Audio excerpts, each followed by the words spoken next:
In the beginning God created the heavens and the earth. Now the earth was formless and void, and darkness was over the surface of the deep, and the Spirit of God was hovering over the surface of the waters.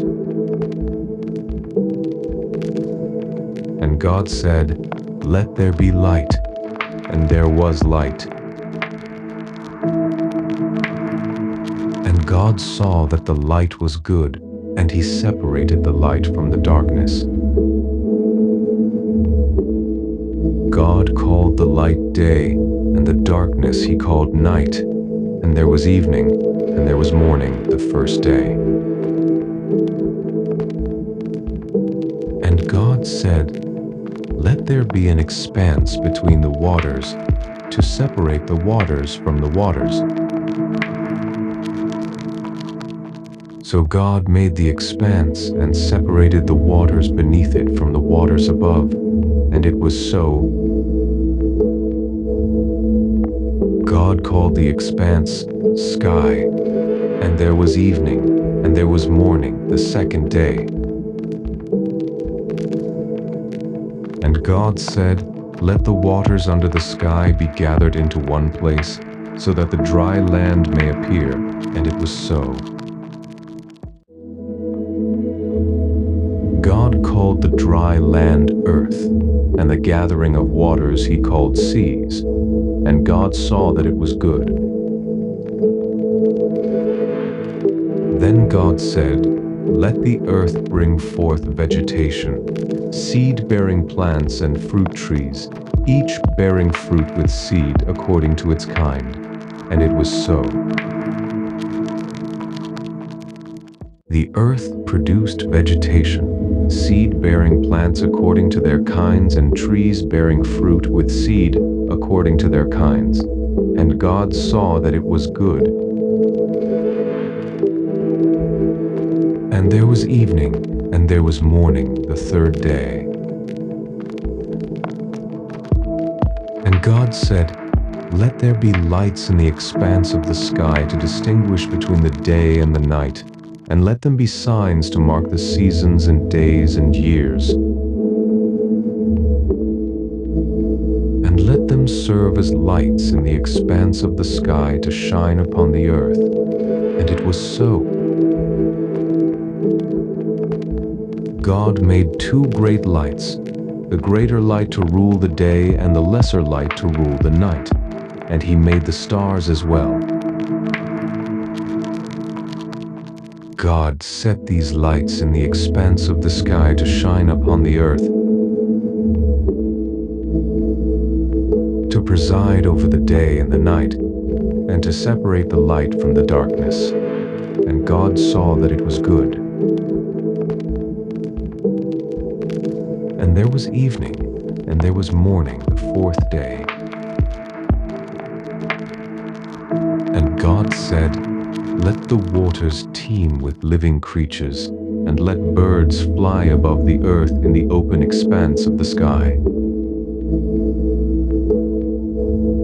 So God created the great sea creatures, and every living thing that moves, with which the waters teemed according to their kinds, and every winged bird after its kind. And God saw that it was good.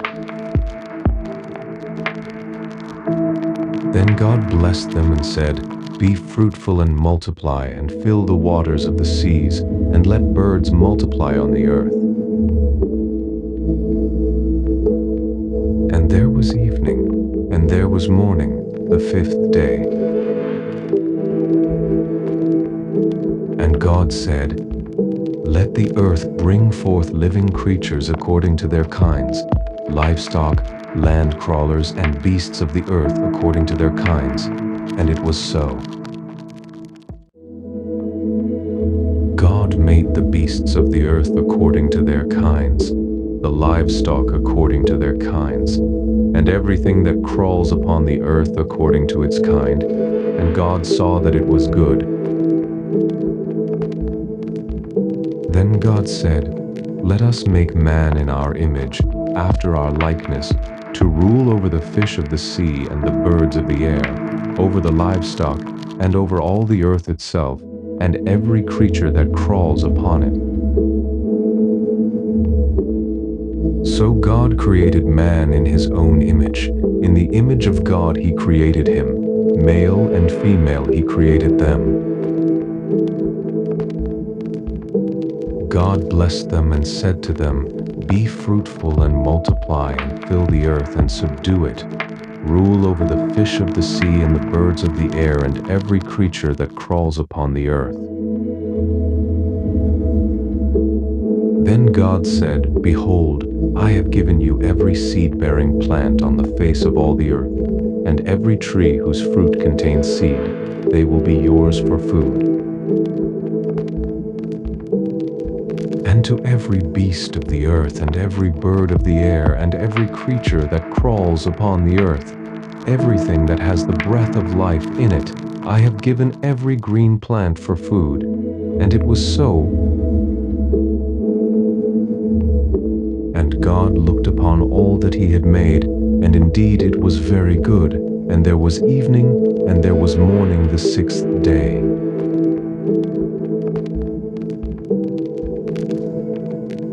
Thus the heavens and the earth were completed in all their vast array. And by the seventh day God had finished the work he had been doing. So on that day he rested from all his work. Then God blessed the seventh day and sanctified it, because on that day he rested from all the work of creation that he had accomplished. This is the account of the heavens and the earth when they were created, in the day that the Lord God made them. Now no shrub of the field had yet appeared on the earth, nor had any plant of the field sprouted, for the Lord God had not yet sent rain upon the earth, and there was no man to cultivate the ground. But springs welled up from the earth and watered the whole surface of the ground. Then the Lord God formed man from the dust of the ground and breathed the breath of life into his nostrils, and the man became a living being. And the Lord God planted a garden in Eden in the east, where he placed the man he had formed. Out of the ground the Lord God gave growth to every tree that is pleasing to the eye and good for food. And in the middle of the garden were the tree of life and the tree of the knowledge of good and evil. Now a river flowed out of Eden to water the garden, and from there it branched into 4 headwaters. The name of the first river is the Pishon. It winds through the whole land of Havilah, where there is gold. And the gold of that land is pure, and bdellium and onyx are found there. The name of the second river is the Gihon. It winds through the whole land of Cush. The name of the third river is the Tigris. It runs along the east side of Assyria. And the fourth river is the Euphrates. Then the Lord God took the man and placed him in the Garden of Eden to cultivate and keep it. And the Lord God commanded him, "You may eat freely from every tree of the garden, but you must not eat from the tree of the knowledge of good and evil, for in the day that you eat of it, you will surely die." The Lord God also said, "It is not good for the man to be alone. I will make for him a suitable helper." And out of the ground the Lord God formed every beast of the field and every bird of the air, and he brought them to the man to see what he would name each one. And whatever the man called each living creature, that was its name. The man gave names to all the livestock, to the birds of the air, and to every beast of the field. But for Adam no suitable helper was found. So the Lord God caused the man to fall into a deep sleep, and while he slept, he took one of the man's ribs and closed up the area with flesh. And from the rib that the Lord God had taken from the man, he made a woman and brought her to him. And the man said, "This is now bone of my bones and flesh of my flesh. She shall be called woman, for out of man she was taken." For this reason a man will leave his father and mother and be united to his wife, and they will become one flesh. And the man and his wife were both naked, and they were not ashamed.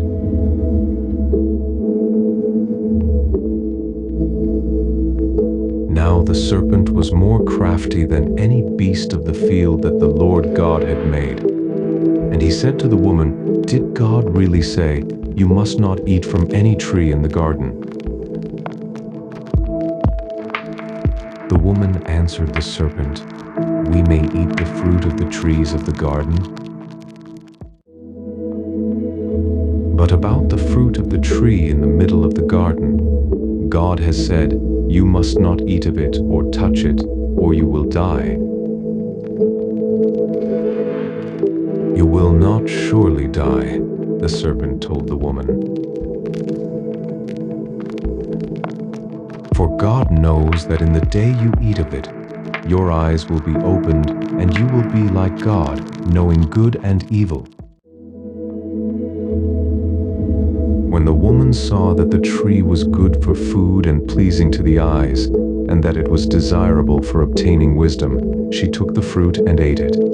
She also gave some to her husband who was with her, and he ate it. And the eyes of both of them were opened, and they knew that they were naked. So they sewed together fig leaves and made coverings for themselves. Then the man and his wife heard the voice of the Lord God walking in the garden in the breeze of the day, and they hid themselves from the presence of the Lord God among the trees of the garden. But the Lord God called out to the man, "Where are you?" "I heard your voice in the garden," he replied, "and I was afraid because I was naked, so I hid myself." "Who told you that you were naked?" asked the Lord God. "Have you eaten from the tree of which I commanded you not to eat?" And the man answered, "The woman whom you gave me, she gave me fruit from the tree, and I ate it." Then the Lord God said to the woman, "What is this you have done?" "The serpent deceived me," she replied, "and I ate." So the Lord God said to the serpent, "Because you have done this, cursed are you above all livestock and every beast of the field. On your belly will you go, and dust you will eat all the days of your life. And I will put enmity between you and the woman, and between your seed and her seed. He will crush your head, and you will strike his heel." To the woman he said, "I will sharply increase your pain in childbirth. In pain you will bring forth children. Your desire will be for your husband, and he will rule over you." And to Adam he said, "Because you have listened to the voice of your wife, and have eaten from the tree of which I commanded you not to eat, cursed is the ground because of you. Through toil you will eat of it all the days of your life. Both thorns and thistles it will yield for you, and you will eat the plants of the field. By the sweat of your brow you will eat your bread, until you return to the ground, because out of it were you taken, for dust you are, and to dust you shall return. And Adam named his wife Eve, because she would be the mother of all the living. And the Lord God made garments of skin for Adam and his wife, and he clothed them. Then the Lord God said, Behold, the man has become like one of us, knowing good and evil. And now, lest he reach out his hand and take also from the tree of life, and eat and live forever.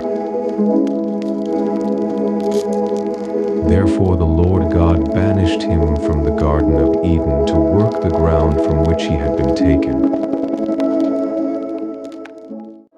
So he drove out the man and stationed cherubim on the east side of the Garden of Eden, along with a whirling sword of flame to guard the way to the tree of life.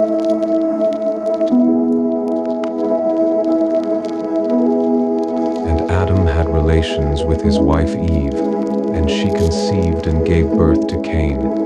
With the help of the Lord I have brought forth a man, she said. Later she gave birth to Cain's brother Abel. Now Abel was a keeper of sheep, while Cain was a tiller of the soil. So in the course of time, Cain brought some of the fruit of the soil as an offering to the Lord,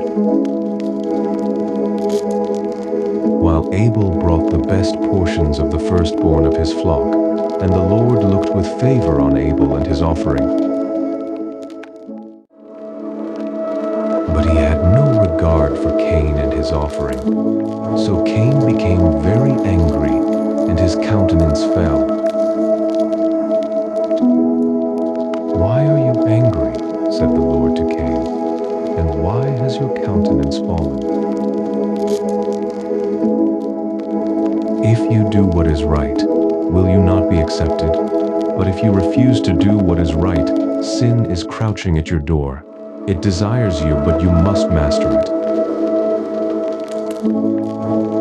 Then Cain said to his brother Abel, Let us go out to the field. And while they were in the field, Cain rose up against his brother Abel and killed him. And the Lord said to Cain, Where is your brother Abel? I do not know, he answered. Am I my brother's keeper? What have you done? Replied the Lord. The voice of your brother's blood cries out to me from the ground. Now you are cursed and banished from the ground, which has opened its mouth to receive your brother's blood from your hand. When you till the ground, it will no longer yield its produce to you. You will be a fugitive and a wanderer on the earth. But Cain said to the Lord, My punishment is greater than I can bear. Behold, this day you have driven me from the face of the earth, and from your face I will be hidden. I will be a fugitive and a wanderer on the earth, and whoever finds me will kill me. Not so, replied the Lord. If anyone slays Cain, then Cain will be avenged sevenfold. And the Lord placed a mark on Cain, so that no one who found him would kill him. So Cain went out from the presence of the Lord, and settled in the land of Nod, east of Eden. And Cain had relations with his wife, and she conceived and gave birth to Enoch. Then Cain built a city, and named it after his son Enoch. Now to Enoch was born Irad, and Irad was the father of Mehujael, and Mehujael was the father of Methusael, and Methusael was the father of Lamech. And Lamech married two women, one named Adah, and the other Zillah. Adah gave birth to Jabal. He was was the father of those who dwell in tents and raise livestock. And his brother's name was Jubal. He was the father of all who play the harp and flute. And Zillah gave birth to Tubal-Cain, a forger of every implement of bronze and iron. And the sister of Tubal-Cain was Naamah. Then Lamech said to his wives, Adah and Zillah, hear my voice, wives of Lamech, listen to my speech. For I have slain a man for wounding me, a young man for striking me. If Cain is avenged sevenfold, then Lamech 77-fold. And Adam again had relations with his wife, and she gave birth to a son and named him Seth, saying, God has granted me another seed in place of Abel, since Cain killed him. And to Seth also a son was born, and he called him Enosh. At that time men began to call upon the name of the Lord.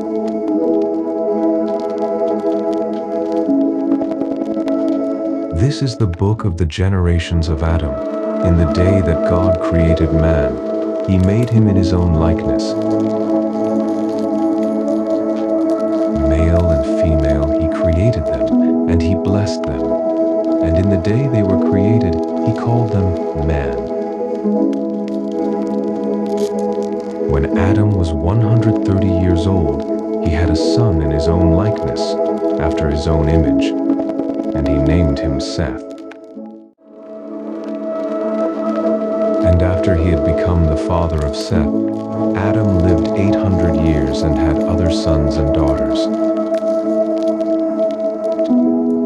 So Adam lived a total of 930 years, and then he died. When Seth was 105 years old, he became the father of Enosh. And after he had become the father of Enosh, Seth lived 807 years and had other sons and daughters. So Seth lived a total of 912 years, and then he died. When Enosh was 90 years old, he became the father of Canaan. And after he had become the father of Canaan, Enosh lived 815 years and had other sons and daughters. So Enosh lived a total of 905 years, and then he died. When Canaan was 70 years old, he became the father of Mahalalel.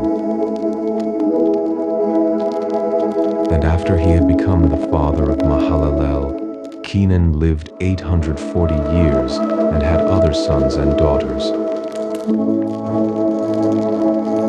So Canaan lived a total of 910 years, and then he died.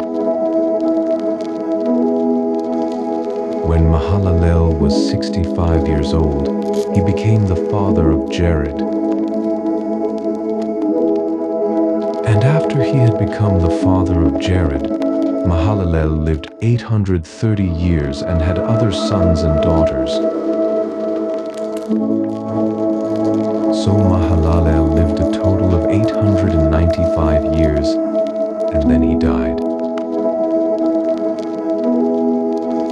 When Jared was 162 years old, he became the father of Enoch. And after he had become the father of Enoch, Jared lived 800 years and had other sons and daughters. So Jared lived a total of 962 years, and then he died. When Enoch was 65 years old, he became the father of Methuselah. And after he had become the father of Methuselah, Enoch walked with God 300 years and had other sons and daughters. So Enoch lived a total of 365 years. Enoch walked with God, and then he was no more, because God had taken him away. When Methuselah was 187 years old, he became the father of Lamech. And after he had become the father of Lamech, Methuselah lived 782 years and had other sons and daughters. So Methuselah lived a total of 969 years, and then he died. When Lamech was 182 years old, he had a son.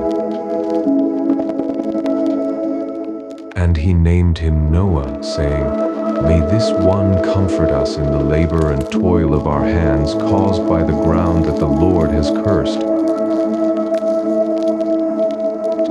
And after he had become the father of Noah, Lamech lived 595 years and had other sons and daughters. So Lamech lived a total of 777 years, and then he died. After Noah was 500 years old, he became the father of Shem, Ham, and Japheth.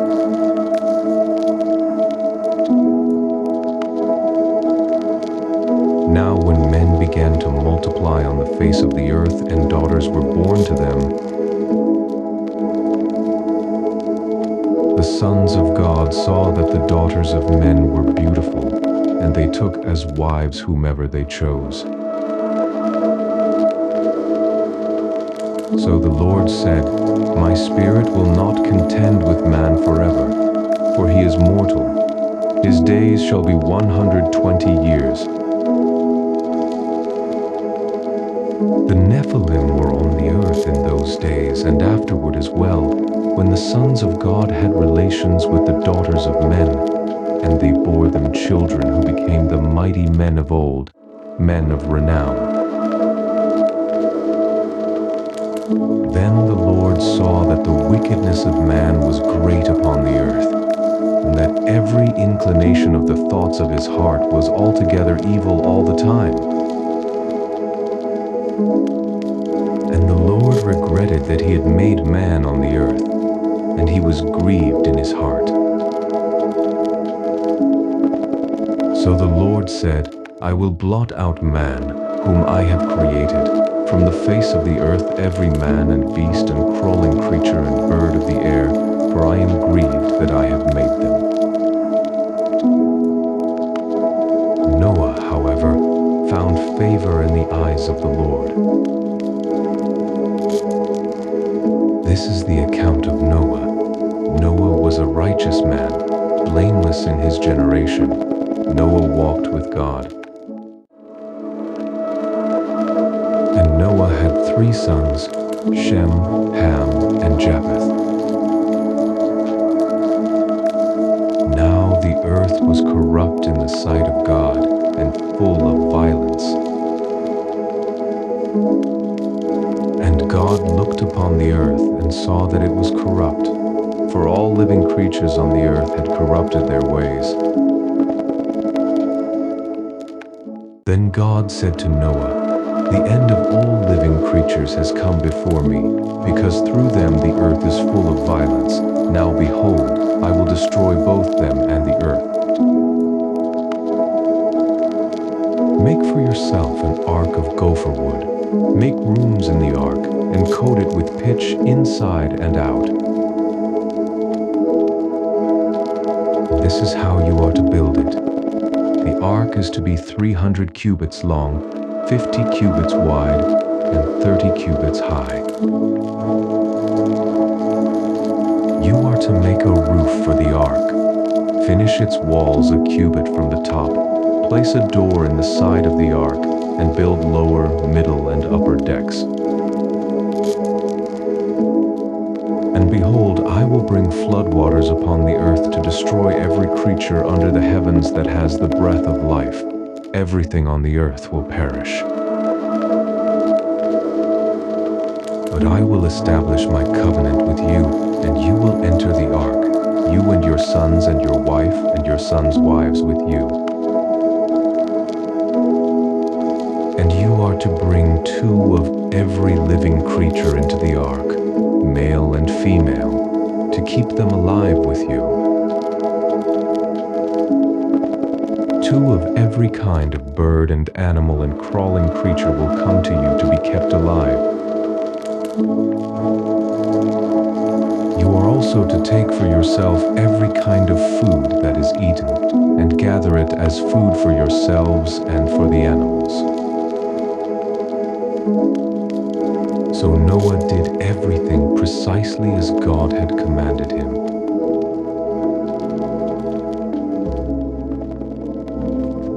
Then the Lord said to Noah, "Go into the ark, you and all your family, because I have found you righteous in this generation.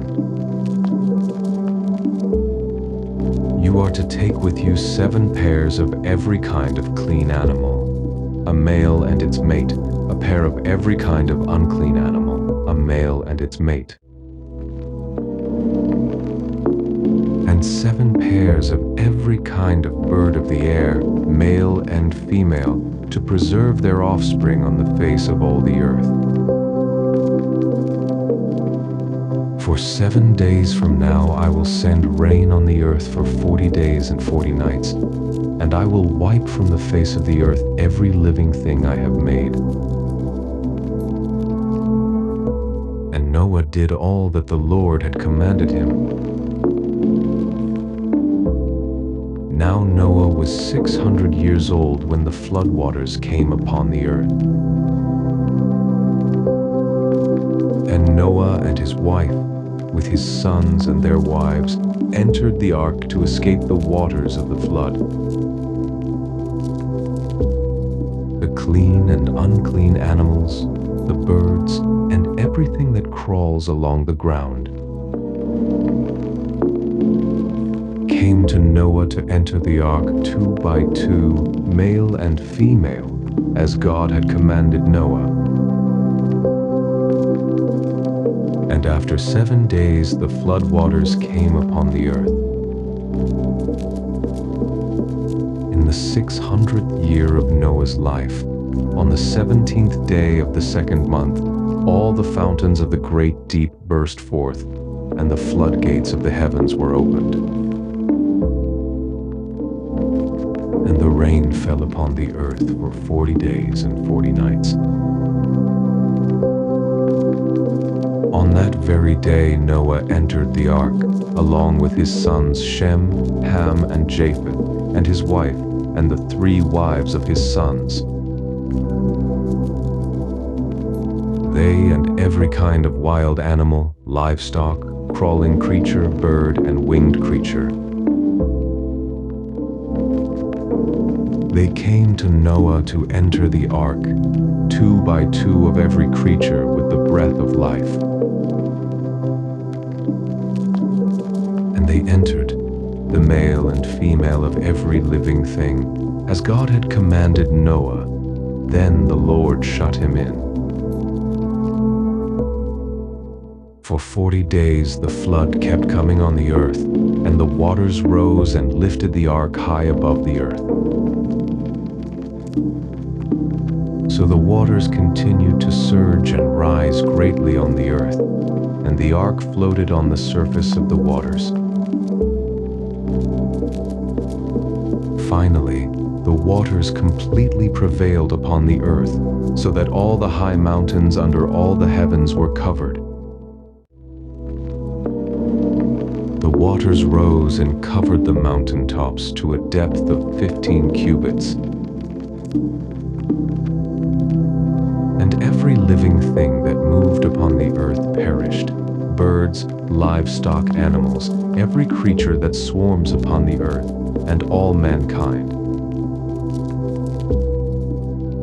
Of all that was on dry land, everything that had the breath of life in its nostrils died. And every living thing on the face of the earth was destroyed, man and livestock, crawling creatures and birds of the air, They were blotted out from the earth, and only Noah and those with him in the ark remained. And the waters prevailed upon the earth for 150 days.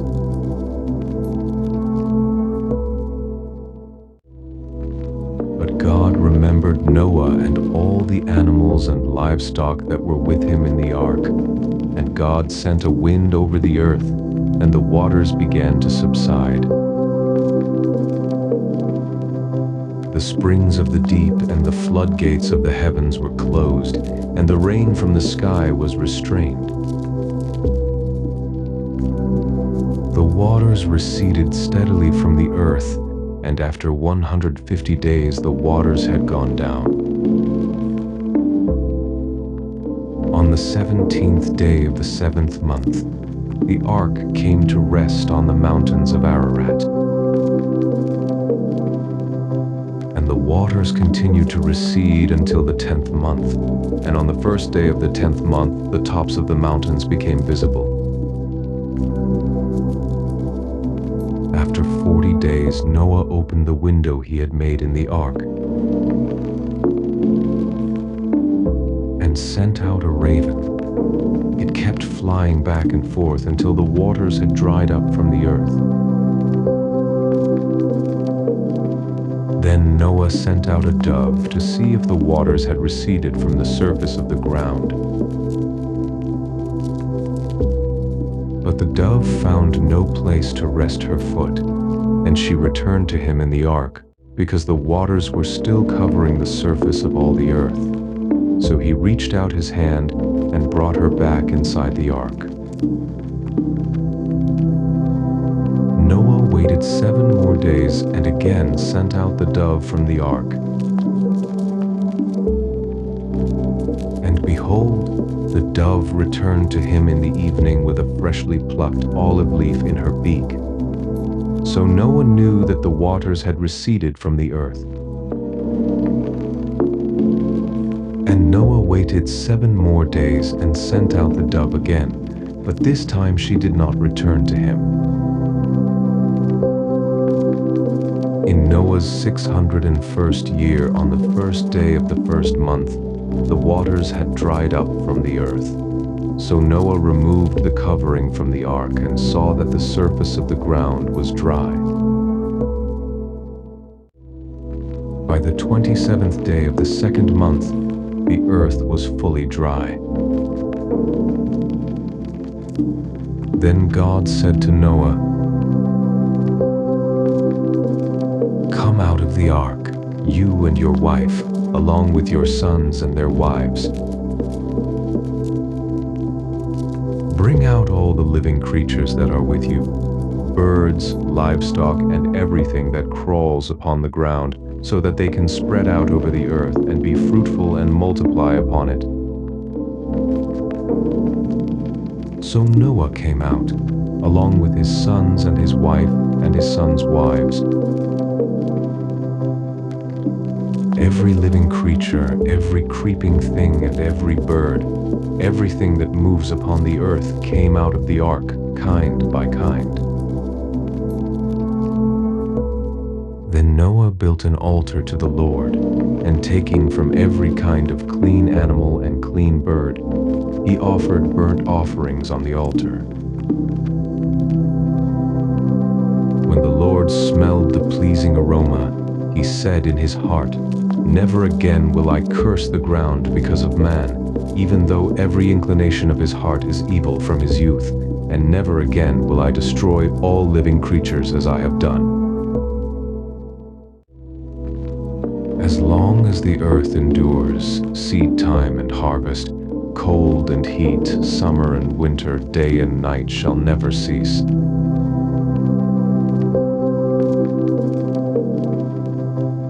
And God blessed Noah and his sons and said to them, "Be fruitful and multiply and fill the earth."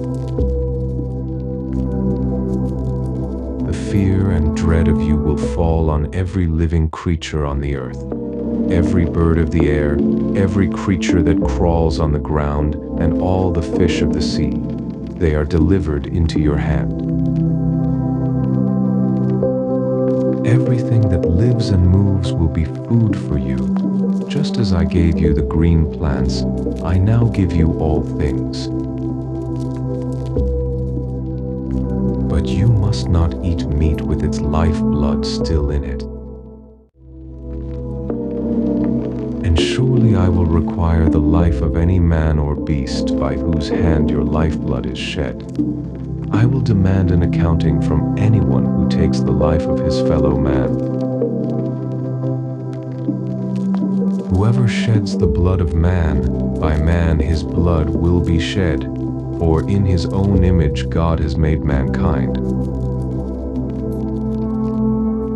But as for you, be fruitful and multiply, spread out across the earth and multiply upon it. Then God said to Noah and his sons with him, Behold, I now establish my covenant with you and your descendants after you, and with every living creature that was with you, the birds, the livestock, and every beast of the earth, every living thing that came out of the ark. And I establish my covenant with you. Never again will all life be cut off by the waters of a flood. Never again will there be a flood to destroy the earth. And God said, This is the sign of the covenant I am making between me and you and every living creature with you, a covenant for all generations to come. I have set my rainbow in the clouds, and it will be a sign of the covenant between me and the earth. Whenever I form clouds over the earth, and the rainbow appears in the clouds, I will remember my covenant between me and you, and every living creature of every kind. Never again will the waters become a flood to destroy all life.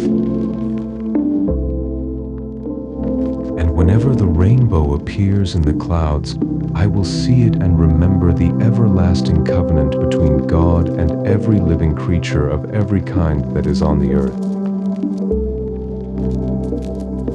So God said to Noah, This is the sign of the covenant that I have established between me and every creature on the earth.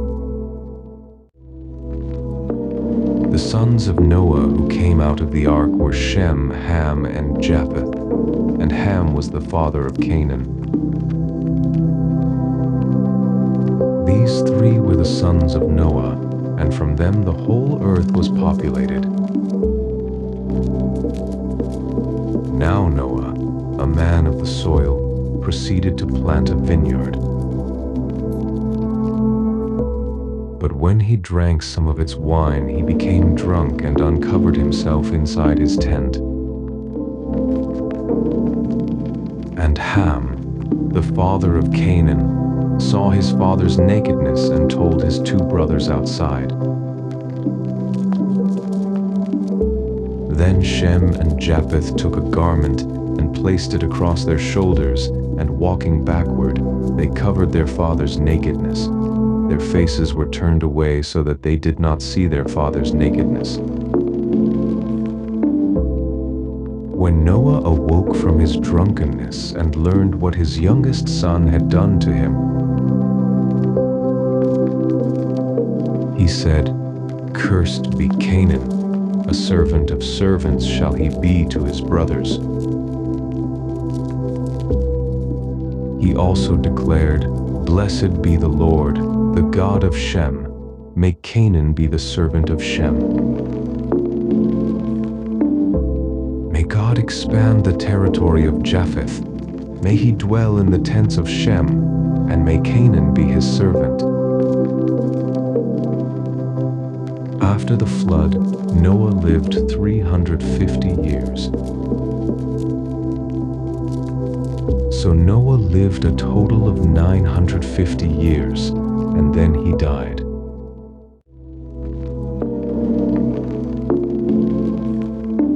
This is the account of Noah's sons Shem, Ham, and Japheth, who also had sons after the flood.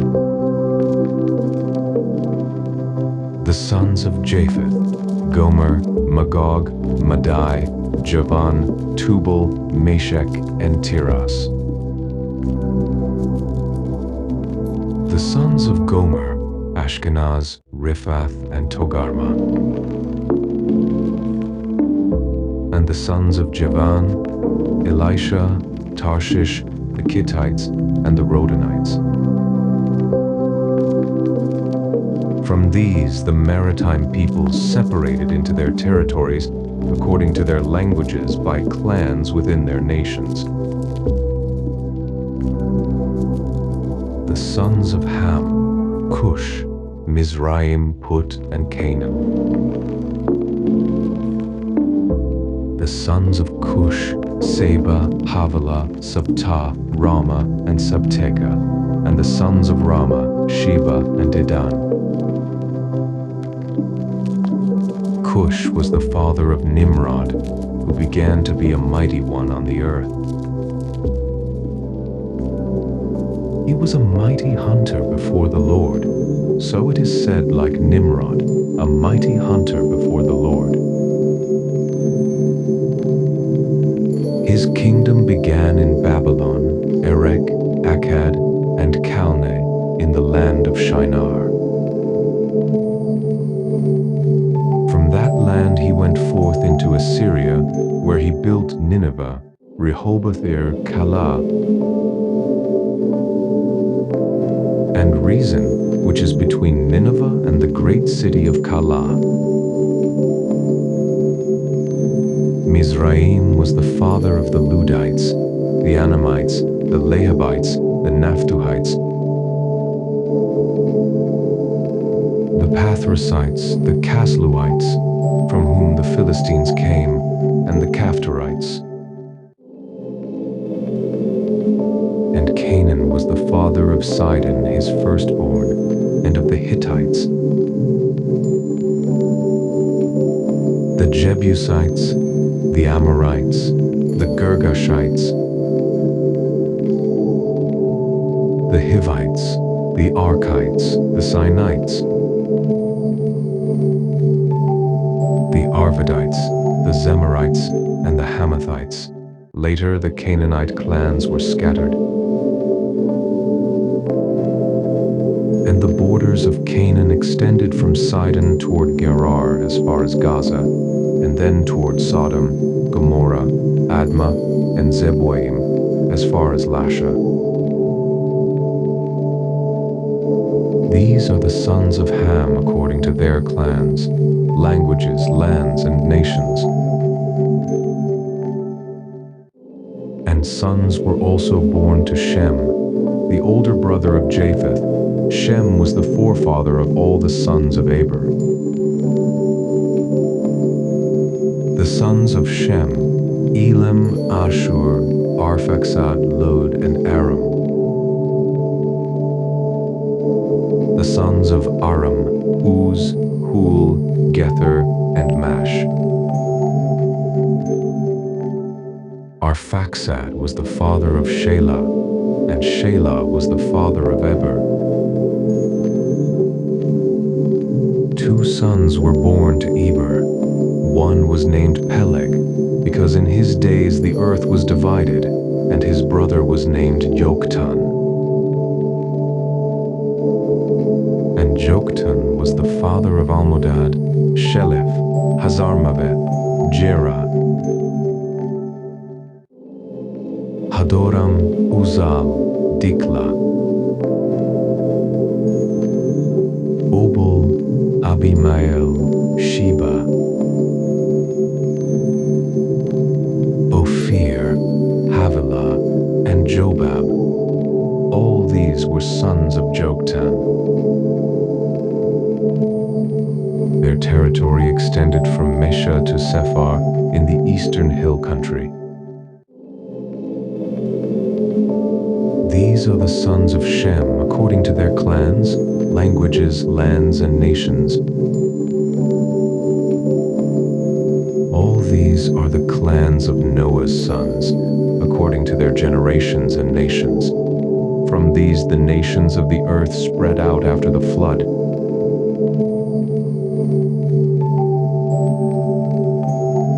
Now the whole world had one language and a common form of speech. And as people journeyed eastward, they found a plain in the land of Shinar and settled there. And they said to one another, "Come, let us make bricks and bake them thoroughly." So they used brick instead of stone, and tar instead of mortar. "Come," they said, "let us build for ourselves a city with a tower that reaches to the heavens, that we may make a name for ourselves and not be scattered over the face of all the earth." Then the Lord came down to see the city and the tower that the sons of men were building. And the Lord said, "If they have begun to do this as one people speaking the same language, then nothing they devise will be beyond them. Come, let us go down and confuse their language, so that they will not understand one another's speech." So the Lord scattered them from there over the face of all the earth, and they stopped building the city. That is why it is called Babel, for there the Lord confused the language of the whole world, and from that place the Lord scattered them over the face of all the earth. This is the account of Shem, 2 years after the flood. When Shem was 100 years old, he became the father of Arphaxad. And after he had become the father of Arphaxad, Shem lived 500 years and had other sons and daughters. When Arphaxad was 35 years old, he became the father of Shelah. And after he had become the father of Shelah, Arphaxad lived 403 years and had other sons and daughters. When Shelah was 30 years old, he became the father of Eber. And after he had become the father of Eber, Shelah lived 403 years and had other sons and daughters. When Eber was 34 years old, he became the father of Peleg. And after he had become the father of Peleg, Eber lived 430 years and had other sons and daughters. When Peleg was 30 years old, he became the father of Reu. And after he had become the father of Reu, Peleg lived 209 years and had other sons and daughters. When Reu was 32 years old, he became the father of Serug. And after he had become the father of Serug, Reu lived 207 years and had other sons and daughters. When Serug was 30 years old, he became the father of Nahor. And after he had become the father of Nahor, Serug lived 200 years and had other sons and daughters. When Nahor was 29 years old, he became the father of Terah. And after he had become the father of Terah, Nahor lived 119 years and had other sons and daughters. When Terah was 70 years old, he became the father of Abram, Nahor, and Haran. This is the account of Terah. Terah became the father of Abram, Nahor, and Haran became the father of Lot.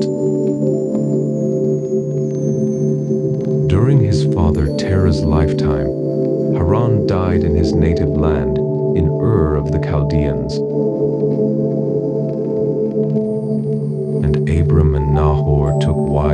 themselves.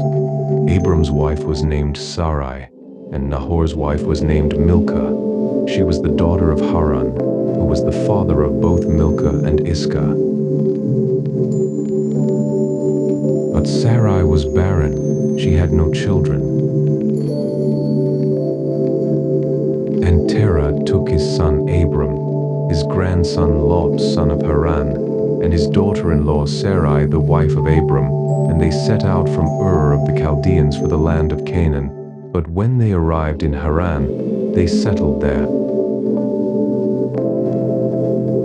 Terah lived 205 years, and he died in Haran.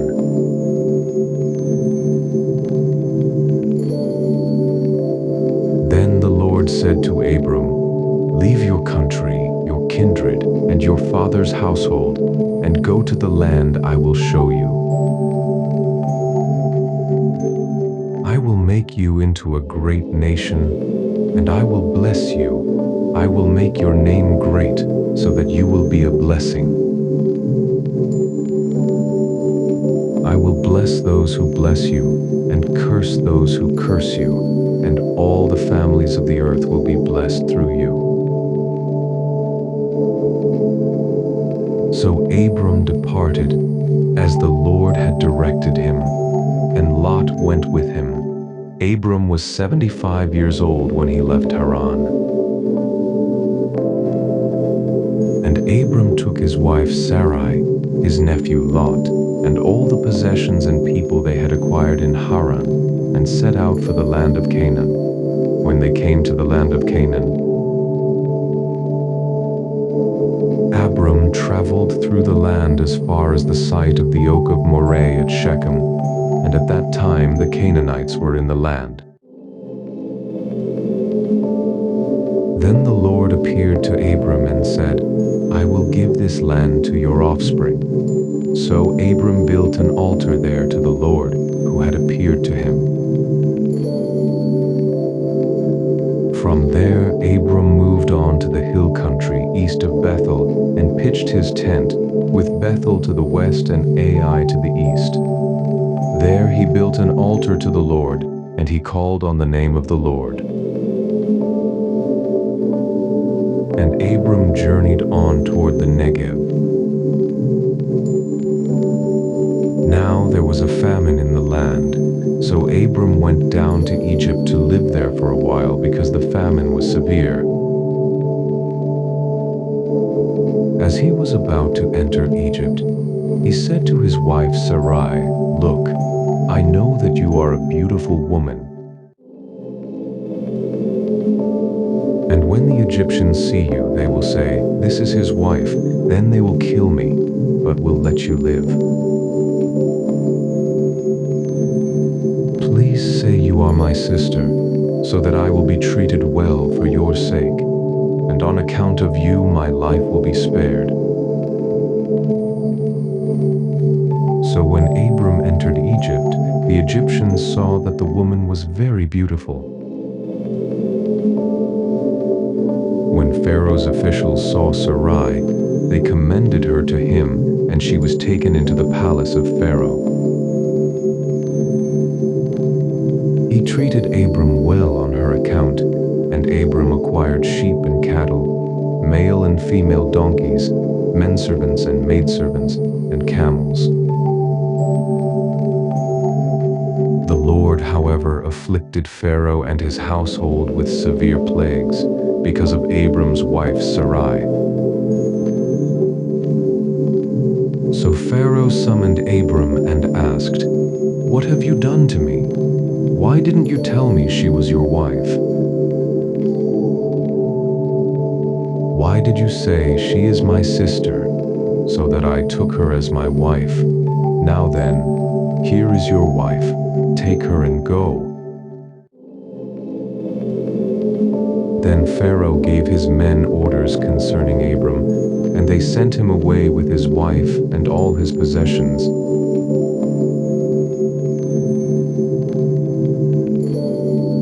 So Abram went up out of Egypt into the Negev, he and his wife and all his possessions, and Lot was with him. And Abram had become extremely wealthy in livestock and silver and gold. From the Negev he journeyed from place to place toward Bethel, until he came to the place between Bethel and Ai, where his tent had formerly been pitched, to the site where he had built the altar. And there Abram called on the name of the Lord. Now Lot, who was traveling with Abram, also had flocks and herds and tents.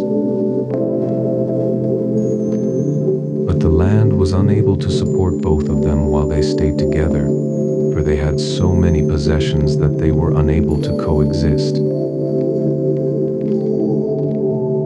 And there was discord between the herdsmen of Abram and the herdsmen of Lot. At that time the Canaanites and the Perizzites were also living in the land. So Abram said to Lot, "Please let there be no contention between you and me, or between your herdsmen and my herdsmen. After all, we are kinsmen. Is not the whole land before you? Now separate yourself from me. If you go to the left, I will go to the right. If you go to the right, I will go to the left." And Lot looked out and saw that the whole plain of the Jordan, all the way to Zoar, was well watered like the garden of the Lord, like the land of Egypt. This was before the Lord destroyed Sodom and Gomorrah. So Lot chose the whole plain of the Jordan for himself and set out toward the east, and Abram and Lot parted company. Abram lived in the land of Canaan, but Lot settled in the cities of the plain and pitched his tent toward Sodom. But the men of Sodom were wicked, sinning greatly against the Lord. After Lot had departed, the Lord said to Abram, "Now lift up your eyes from the place where you are, and look to the north and south and east and west. For all the land that you see, I will give to you and your offspring forever. I will make your offspring like the dust of the earth, so that if one could count the dust of the earth, then your offspring could be counted. Get up and walk around the land, through its length and breadth, for I will give it to you." So Abram moved his tent and went to live near the oaks of Mamre at Hebron, where he built an altar to the Lord.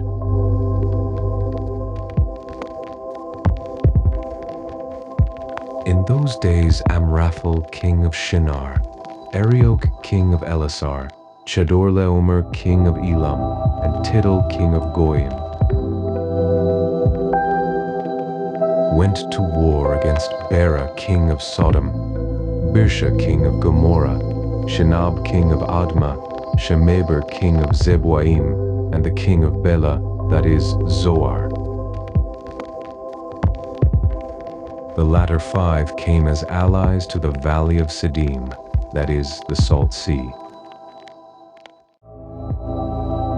For 12 years they had been subject to Chedorlaomer, but in the 13th year they rebelled. In the 14th year, Chedorlaomer and the kings allied with him went out and defeated the Rephates in Ashtaroth Karnaim, the Zuzites in Ham, the Amites in Shaveh Kiriathaim, and the Horites in the area of Mount Seir, as far as El Paran, which is near the desert. Then they turned back to invade En Mishpat, that is, Kadesh, and they conquered the whole territory of the Amalekites, as well as the Amorites who lived in Hazazon Tamar. Then the king of Sodom, the king of Gomorrah, the king of Admah, the king of Zeboim, And the king of Bela, that is, Zoar, marched out and arrayed themselves for battle in the valley of Siddim, against Chedorlaomer king of Elam, Tidal king of Goyim, Amraphel king of Shinar, and Ariosh king of Elasar, 4 kings against 5. Now the valley of Siddim was full of tar pits, and as the kings of Sodom and Gomorrah fled, some men fell into the pits, but the survivors fled to the hill country. The 4 kings seized all the goods of Sodom and Gomorrah and all their food, and they went on their way. They also carried off Abram's nephew Lot and his possessions, since Lot was living in Sodom. Then an escapee came and reported this to Abram the Hebrew. Now Abram was living near the oaks of Mamre the Amorite, a brother of Eshcol and Aner, all of whom were bound by treaty to Abram. And when Abram heard that his relative had been captured, he mobilized the 318 trained men born in his household, and they set out in pursuit as far as Dan. During the night, Abram divided his forces and routed Chedorlaomer's army, pursuing them as far as Hobah, north of Damascus. He retrieved all the goods, as well as his relative Lot and his possessions, together with the women and the rest of the people. After Abram returned from defeating Chedorlaomer and the kings allied with him, the king of Sodom went out to meet him in the valley of Shaveh, that is, the king's valley.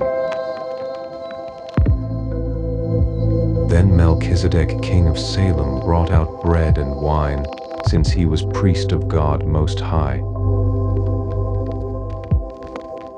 And he blessed Abram and said, "Blessed be Abram by God Most High, creator of heaven and earth. And blessed be God Most High, who has delivered your enemies into your hand." Then Abram gave Melchizedek 1/10 of everything. The king of Sodom said to Abram, "Give me the people, but take the goods for yourself." But Abram replied to the king of Sodom, "I have raised my hand to the Lord God Most High, creator of heaven and earth, that I will not accept even a thread or a strap of a sandal, or anything that belongs to you, lest you should say, 'I have made Abram rich.' I will accept nothing but what my men have eaten, and the share for the men who went with me, Aner, Eshcol, and Mamre. They may take their portion."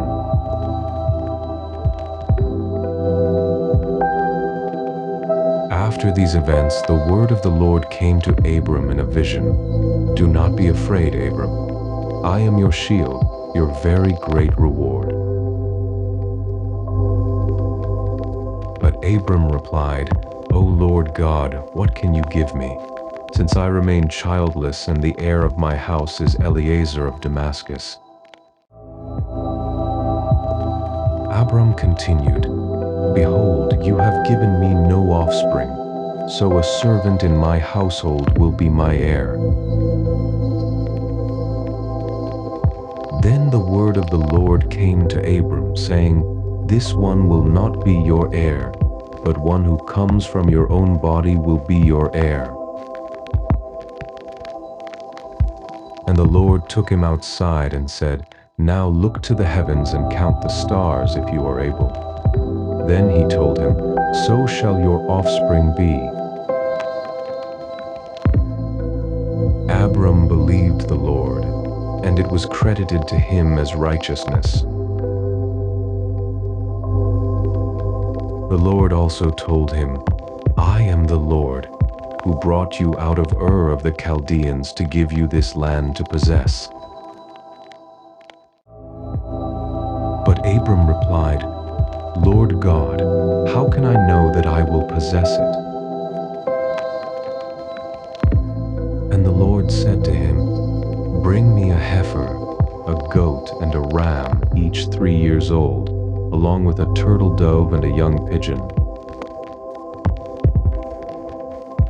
So Abram brought all these to him, split each of them down the middle, and laid the halves opposite each other. The birds, however, he did not cut in half. And the birds of prey descended on the carcasses, but Abram drove them away. As the sun was setting, Abram fell into a deep sleep, and suddenly great terror and darkness overwhelmed him. Then the Lord said to Abram, "Know for certain that your descendants will be strangers in a land that is not their own, and they will be enslaved and mistreated 400 years.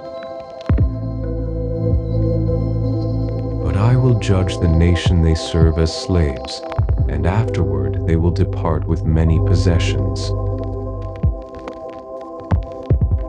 You, however, will go to your fathers in peace and be buried at a ripe old age. In the 4th generation, your descendants will return here, for the iniquity of the Amorites is not yet complete." When the sun had set and darkness had fallen, behold, a smoking firepot and a flaming torch appeared and passed between the halves of the carcasses. On that day the Lord made a covenant with Abram, saying, "To your descendants I have given this land from the river of Egypt to the great river Euphrates, the land of the Kenites, Kenizzites, Cadmonites, Hittites, Perizzites, Rephaites, Amorites, Canaanites, Girgashites, and Jebusites."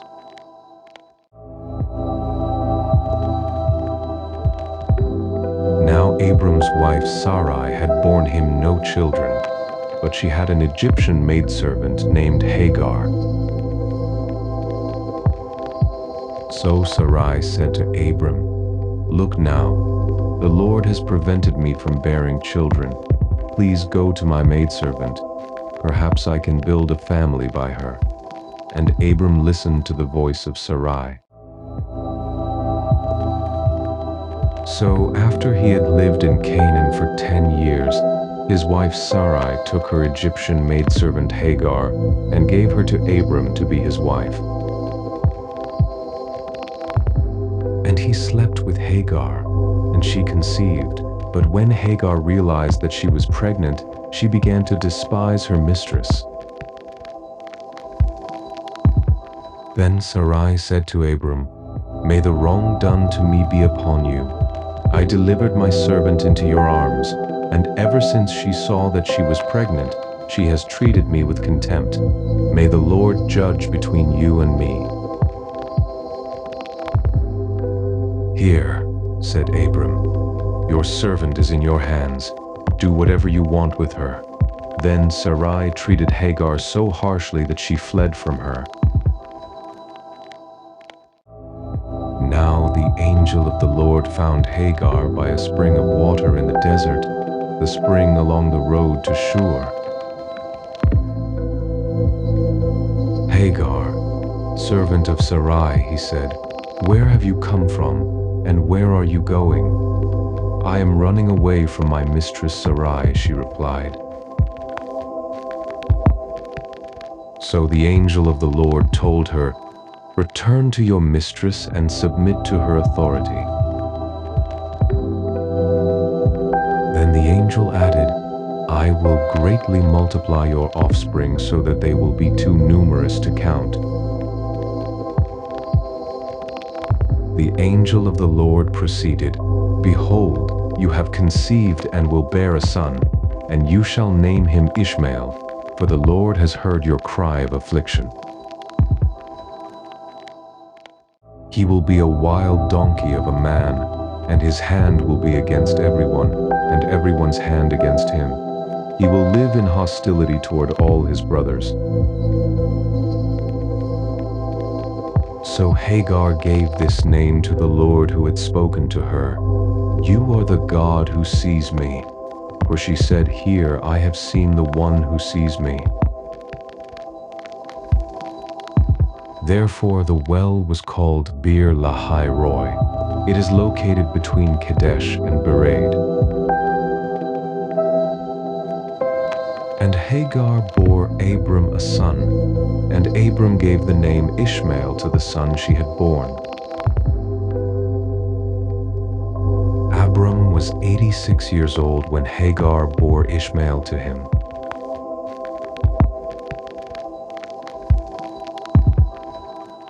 When Abram was 99 years old, the Lord appeared to him and said, I am God Almighty. Walk before me and be blameless. I will establish my covenant between me and you, and I will multiply you exceedingly. Then Abram fell face down, and God said to him, As for me, this is my covenant with you. You will be the father of many nations. No longer will you be called Abram, but your name will be Abraham, for I have made you a father of many nations. I will make you exceedingly fruitful. I will make nations of you, and kings will descend from you.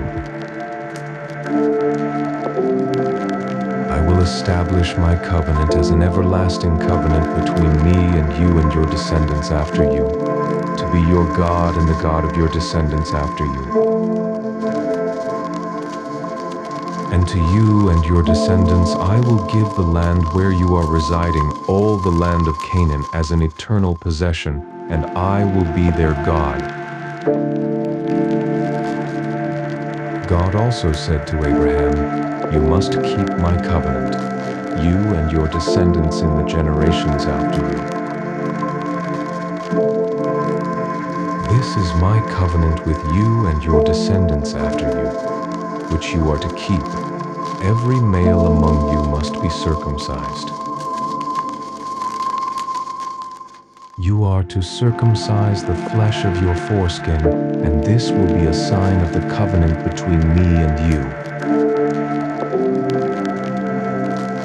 Generation after generation, every male must be circumcised when he is 8 days old, including those born in your household, and those purchased from a foreigner, even those who are not your offspring. Whether they are born in your household or purchased, they must be circumcised. My covenant in your flesh will be an everlasting covenant. But if any male is not circumcised, he will be cut off from his people. He has broken my covenant. Then God said to Abraham, As for Sarai your wife, do not call her Sarai, for her name is to be Sarah. And I will bless her, and will surely give you a son by her. I will bless her, and she will be the mother of nations. Kings of peoples will descend from her. Abraham fell face down. Then he laughed and said to himself, Can a child be born to a man who is 100 years old? Can Sarah give birth at the age of 90? And Abraham said to God, Oh, that Ishmael might live under your blessing. But God replied, Your wife Sarah will indeed bear you a son, and you are to name him Isaac. I will establish my covenant with him as an everlasting covenant for his descendants after him. As for Ishmael, I have heard you, and I will surely bless him. I will make him fruitful and multiply him greatly. He will become the father of 12 rulers, and I will make him into a great nation. I will establish my covenant with Isaac, whom Sarah will bear to you at this time next year." When he had finished speaking with Abraham, God went up from him. On that very day Abraham took his son Ishmael and all those born in his household or purchased with his money, every male among the members of Abraham's household, and he circumcised them, just as God had told him. So Abraham was 99 years old when he was circumcised. And his son Ishmael was 13. Abraham and his son Ishmael were circumcised on the same day. And all the men of Abraham's household, both servants born in his household, and those purchased from foreigners, were circumcised with him.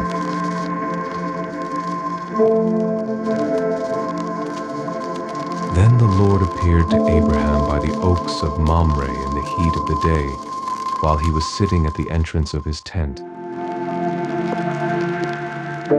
And Abraham looked up and saw 3 men standing nearby. When he saw them, he ran from the entrance of his tent to meet them and bowed low to the ground. "My Lord," said Abraham, "if I have found favor in your sight, please do not pass your servant by. Let a little water be brought, that you may wash your feet and rest yourselves under the tree. And I will bring a bit of bread so that you may refresh yourselves. This is why you have passed your servant's way. After that you may continue on your way." "Yes," they replied, "you may do as you have said." So Abraham hurried into the tent and said to Sarah, "Quick, prepare 3 seahs of fine flour, knead it, and bake some bread." Meanwhile Abraham ran to the herd, selected a tender and choice calf, and gave it to a servant who hurried to prepare it. Then Abraham brought curds and milk and the calf that had been prepared, and he set them before the men and stood by them under the tree as they ate. "Where is your wife Sarah?" they asked. "There in the tent," he replied. Then the Lord said, "I will surely return to you at this time next year, and your wife Sarah will have a son." Now Sarah was behind him, listening at the entrance to the tent.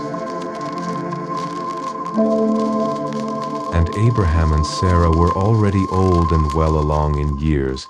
Sarah had passed the age of childbearing. So she laughed to herself, saying, "After I am worn out and my master is old, will I now have this pleasure?"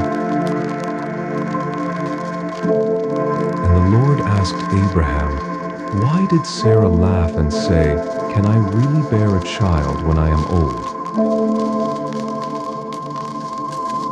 Is anything too difficult for the Lord? At the appointed time I will return to you in about a year, and Sarah will have a son." But Sarah was afraid, so she denied it and said, "I did not laugh." "No," replied the Lord, "but you did laugh." When the men got up to leave, they looked out over Sodom, and Abraham walked along with them to see them off. And the Lord said, "Shall I hide from Abraham what I am about to do? Abraham will surely become a great and powerful nation, and through him all the nations of the earth will be blessed. For I have chosen him, so that he will command his children and his household after him, to keep the way of the Lord by doing what is right and just, in order that the Lord may bring upon Abraham what he has promised." Then the Lord said, The outcry against Sodom and Gomorrah is great, because their sin is so grievous. I will go down to see if their actions fully justify the outcry that has reached me. If not, I will find out." And the two men turned away and went towards Sodom, but Abraham remained standing before the Lord. Abraham stepped forward and said, "Will you really sweep away the righteous with the wicked? What if there are 50 righteous ones in the city? Will you really sweep it away and not spare the place for the sake of the 50 righteous ones who are there? Far be it from you to do such a thing, to kill the righteous with the wicked, so that the righteous and the wicked are treated alike. Far be it from you. Will not the judge of all the earth do what is right?" So the Lord replied, "If I find 50 righteous ones within the city of Sodom, on their account I will spare the whole place." Then Abraham answered, "Now that I have ventured to speak to the Lord, though I am but dust and ashes, suppose the 50 righteous ones lack 5. Will you destroy the whole city for the lack of 5? He replied, "If I find 45 there, I will not destroy it." Once again Abraham spoke to the Lord. "Suppose 40 are found there," he answered. "On account of the 40 I will not do it." Then Abraham said, "May the Lord not be angry, but let me speak further. Suppose 30 are found there." He replied, "If I find 30 there, I will not do it." And Abraham said, "Now that I have ventured to speak to the Lord, suppose 20 are found there." He answered, "On account of the 20, I will not destroy it." Finally, Abraham said, "May the Lord not be angry, but let me speak once more. Suppose 10 are found there." And he answered, "On account of the 10, I will not destroy it." When the Lord had finished speaking with Abraham, he departed, and Abraham returned home.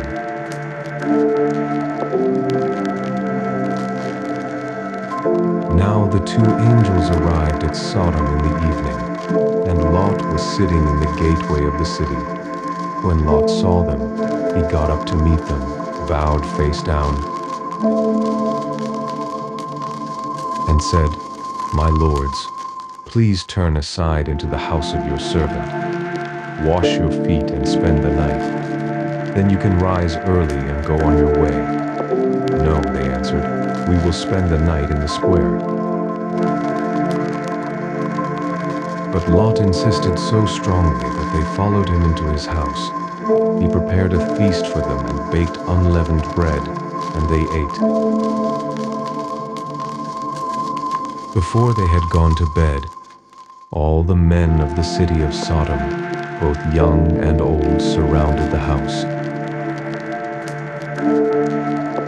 They called out to Lot, saying, "Where are the men who came to you tonight? Send them out to us so we can have relations with them." Lot went outside to meet them, shutting the door behind him. "Please, my brothers," he pleaded, "don't do such a wicked thing. Look, I have 2 daughters who have never slept with a man. Let me bring them to you, and you can do to them as you please. But do not do anything to these men, for they have come under the protection of my roof." "Get out of the way," they replied. And they declared, "This one came here as a foreigner, and he is already acting like a judge. Now we will treat you worse than them." And they pressed in on Lot and moved in to break down the door. But inside reached out, pulled Lot into the house with them, and shut the door. And they struck the men at the entrance, young and old, with blindness, so that they wearied themselves trying to find the door. Then the two men said to Lot, "Do you have anyone else here, a son-in-law, your sons or daughters, or anyone else in the city who belongs to you? Get them out of here. Because we are about to destroy this place, for the outcry to the Lord against its people is so great that he has sent us to destroy it." So Lot went out and spoke to the sons-in-law who were pledged in marriage to his daughters. "Get up," he said, "get out of this place, for the Lord is about to destroy the city." But his sons-in-law thought he was joking. At daybreak the angels hurried Lot along, saying, "Get up, take your wife and your two daughters who are here, or you will be swept away in the punishment of the city." But when Lot hesitated, the men grabbed his hand and the hands of his wife and his two daughters, and they led them safely out of the city, because of the Lord's compassion for them. As soon as the men had brought them out, one of them said, "Run for your lives, do not look back, and do not stop anywhere on the plain. Flee to the mountains, or you will be swept away." But Lot replied, "No, my lords, please. Your servant has indeed found favor in your sight, and you have shown me great kindness by sparing my life. But I cannot run to the mountains. The disaster will overtake me, and I will die. Look, there is a town nearby where I can flee, and it is a small place. Please let me flee there. Is it not a small place? Then my life will be saved." "Very well," he answered. "I will grant this request as well, and will not demolish the town you indicate. Hurry, run there quickly, for I cannot do anything until you reach it." That is why the town was called Zoar. By the time the sun had risen over the land, Lot had reached Zoar. Then the Lord rained down sulfur and fire on Sodom and Gomorrah, from the Lord out of the heavens. Thus he destroyed these cities and the entire plain, including all the inhabitants of the cities and everything that grew on the ground. But Lot's wife looked back, and she became a pillar of salt. Early the next morning, Abraham got up and returned to the place where he had stood before the Lord. He looked down towards Sodom and Gomorrah and all the land of the plain, and he saw the smoke rising from the land like smoke from a furnace. So when God destroyed the cities of the plain, he remembered Abraham, and he brought Lot out of the catastrophe that destroyed the cities where he had lived. Lot and his two daughters left Zoar and settled in the mountains, for he was afraid to stay in Zoar, where they lived in a cave.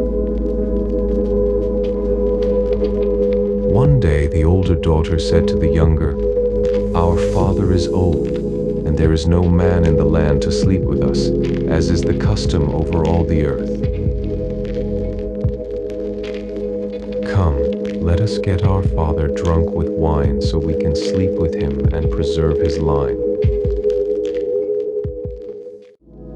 So that night they got their father drunk with wine, and the firstborn went in and slept with her father. He was not aware when she lay down or when she got up. The next day the older daughter said to the younger, "Look, I slept with my father last night. Let us get him drunk with wine again tonight so you can go in and sleep with him, and we can preserve our father's line." So again that night they got their father drunk with wine, and the younger daughter went in and slept with him. He was not aware when she lay down or when she got up.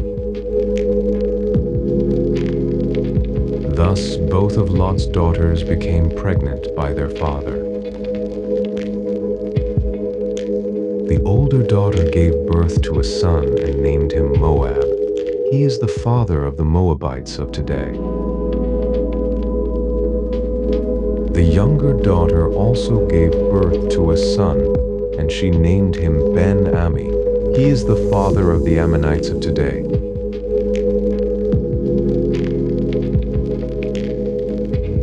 Now Abraham journeyed from there to the region of the Negev and settled between Kadesh and Shur, while he was staying in Gerar. Abraham said of his wife Sarah, "She is my sister." So Abimelech, king of Gerar, had Sarah brought to him. One night, however, God came to Abimelech in a dream and told him, "You are as good as dead because of the woman you have taken, for she is a married woman." Now Abimelech had not gone near her, so he replied, "Lord, would you destroy a nation even though it is innocent? Didn't Abraham tell me, 'She is my sister'? And she herself said, 'He is my brother.' I have done this in the integrity of my heart and the innocence of my hands." Then God said to Abimelech in the dream, "Yes, I know that you did this with a clear conscience, and so I have kept you from sinning against me. That is why I did not let you touch her. Now return the man's wife, for he is a prophet. He will pray for you and you will live. But if you do not restore her, be aware that you will surely die, you and all who belong to you." Early the next morning Abimelech got up and summoned all his servants, and when he described to them all that had happened, the men were terrified. Then Abimelech called Abraham and asked, "What have you done to us? How have I sinned against you, that you have brought such tremendous guilt upon me and my kingdom? You have done things to me that should not be done." Abimelech also asked Abraham, "What prompted you to do such a thing?" Abraham replied, "I thought to myself, surely there is no fear of God in this place. They will kill me on account of my wife. Besides, she really is my sister, the daughter of my father, though not the daughter of my mother, and she became my wife. So when God had me journey from my father's house, I said to Sarah, 'This is how you can show your loyalty to me. Wherever we go, say of me, he is my brother.' So Abimelech brought sheep and cattle, men servants and maidservants, and he gave them to Abraham and restored his wife Sarah to him. And Abimelech said, 'Look, my land is before you. Settle wherever you please.' And he said to Sarah, 'See, I am giving your brother 1,000 pieces of silver. It is your vindication before all who are with you. You are completely cleared.' Then Abraham prayed to God, and God healed Abimelech and his wife and his maidservants, so that they could again bear children. For on account of Abraham's wife Sarah, the Lord had completely closed all the wombs in Abimelech's household.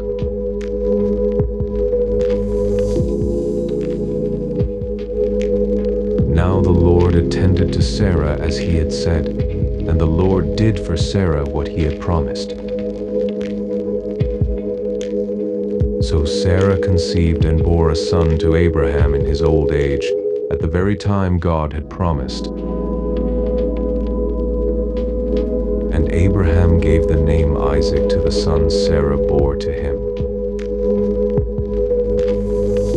When his son Isaac was 8 days old, Abraham circumcised him as God had commanded him. Abraham was 100 years old when his son Isaac was born to him. Then Sarah said, "God has made me laugh, and everyone who hears of this will laugh with me." She added, "Who would have told Abraham that Sarah would nurse children? Yet I have borne him a son in his old age." So the child grew and was weaned, and Abraham held a great feast on the day Isaac was weaned. But Sarah saw that the son whom Hagar the Egyptian had borne to Abraham was mocking her son. And she said to Abraham, "Expel the slave woman and her son, for the slave woman's son will never share in the inheritance with my son Isaac." Now this matter distressed Abraham greatly because it concerned his son Ishmael. But God said to Abraham, "Do not be distressed about the boy and your maidservant. Listen to everything that Sarah tells you, for through Isaac your offspring will be reckoned. But I will also make a nation of the slave woman's son, because he is your offspring." Early in the morning, Abraham got up, took bread and a skin of water, put them on Hagar's shoulders, and sent her away with the boy. She left and wandered in the wilderness of Beersheba. When the water in the skin was gone, she left the boy under one of the bushes. Then she went off and sat down nearby, about a bow shot away, for she said, "I cannot bear to watch the boy die." And as she sat nearby, she lifted up her voice and wept. Then God heard the voice of the boy, and the angel of God called to Hagar from heaven, "What is wrong, Hagar? Do not be afraid, for God has heard the voice of the boy where he lies. Get up, lift up the boy, and take him by the hand, for I will make him into a great nation." Then God opened her eyes, and she saw a well of water. So she went and filled the skin with water, and gave the boy a drink. And God was with the boy, and he grew up and settled in the wilderness, and became a great archer. And while he was dwelling in the wilderness of Paran, his mother got a wife for him from the land of Egypt. At that time Abimelech and Phicol, the commander of his army, said to Abraham, "God is with you in all that you do. Now therefore swear to me here before God that you will not deal falsely with me or my children or descendants. Show to me and to the country in which you reside the same kindness that I have shown to you." And Abraham replied, "I swear it." But when Abraham complained to Abimelech about a well that Abimelech's servants had seized, Abimelech replied, "I do not know who has done this. You did not tell me, so I have not heard about it until today." So Abraham brought sheep and cattle and gave them to Abimelech, and the two men made a covenant. Abraham separated 7 ewe lambs from the flock. Abimelech asked him, "Why have you set apart these 7 ewe lambs?" He replied, "You are to accept the 7 ewe lambs from my hand as my witness that I dug this well."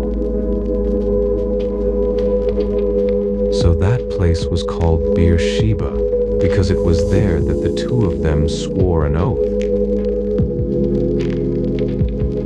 After they had made the covenant at Beersheba, Abimelech and Phicol, the commander of his army, got up and returned to the land of the Philistines.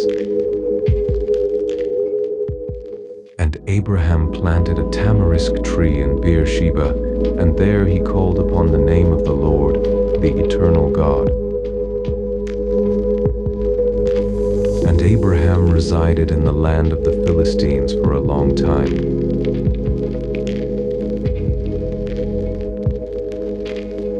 Sometime later, God tested Abraham and said to him, "Abraham." "Here I am," he answered. "Take your son," God said, "your only son Isaac, whom you love, and go to the land of Moriah. Offer him there as a burnt offering on one of the mountains, which I will show you." So Abraham got up early the next morning, saddled his donkey, and took along 2 of his servants and his son Isaac. He split the wood for a burnt offering and set out for the place God had designated. On the 3rd day, Abraham looked up and saw the place in the distance. "Stay here with the donkey," Abraham told his servants. "The boy and I will go over there to worship, and then we will return to you." Abraham took the wood for the burnt offering and placed it on his son Isaac. He himself carried the fire and the sacrificial knife, and the 2 of them walked on together. Then Isaac said to his father Abraham, "My father." "Here I am, my son," he replied. "The fire and the wood are here," said Isaac. "But where is the lamb for the burnt offering?" Abraham answered, "God himself will provide the lamb for the burnt offering, my son." And the 2 walked on together. When they arrived at the place God had designated, Abraham built the altar there and arranged the wood. He bound his son Isaac and placed him on the altar atop the wood. Then Abraham reached out his hand and took the knife to slaughter his son. Just then the angel of the Lord called out to him from heaven, "Abraham, Abraham." "Here I am," he replied. "Do not lay a hand on the boy or do anything to him," said the angel. "For now I know that you fear God, since you have not withheld your only son from me." Then Abraham looked up and saw behind him a ram in a thicket, caught by its horns. So he went and took the ram and offered it as a burnt offering in place of his son. And Abraham called that place, "The Lord will provide." So to this day it is said, "On the mountain of the Lord it will be provided." And the angel of the Lord called to Abraham from heaven a 2nd time, saying, "By myself I have sworn, declares the Lord, that because you have done this, and have not withheld your only son, I will surely bless you, and I will multiply your descendants like the stars in the sky and the sand on the seashore. Your descendants will possess the gates of their enemies. And through your offspring all nations of the earth will be blessed, because you have obeyed my voice." Abraham went back to his servants, and they got up and set out together for Beersheba, and Abraham settled in Beersheba. Sometime later, Abraham was told, Milcah has also borne sons to your brother Nahor. Uz the firstborn, his brother Buz, Kemuel, the father of Aram, Hesed, Hazo, Pildash, Jidlap, and Bethuel. And Bethuel became the father of Rebekah. Milcah bore these 8 sons to Abraham's brother Nahor.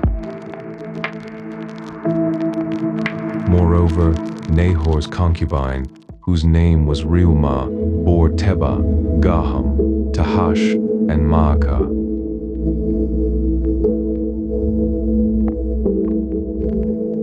Now Sarah lived to be 127 years old.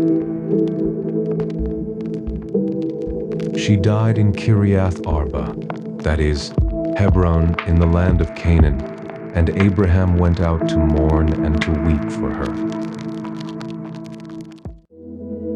Then Abraham got up from beside his dead wife and said to the Hittites, I am a foreigner and an outsider among you. Give me a burial site among you so that I can bury my dead. The Hittites replied to Abraham, Listen to us, sir. You are God's chosen one among us. Bury your dead in the finest of our tombs. None of us will withhold his tomb for burying your dead. Then Abraham rose and bowed down before the people of the land, the Hittites. If you are willing for me to bury my dead, he said to them, listen to me and approach Ephron son of Zohar on my behalf, to sell me the cave of Machpelah that belongs to him. It is at the end of his field. Let him sell it to me in your presence for full price, so that I may have a burial site. Now Ephron was sitting among the sons of Heth. So in the presence of all the Hittites who had come to the gate of his city, Ephron the Hittite answered Abraham, No, my lord, listen to me.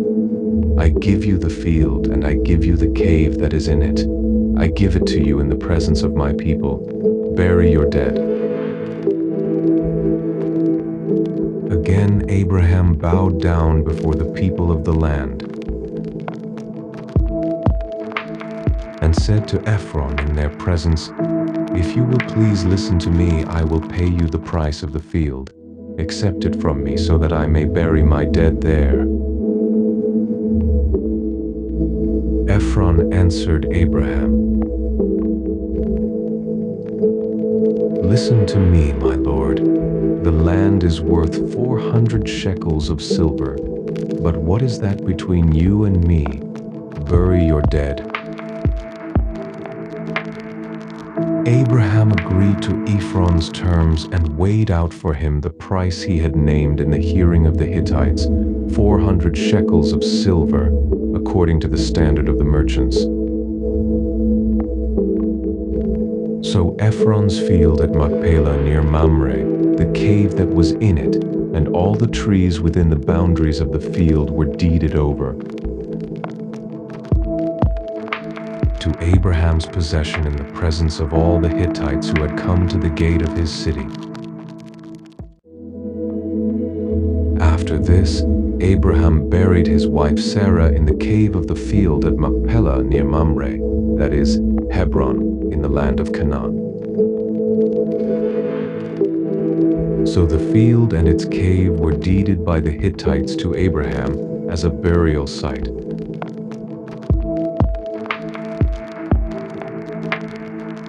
By now Abraham was old and well along in years, and the Lord had blessed him in every way. So Abraham instructed the chief servant of his household, who managed all he owned, Place your hand under my thigh,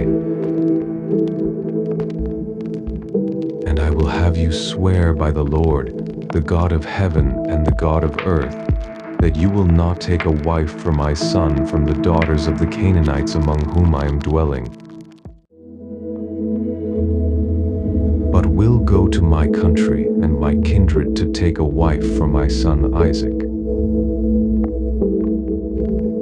The servant asked him, "What if the woman is unwilling to follow me to this land? Shall I then take your son back to the land from which you came?" Abraham replied, "Make sure that you do not take my son back there. The Lord, the God of heaven, who brought me from my father's house and my native land, who spoke to me and promised me on oath, saying to your offspring, I will give this land. He will send his angel before you so that you can take a wife for my son from there. And if the woman is unwilling to follow you, then you are released from this oath of mine. Only do not take my son back there." So the servant placed his hand under the thigh of his master Abraham and swore an oath to him concerning this matter. Then the servant took 10 of his master's camels and departed with all manner of good things from his master in hand. And he set out for Nahor's hometown in Aram Naharaim. As evening approached, he made the camels kneel down near the well outside the town, at the time when the women went out to draw water. "O Lord, God of my master Abraham," he prayed, "please grant me success today, and show kindness to my master Abraham. Here I am, standing beside the spring, and the daughters of the townspeople are coming out to draw water.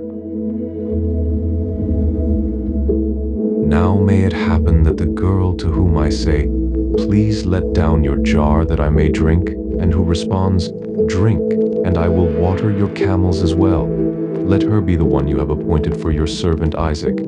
By this I will know that you have shown kindness to my master." Before the servant had finished praying, Rebekah came out with her jar on her shoulder. She was the daughter of Bethuel son of Milcah, the wife of Abraham's brother Nahor. Now the girl was very beautiful, a virgin who had not had relations with any man. She went down to the spring, filled her jar, and came up again. So the servant ran to meet her and said, "Please let me have a little water from your jar."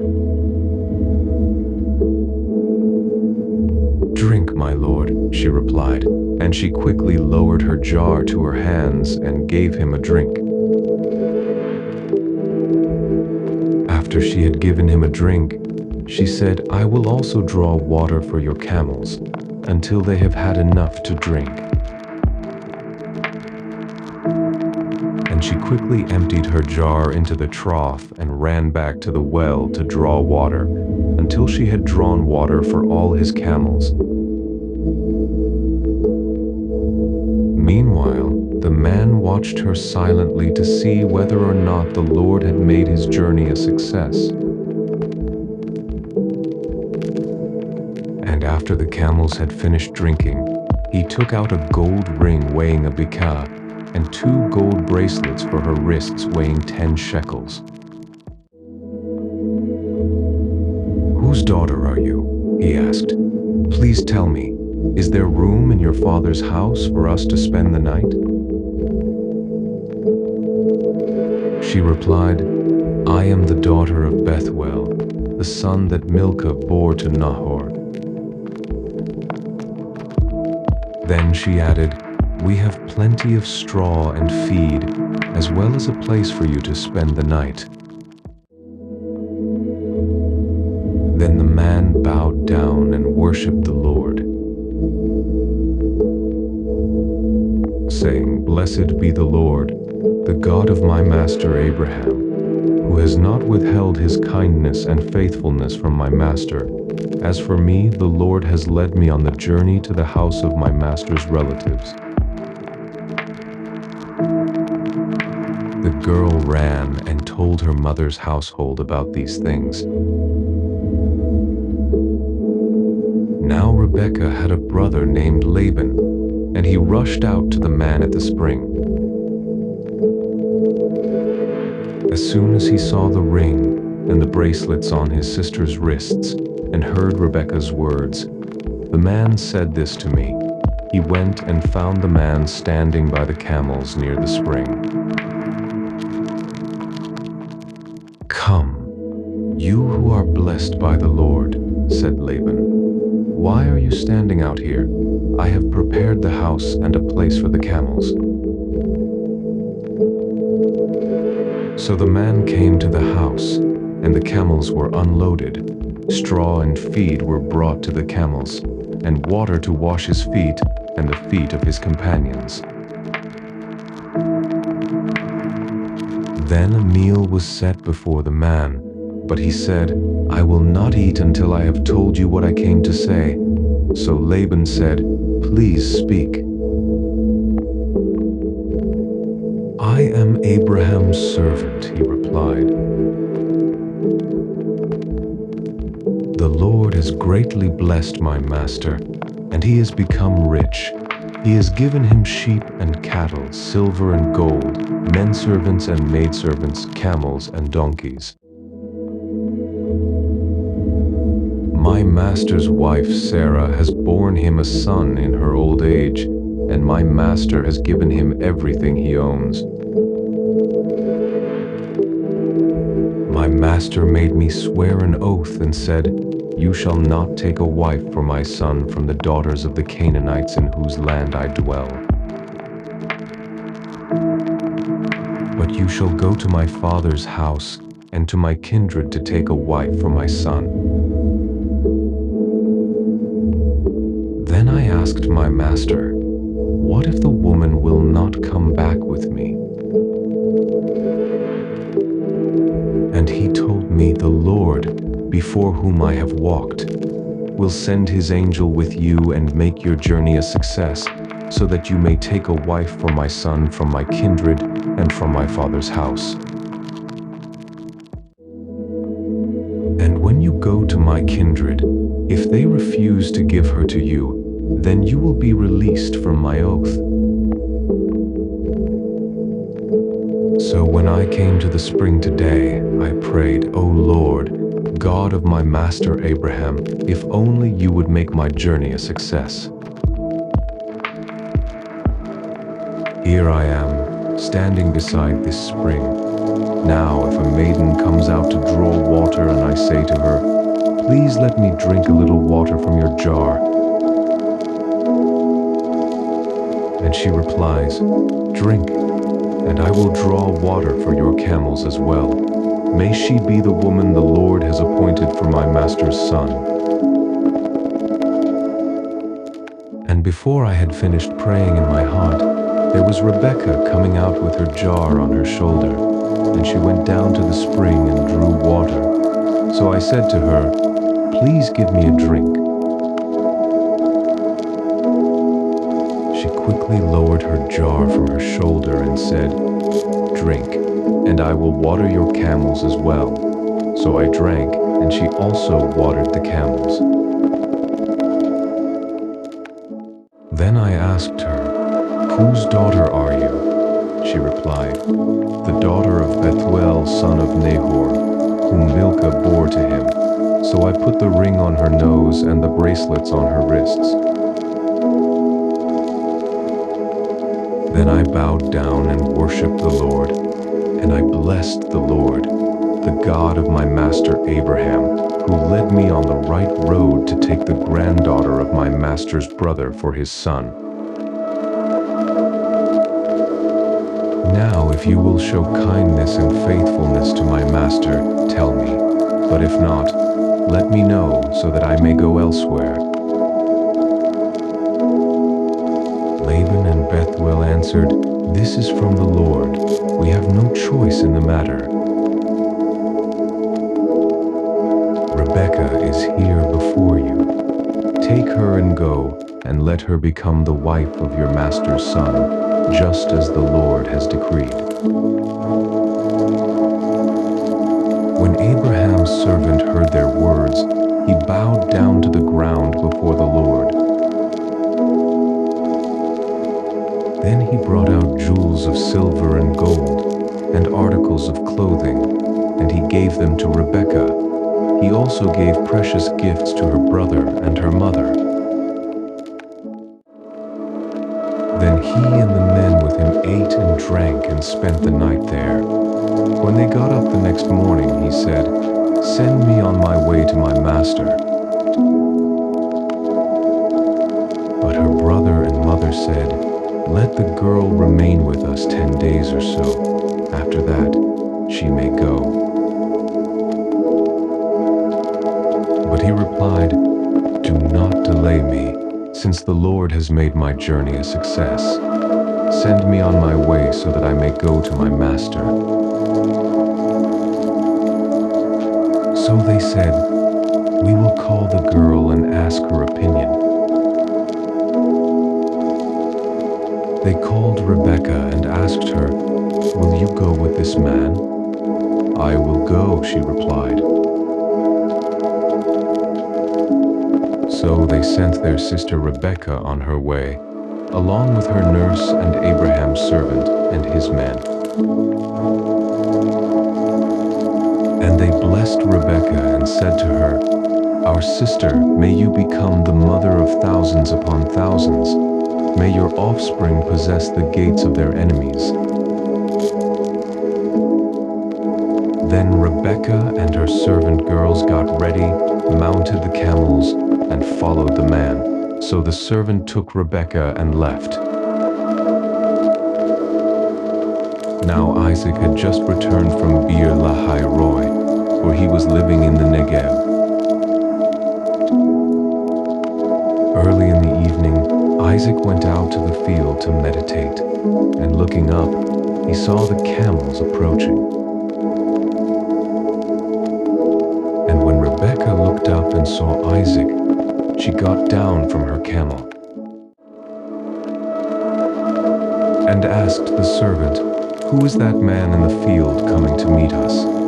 "It is my master," the servant answered. So she took her veil and covered herself. Then the servant told Isaac all that he had done. And Isaac brought her into the tent of his mother Sarah, and took Rebekah as his wife. And Isaac loved her, and was comforted after his mother's death.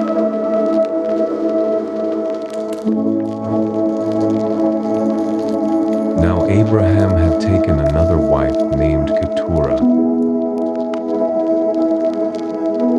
and she bore him Zimran, Yokshan, Medan, Midian, Ishbak, and Shua.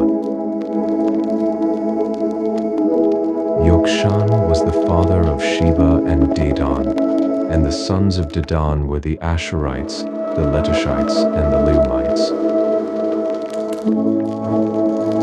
The sons of Midian were Ephah, Hanoch, Abida, and Eldah. All these were descendants of Keturah. Abraham left everything he owned to Isaac. But while he was still alive, Abraham gave gifts to the sons of his concubines and sent them away from his son Isaac to the land of the east.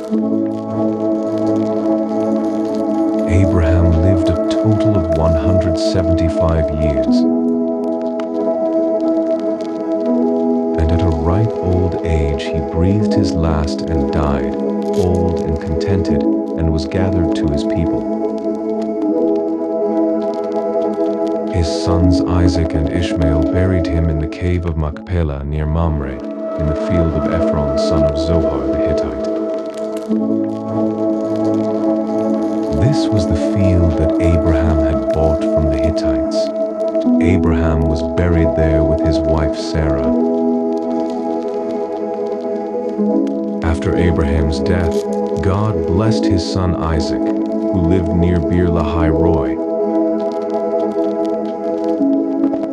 This is the account of Abraham's son Ishmael, whom Hagar the Egyptian, Sarah's maidservant, bore to Abraham.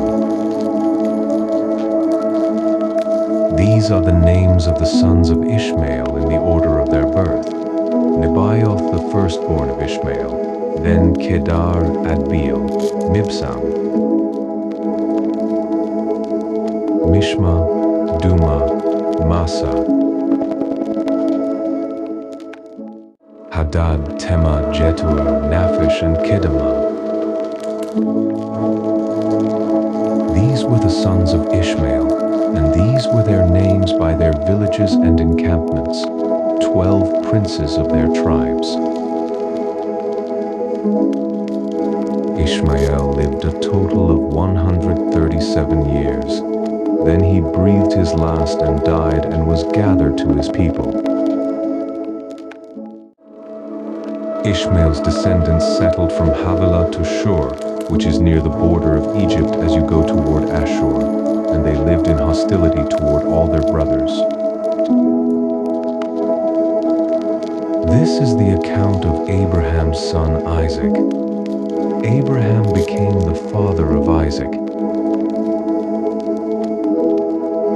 And Isaac was 40 years old when he married Rebekah, the daughter of Bethuel the Aramean from Paddan Aram, and the sister of Laban the Aramean.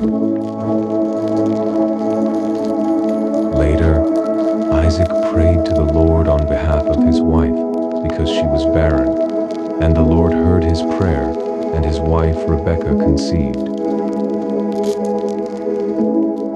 But the children inside her struggled with each other, and she said, "Why is this happening to me?" So Rebekah went to inquire of the Lord. And he declared to her, "Two nations are in your womb, and two peoples from within you will be separated. One people will be stronger than the other, and the older will serve the younger." When her time came to give birth, there were indeed twins in her womb. The first one came out red, covered with hair like a fur coat, so they named him Esau. After this, his brother came out grasping Esau's heel, so he was named Jacob, and Isaac was 60 years old when the twins were born. When the boys grew up, Esau became a skillful hunter, a man of the field, while Jacob was a quiet man who stayed at home. Because Isaac had a taste for wild game, he loved Esau, but Rebekah loved Jacob. One day, while Jacob was cooking some stew, Esau came in from the field and was famished. He said to Jacob, "Let me eat some of that red stew, for I am famished." That is why he was also called Edom. "First sell me your birthright," Jacob replied. "Look," said Esau, "I am about to die, so what good is a birthright to me?" "Swear to me first," Jacob said. So Esau swore to Jacob and sold him the birthright. Then Jacob gave some bread and lentil stew to Esau, who ate and drank and then got up and went away. Thus Esau despised his birthright.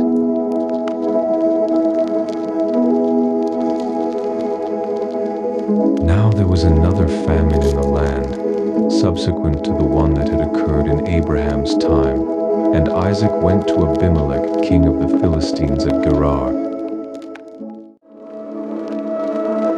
The Lord appeared to Isaac and said, "Do not go down to Egypt. Settle in the land where I tell you. Stay in this land as a foreigner, and I will be with you and bless you, for I will give all these lands to you and your offspring, and I will confirm the oath that I swore to your father Abraham. I will make your descendants as numerous as the stars in the sky, and I will give them all these lands, and through your offspring all nations of the earth will be blessed. Because Abraham listened to my voice and kept my charge, my commandments, my statutes, and my laws. So Isaac settled in Gerar. But when the men of that place asked about his wife, he said, "She is my sister," for he was afraid to say, "She is my wife," since he thought to himself, "The men of this place will kill me on account of Rebekah, because she is so beautiful." When Isaac had been there a long time, Abimelech, king of the Philistines, looked down from the window and was surprised to see Isaac caressing his wife Rebekah. Abimelech sent for Isaac and said, "So she is really your wife? How could you say she is my sister?" Isaac replied, "Because I thought I might die on account of her." "What is this you have done to us?" asked Abimelech. "One of the people could easily have slept with your wife, and you would have brought guilt upon us." So Abimelech warned all the people, saying, "Whoever harms this man or his wife will surely be put to death." Now Isaac sowed seed in the land, and that very year he reaped 100-fold, and the Lord blessed him. And he became richer and richer, until he was exceedingly wealthy. He owned so many flocks and herds and servants that the Philistines envied him. So the Philistines took dirt and stopped up all the wells that his father's servants had dug in the days of his father Abraham. Then Abimelech said to Isaac, "Depart from us, for you are much too powerful for us." So Isaac left that place and encamped in the valley of Gerar and settled there. Isaac reopened the wells that had been dug in the days of his father Abraham, which the Philistines had stopped up after Abraham died, and he gave these wells the same names his father had given them. Then Isaac's servants dug in the valley and found a well of fresh water there. But the herdsmen of Gerar quarreled with Isaac's herdsmen and said, "The water is ours." So he named the well Esau, because they contended with him. Then they dug another well and quarreled over that one also. So he named it Sitnah. He moved on from there and dug another well, and they did not quarrel over it. He named it Rehoboth and said, "At last the Lord has made room for us, and we will be fruitful in the land." From there Isaac went up to Beersheba. And that night the Lord appeared to him and said, "I am the God of your father Abraham. Do not be afraid, for I am with you. I will bless you and multiply your descendants for the sake of my servant Abraham." So Isaac built an altar there and called on the name of the Lord, and he pitched his tent there. His servants also dug a well there. Later, Abimelech came to Isaac from Gerar with Ahuzat his advisor and Phicol the commander of his army.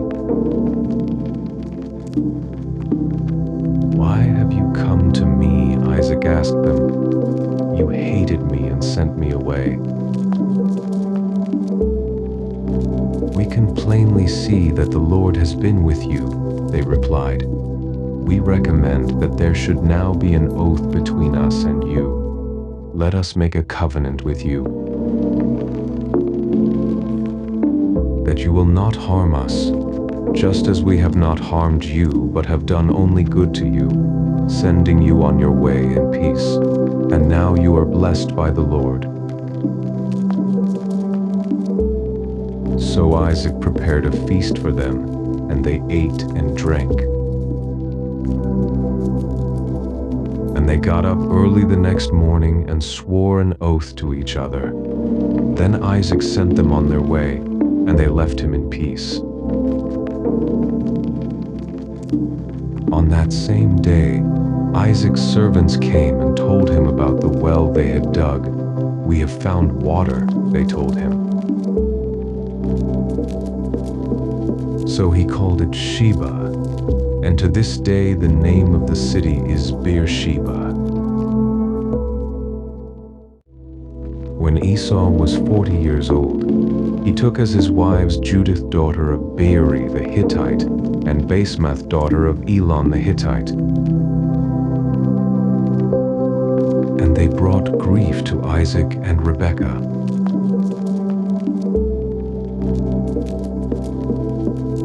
When Isaac was old and his eyes were so weak that he could no longer see, he called his older son Esau and said to him, "My son." "Here I am," Esau replied. "Look," said Isaac, "I am now old, and I do not know the day of my death.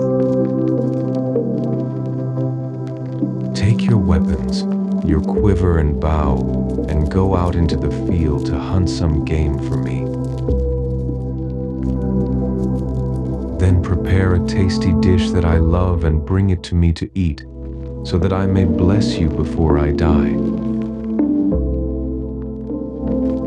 Now Rebekah was listening to what Isaac told his son Esau. So when Esau went into the field to hunt game and bring it back, Rebekah said to her son Jacob, "Behold, I overheard your father saying to your brother Esau, 'Bring me some game and prepare me a tasty dish to eat, so that I may bless you in the presence of the Lord before I die.' Now, my son, listen to my voice and do exactly as I tell you. Go out to the flock and bring me 2 choice young goats, so that I can make them into a tasty dish for your father, the kind he loves. Then take it to your father to eat, so that he may bless you before he dies." Jacob answered his mother Rebekah, "Look, my brother Esau is a hairy man, but I am smooth-skinned. What if my father touches me? Then I would be revealed to him as a deceiver, and I would bring upon myself a curse rather than a blessing." His mother replied, "Your curse be on me, my son. Just obey my voice and go get them for me."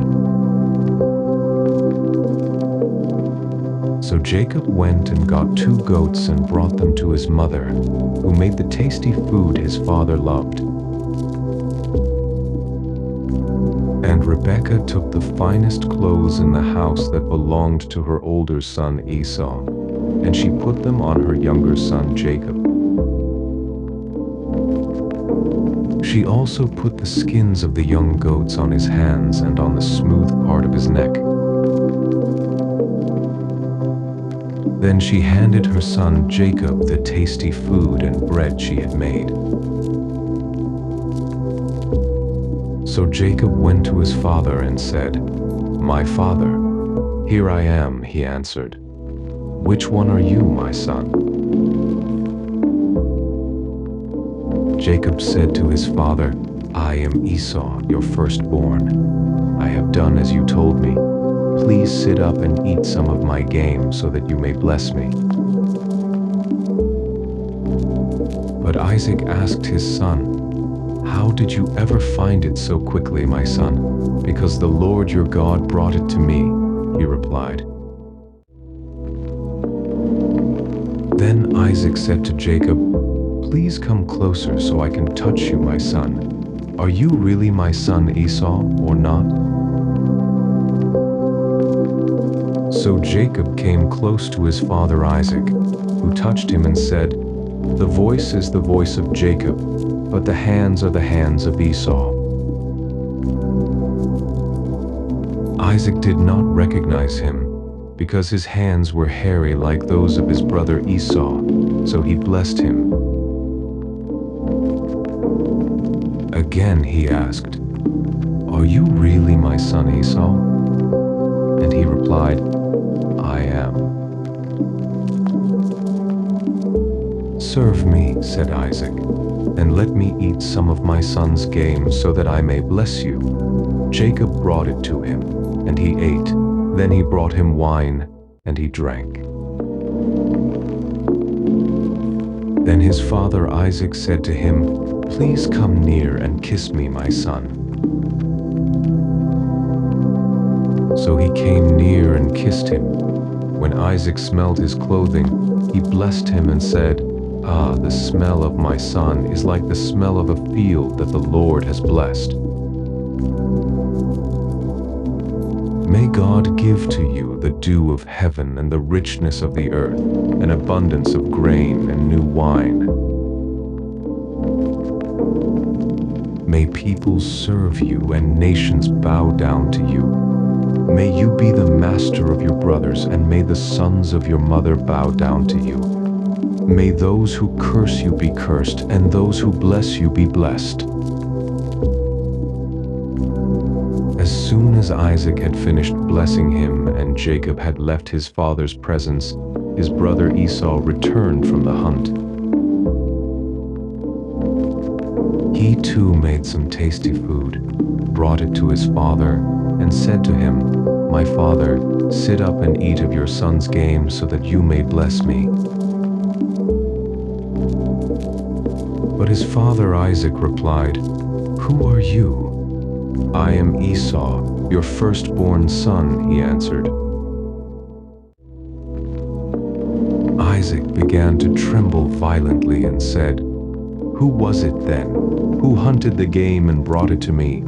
Before you came in, I ate it all and blessed him, and indeed he will be blessed."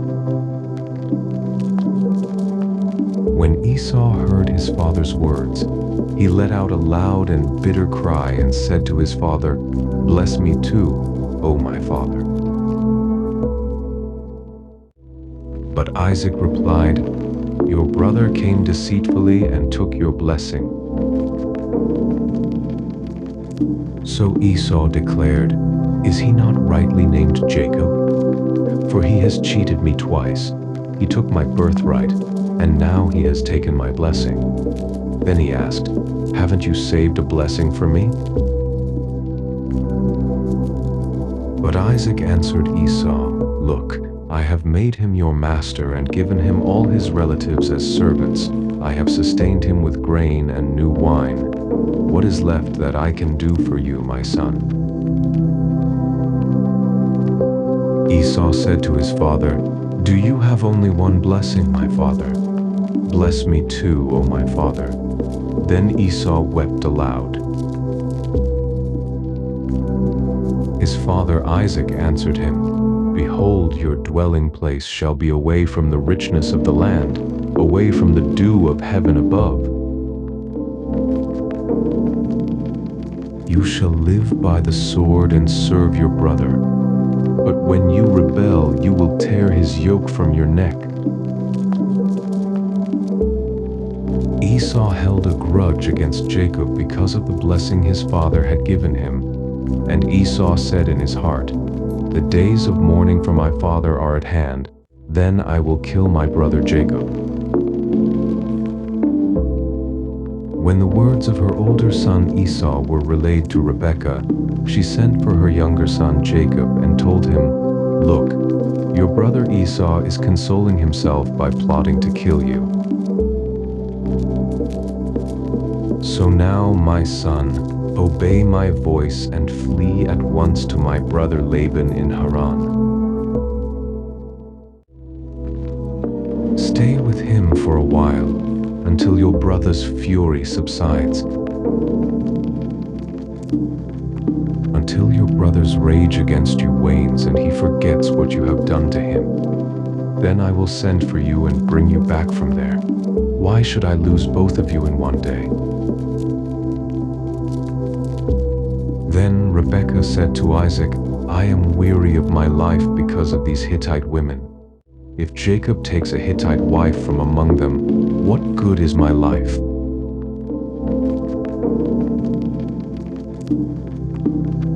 So Isaac called for Jacob and blessed him. "Do not take a wife from the Canaanite women," he commanded. "Go at once to Paddan Aram, to the house of your mother's father Bethuel, and take a wife from among the daughters of Laban, your mother's brother. May God Almighty bless you, and make you fruitful and multiply you, so that you may become a company of peoples. And may He give the blessing of Abraham to you and your descendants, so that you may possess the land where you dwell as a foreigner, the land God gave to Abraham." So Isaac sent Jacob to Paddan Aram, to Laban son of Bethuel the Aramean, the brother of Rebekah, who was the mother of Jacob and Esau. Now Esau learned that Isaac had blessed Jacob and sent him to Paddan Aram to take a wife there, commanding him, "Do not marry a Canaanite woman." And that Jacob had obeyed his father and mother and gone to Paddan Aram. And seeing that his father Isaac disapproved of the Canaanite women, Esau went to Ishmael and married Mahalath, the sister of Nebaioth and daughter of Abraham's son Ishmael, in addition to the wives he already had. Meanwhile Jacob left Beersheba and set out for Haran. On reaching a certain place, he spent the night there because the sun had set, and taking one of the stones from that place, he put it under his head and lay down to sleep. And Jacob had a dream about a ladder that rested on the earth with its top reaching up to heaven, and God's angels were going up and down the ladder. And there at the top the Lord was standing and saying, "I am the Lord, the God of your father Abraham, and the God of Isaac. I will give you and your descendants the land on which you now lie. Your descendants will be like the dust of the earth, and you will spread out to the west and east and north and south. All the families of the earth will be blessed through you and your offspring. Look, I am with you, and I will watch over you wherever you go, and I will bring you back to this land, for I will not leave you until I have done what I have promised you." When Jacob woke up, he said, "Surely the Lord is in this place, and I was unaware of it." And he was afraid and said, "How awesome is this place! This is none other than the house of God. This is the gate of heaven."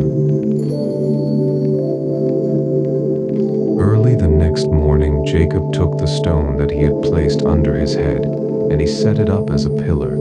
He poured oil on top of it. And he called that place Bethel, though previously the city had been named Luz. Then Jacob made a vow, saying, "If God will be with me and watch over me on this journey, and if he will provide me with food to eat and clothes to wear, so that I may return safely to my father's house, then the Lord will be my God. And this stone I have set up as a pillar will be God's house, and of all that you give me, I will surely give you a tenth."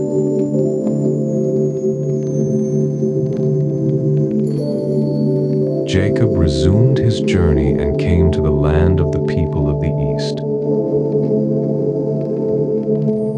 He looked and saw a well in the field, and near it lay 3 flocks of sheep, because the sheep were watered from this well, and a large stone covered the mouth of the well. When all the flocks had been gathered there, the shepherds would roll away the stone from the mouth of the well and water the sheep. Then they would return the stone to its place over the mouth of the well. "My brothers," Jacob asked the shepherds, "where are you from?" "We are from Haran," they answered. "Do you know Laban, the grandson of Nahor?" Jacob asked. "We know him," they replied. "Is he well?" Jacob inquired. "Yes," they answered, "and here comes his daughter Rachel with his sheep." "Look," said Jacob, "it is still broad daylight. It is not yet time to gather the livestock. Water the sheep and take them back to pasture." But they replied, "We cannot until all the flocks have been gathered and the stone has been rolled away from the mouth of the well. Then we will water the sheep." While he was still speaking with them, Rachel arrived with her father's sheep, for she was a shepherdess. As soon as Jacob saw Rachel, the daughter of his mother's brother Laban, with Laban's sheep, he went up and rolled the stone away from the mouth of the well and watered his uncle's sheep. Then Jacob kissed Rachel and wept aloud. He told Rachel that he was Rebekah's son, a relative of her father, and she ran and told her father. When Laban heard the news about his sister's son Jacob, he ran out to meet him. He embraced him and kissed him and brought him to his home, where Jacob told him all that had happened. Then Laban declared, "You are indeed my own flesh and blood," after Jacob had stayed with him a month. Laban said to him, "Just because you are my relative, should you work for nothing? Tell me what your wages should be." Now Laban had 2 daughters. The older was named Leah, and the younger was named Rachel. Leah had weak eyes, but Rachel was shapely and beautiful. Since Jacob loved Rachel, he answered, "I will serve you 7 years for your younger daughter Rachel." Laban replied, "Better that I give her to you than to another. Stay here with me." So Jacob served 7 years for Rachel, yet it seemed but a few days because of his love for her. Finally Jacob said to Laban, "Grant me my wife, for my time is complete, and I want to sleep with her." So Laban invited all the men of that place and prepared a feast. But when evening came, Laban took his daughter Leah and gave her to Jacob, and he slept with her. And Laban gave his servant girl Zilpah to his daughter Leah as her maidservant. When morning came, there was Leah. "What have you done to me?" Jacob said to Laban. "Wasn't it for Rachel that I served you? Why have you deceived me?" Laban replied, "It is not our custom here to give the younger daughter in marriage before the older. Finish this week's celebration and we will give you the younger one in return for another 7 years of work." And Jacob did just that. He finished the week's celebration, and Laban gave him his daughter Rachel as his wife. Laban also gave his servant girl Bilhah to his daughter Rachel as her maidservant. Jacob slept with Rachel as well, and indeed, he loved Rachel more than Leah, so he worked for Laban another 7 years. When the Lord saw that Leah was unloved, he opened her womb, but Rachel was barren. And Leah conceived and gave birth to a son, and she named him Reuben, for she said, "The Lord has seen my affliction, surely my husband will love me now." Again she conceived and gave birth to a son, and she said, "Because the Lord has heard that I am unloved, he has given me this son as well." So she named him Simeon. Once again Leah conceived and gave birth to a son, and she said, "Now at last my husband will become attached to me, because I have borne him 3 sons." So he was named Levi. And once more she conceived and gave birth to a son, and said, "This time I will praise the Lord." So she named him Judah. Then Leah stopped having children.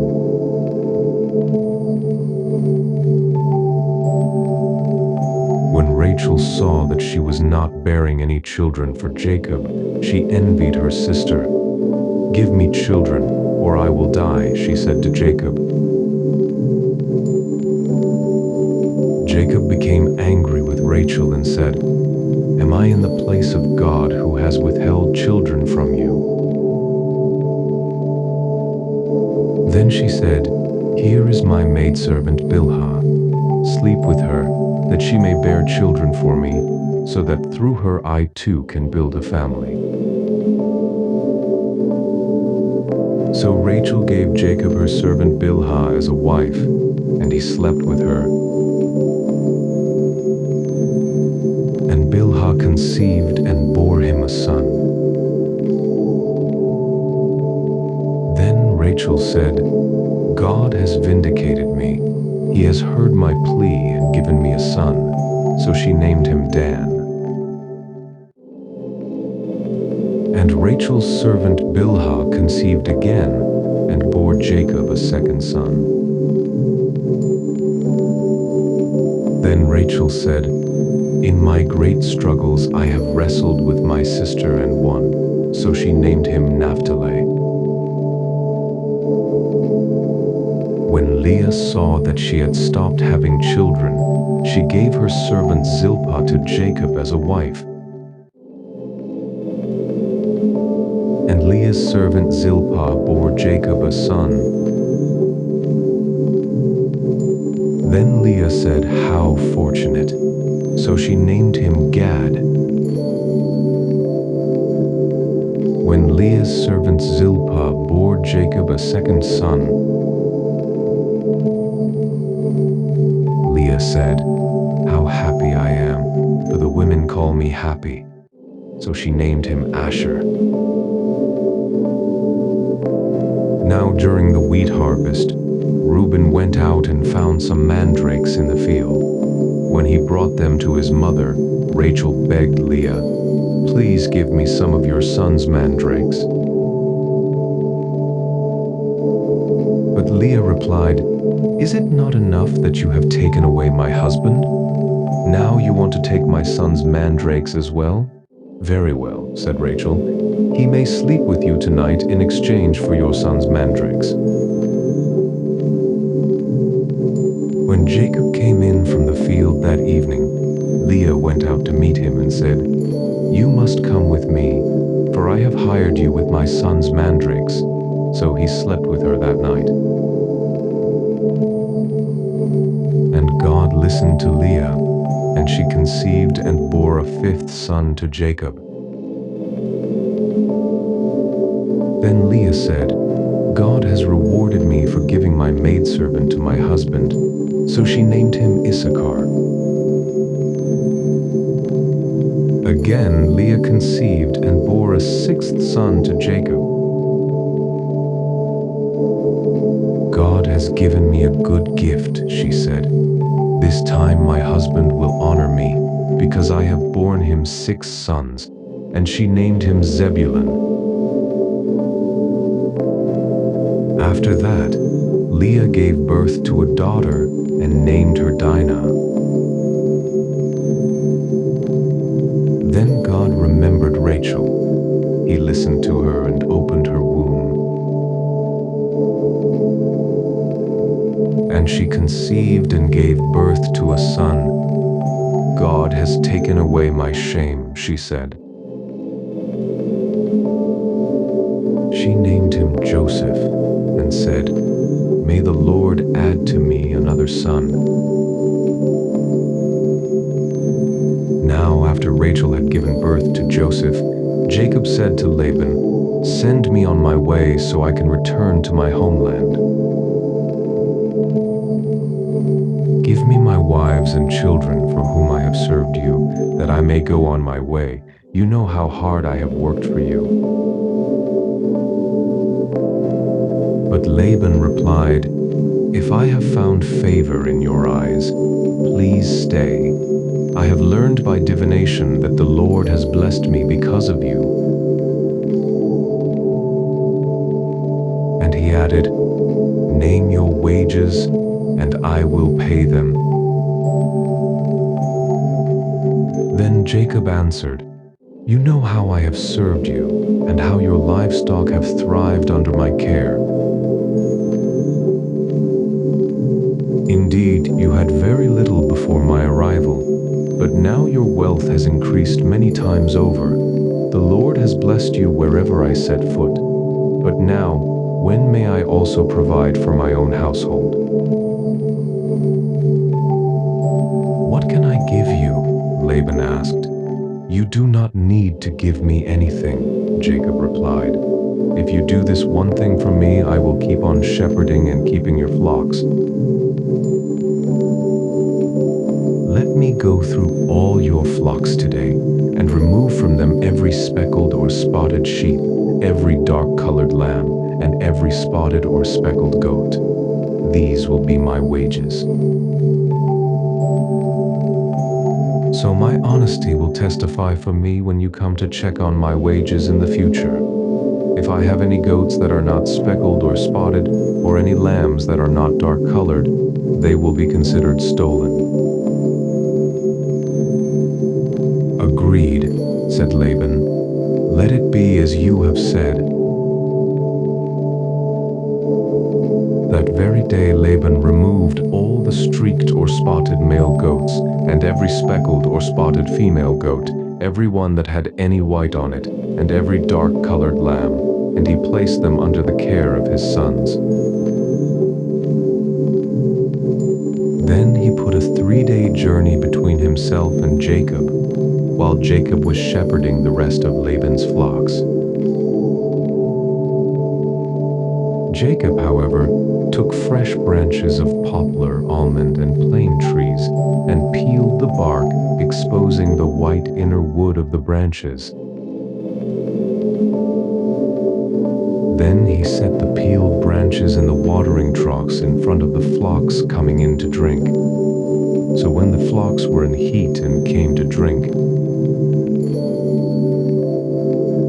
they mated in front of the branches, and they bore young that were streaked or speckled or spotted.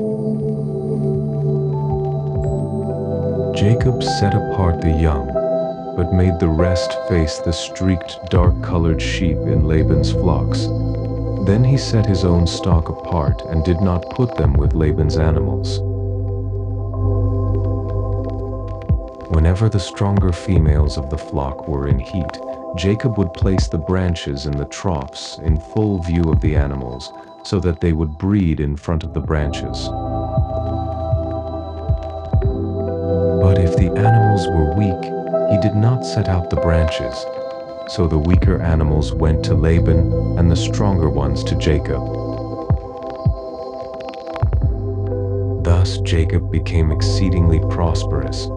He owned large flocks, maidservants and menservants, and camels and donkeys.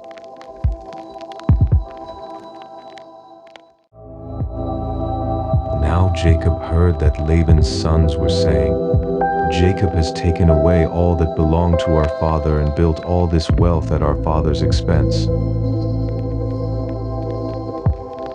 And Jacob saw from the countenance of Laban that his attitude toward him had changed. Then the Lord said to Jacob, "Go back to the land of your fathers and to your kindred, and I will be with you." So Jacob sent word and called Rachel and Leah to the field where his flocks were. And he told them, "I can see from your father's countenance that his attitude toward me has changed, but the God of my father has been with me. You know that I have served your father with all my strength. And although he has cheated me and changed my wages 10 times, God has not allowed him to harm me. If he said, 'The speckled will be your wages,' then the whole flock bore speckled offspring. If he said, 'The streaked will be your wages,' then the whole flock bore streaked offspring. Thus God has taken away your father's livestock and given them to me." When the flocks were breeding, I saw in a dream that the streaked, spotted, and speckled males were mating with the females.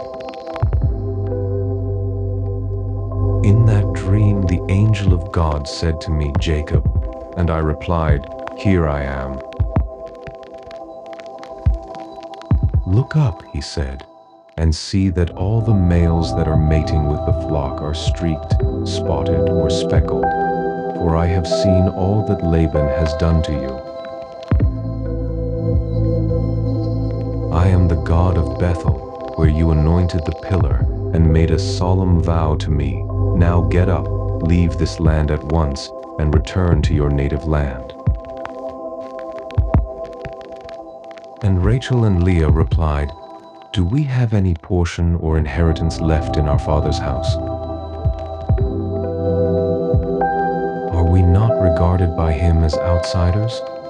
Not only has he sold us, but he has certainly squandered what was paid for us. Surely all the wealth that God has taken away from our father belongs to us and to our children. So do whatever God has told you." Then Jacob got up and put his children and his wives on camels.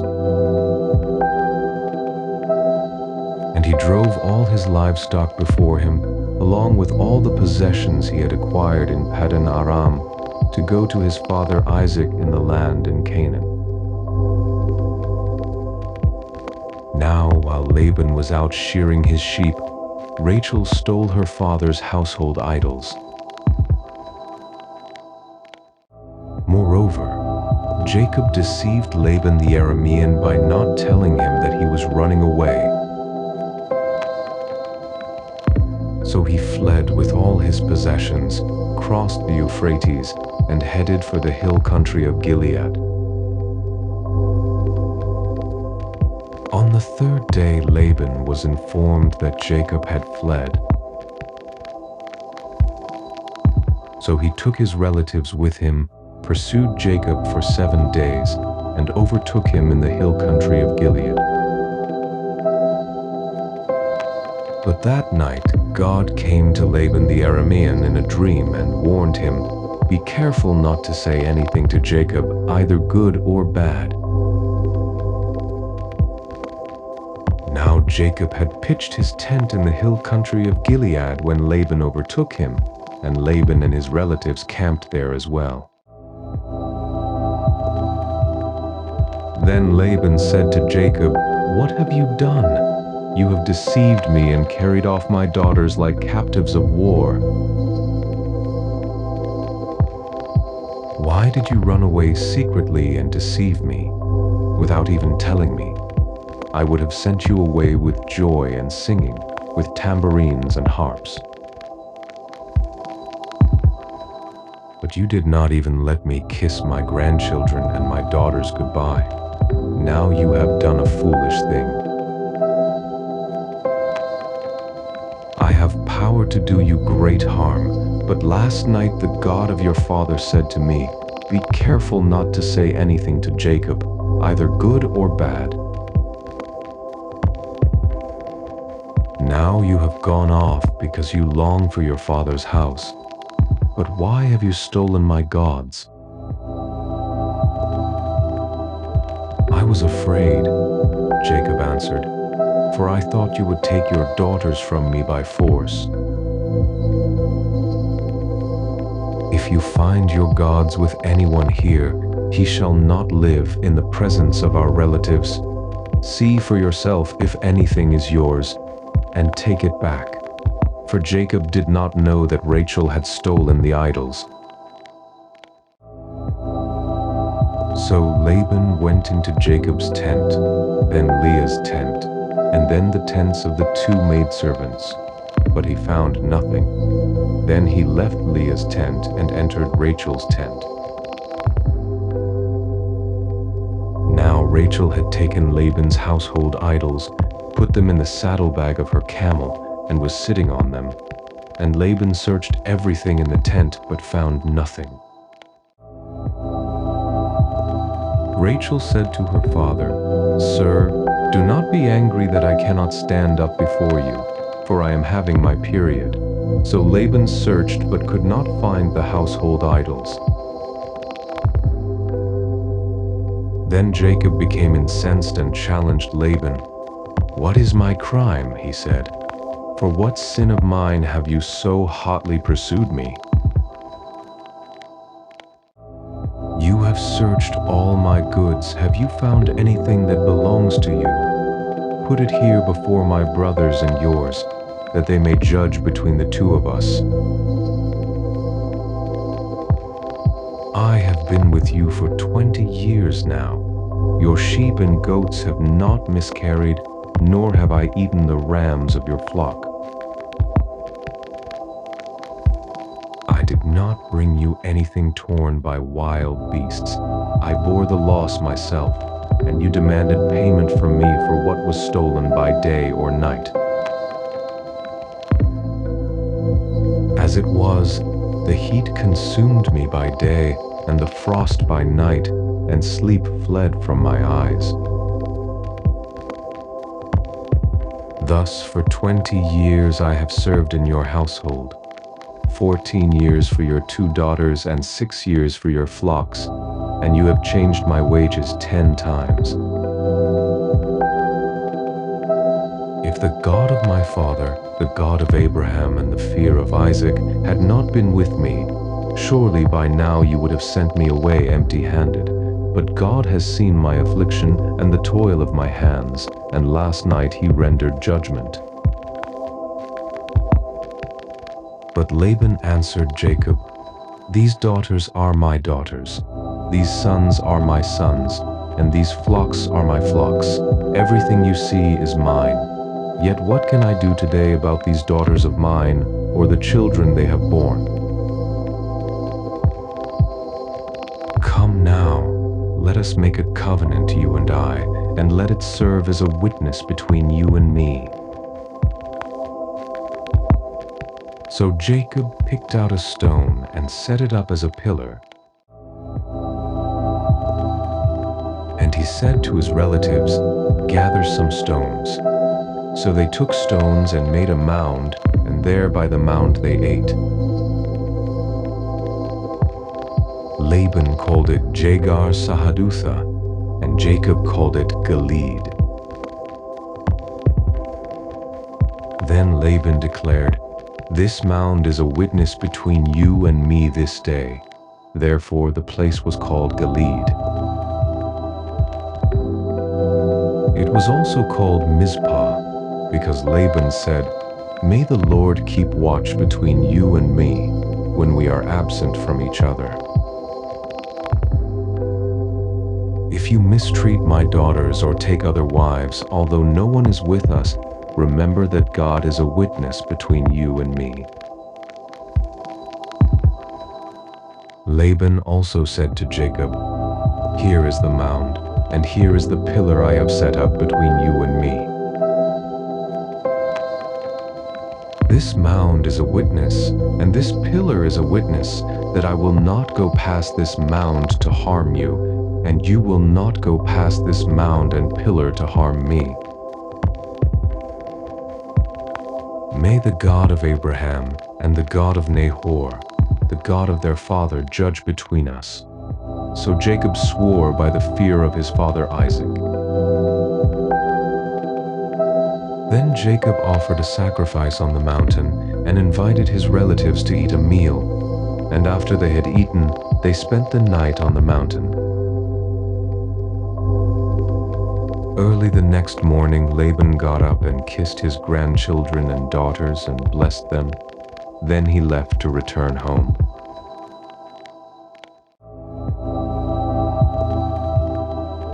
Jacob also went on his way, and the angels of God met him. When Jacob saw them, he said, "This is the camp of God." So he named that place Mahanaim. Jacob sent messengers ahead of him to his brother Esau in the land of Seir, the country of Edom. He instructed them, "You are to say to my master Esau, 'Your servant Jacob says, I have been staying with Laban and have remained there until now. I have oxen, donkeys, flocks, menservants, and maidservants. I have sent this message to inform my master, so that I may find favor in your sight." When the messengers returned to Jacob, they said, "We went to your brother Esau, and now he is coming to meet you, he and 400 men with him." In great fear and distress, Jacob divided his people into 2 camps, as well as the flocks and herds and camels. He thought, if Esau comes and attacks one camp, then the other camp can escape. Then Jacob declared, "O God of my father Abraham, God of my father Isaac, the Lord who told me, 'Go back to your country and to your kindred, and I will make you prosper.' I am unworthy of all the kindness and faithfulness you have shown your servant. Indeed, with only my staff I came across the Jordan, but now I have become 2 camps. Please deliver me from the hand of my brother Esau, for I am afraid that he may come and attack me and the mothers and children with me. But you have said, 'I will surely make you prosper, and I will make your offspring like the sand of the sea, too numerous to count.'" Jacob spent the night there, and from what he had brought with him, he selected a gift for his brother Esau. 200 female goats, 20 male goats, 200 ewes, 20 rams, 30 milk camels with their young, 40 cows, 10 bulls, 20 female donkeys, and 10 male donkeys. He entrusted them to his servants in separate herds and told them, "Go on ahead of me and keep some distance between the herds." He instructed the one in the lead, "When my brother Esau meets you and asks, 'To whom do you belong? Where are you going? And whose animals are these before you?' Then you are to say, 'They belong to your servant Jacob. They are a gift sent to my lord Esau, and behold, Jacob is behind us.'"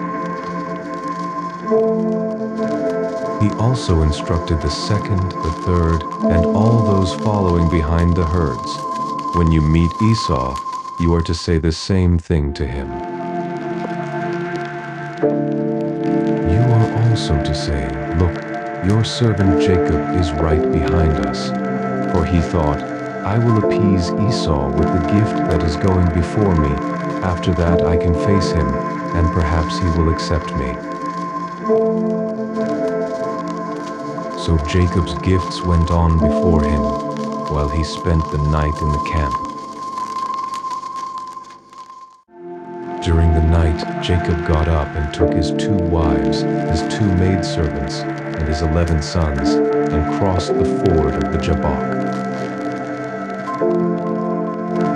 He took them and sent them across the stream, along with all his possessions. So Jacob was left all alone, and there a man wrestled with him until daybreak. When the man saw that he could not overpower Jacob, he struck the socket of Jacob's hip and dislocated it as they wrestled. Then the man said, "Let me go, for it is daybreak." But Jacob replied, "I will not let you go unless you bless me." "What is your name?" the man asked. "Jacob," he replied. Then the man said, "Your name will no longer be Jacob, but Israel, because you have struggled with God and with men, and you have prevailed." And Jacob requested, "Please tell me your name." But he replied, "Why do you ask my name?" Then he blessed Jacob there.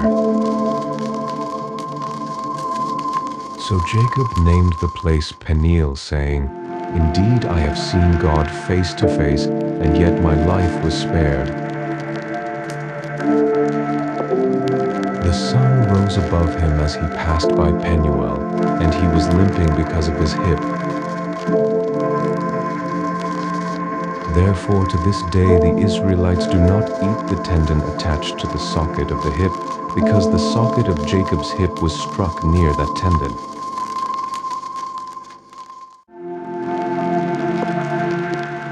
Now Jacob looked up and saw Esau coming toward him with 400 men. So he divided the children among Leah, Rachel, and the 2 maidservants.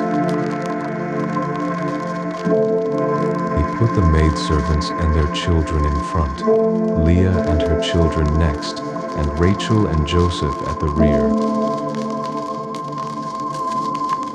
But Jacob himself went on ahead and bowed to the ground 7 times as he approached his brother. Esau, however, ran to him and embraced him, threw his arms around his neck, and kissed him, and they both wept. When Esau looked up and saw the women and children, he asked, "Who are these with you?" Jacob answered, "These are the children God has graciously given your servant." Then the maidservants and their children approached and bowed down. Leah and her children also approached and bowed down, and then Joseph and Rachel approached and bowed down. "What do you mean by sending this whole company to meet me?" asked Esau. "To find favor in your sight, my lord," Jacob answered. "I already have plenty, my brother," Esau replied. "Keep what belongs to you." But Jacob insisted, "No, please, if I have found favor in your sight, then receive this gift from my hand. For indeed I have seen your face, and it is like seeing the face of God, since you have received me favorably. Please accept my gift that was brought to you, because God has been gracious to me, and I have all I need." So Jacob pressed him until he accepted. Then Esau said, Let us be on our way, and I will go ahead of you." But Jacob replied, "My Lord knows that the children are frail, and I must care for sheep and cattle that are nursing their young. If they are driven hard for even a day, all the animals will die. Please let my Lord go ahead of his servant. I will continue on slowly, at a comfortable pace for the livestock and children, until I come to my Lord at Seir. Let me leave some of my people with you," Esau said. But Jacob replied, "Why do that? Let me find favor in the sight of my Lord." So that day Esau started on his way back to Seir. But Jacob went on to Sukkah, where he built a house for himself and shelters for his livestock. That is why the place was called Sukkah. After Jacob had come from Paddan Aram, he arrived safely at the city of Shechem in the land of Canaan, and he camped just outside the city. And the plot of ground where he pitched his tent, he purchased from the sons of Hamor, Shechem's father, for 100 pieces of silver.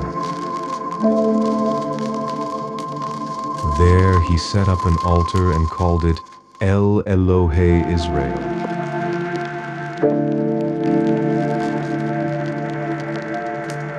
Now Dinah, the daughter Leah had borne to Jacob, went out to visit the daughters of the land. When Shechem, son of Hamor the Hivite, the prince of the region, saw her, he took her and lay with her by force.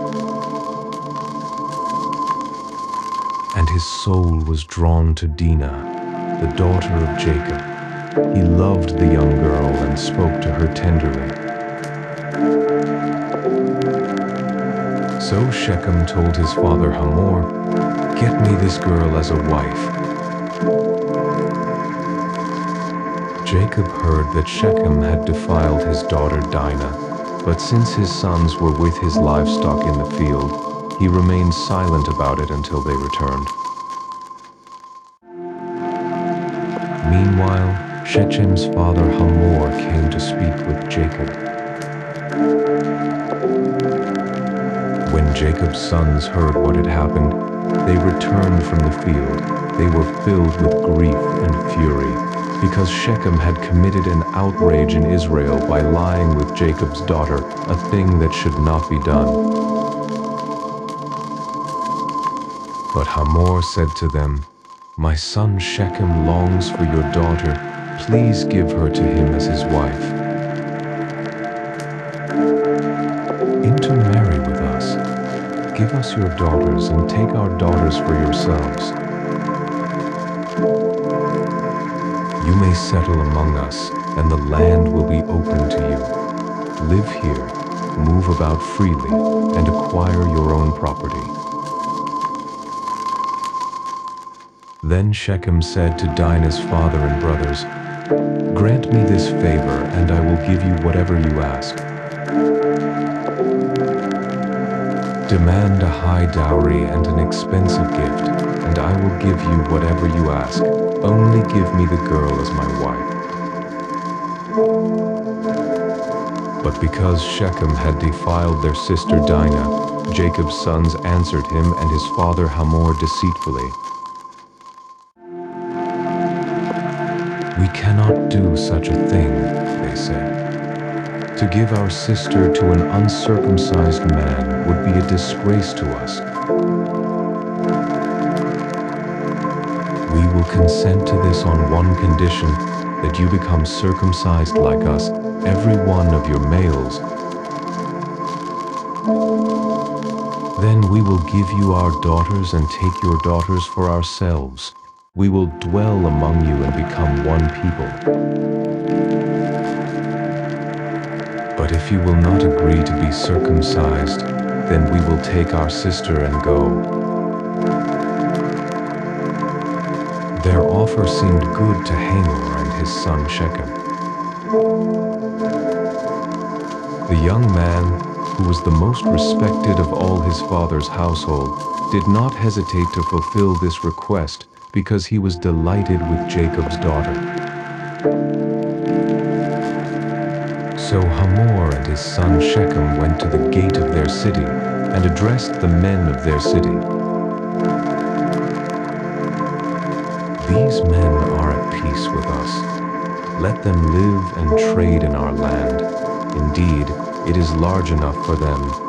Let us take their daughters in marriage and give our daughters to them. But only on this condition will the men agree to dwell with us and be one people if all our men are circumcised as they are. Will not their livestock, their possessions, and all their animals become ours? Only let us consent to them, and they will dwell among us. All the men who went out of the city gate listened to Hamor and his son Shechem, and every male of the city was circumcised. 3 days later, while they were still in pain, 2 of Jacob's sons, Dinah's brothers Simeon and Levi, took their swords, went into the unsuspecting city, and slaughtered every male. They killed Hamor and his son Shechem with their swords, took Dinah out of Shechem's house, and went away. Jacob's other sons came upon the slaughter and looted the city, because their sister had been defiled. They took their flocks and herds and donkeys and everything else in the city or in the field. They carried off all their possessions and women and children, and they plundered everything in their houses. Then Jacob said to Simeon and Levi, "You have brought trouble upon me by making me a stench to the Canaanites and Perizzites, the people of this land. We are few in number. If they unite against me and attack me, I and my household will be destroyed." But they replied, "Should he have treated our sister like a prostitute?"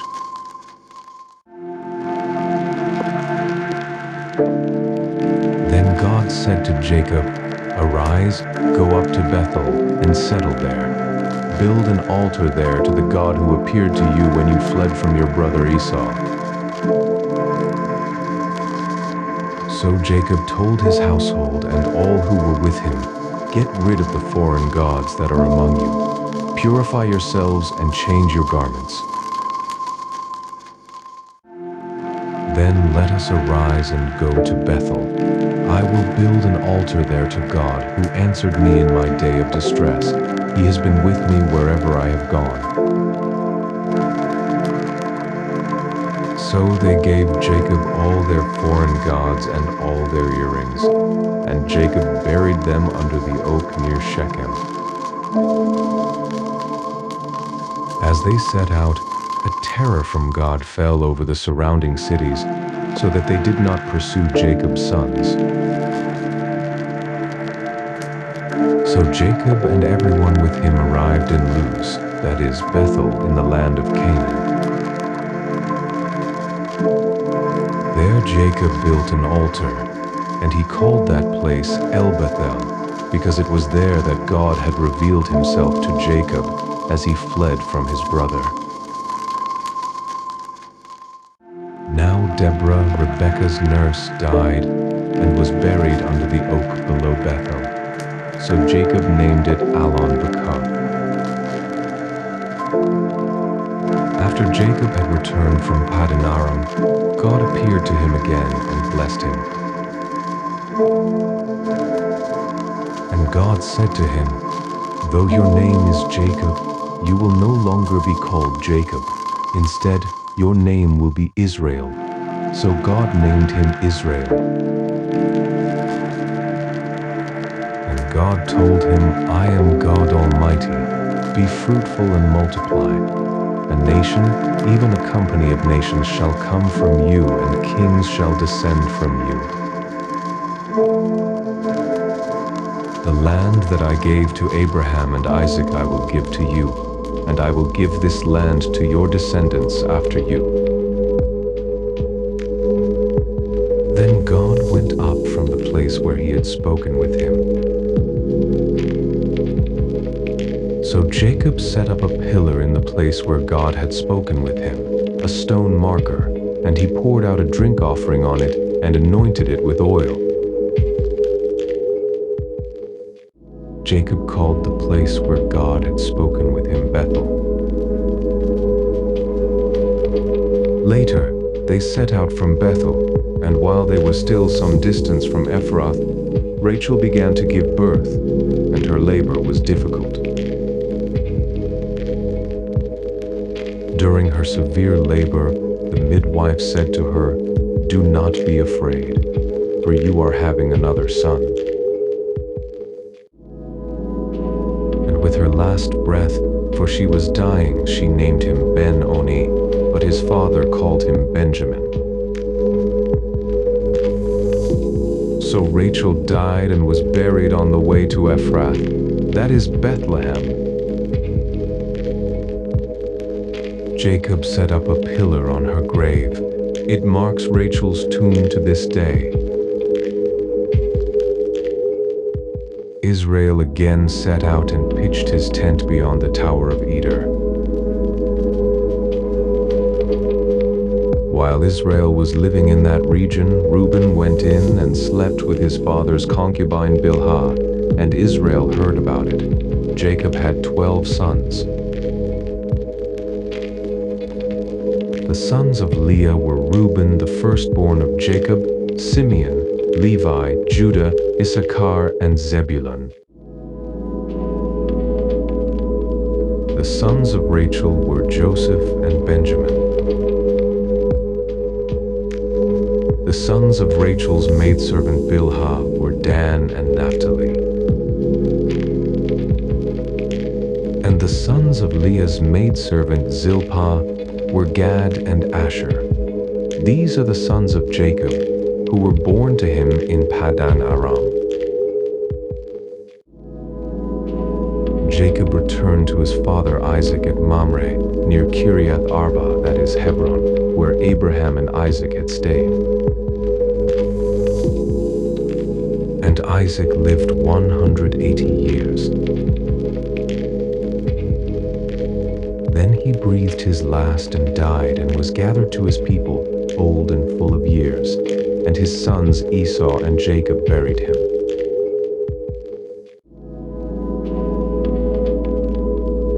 This is the account of Esau, that is Edom. Esau took his wives from the daughters of Canaan: Adah, daughter of Elon the Hittite, Oholibamah, daughter of Anah, and granddaughter of Zibeon the Hivite, and Basemath, daughter of Ishmael and sister of Nebaioth. And Adah bore Eliphaz to Esau. Basemath gave birth to Royal, and Oholibamah gave birth to Joish, Jalam, and Korah. These were the sons of Esau, who were born to him in the land of Canaan.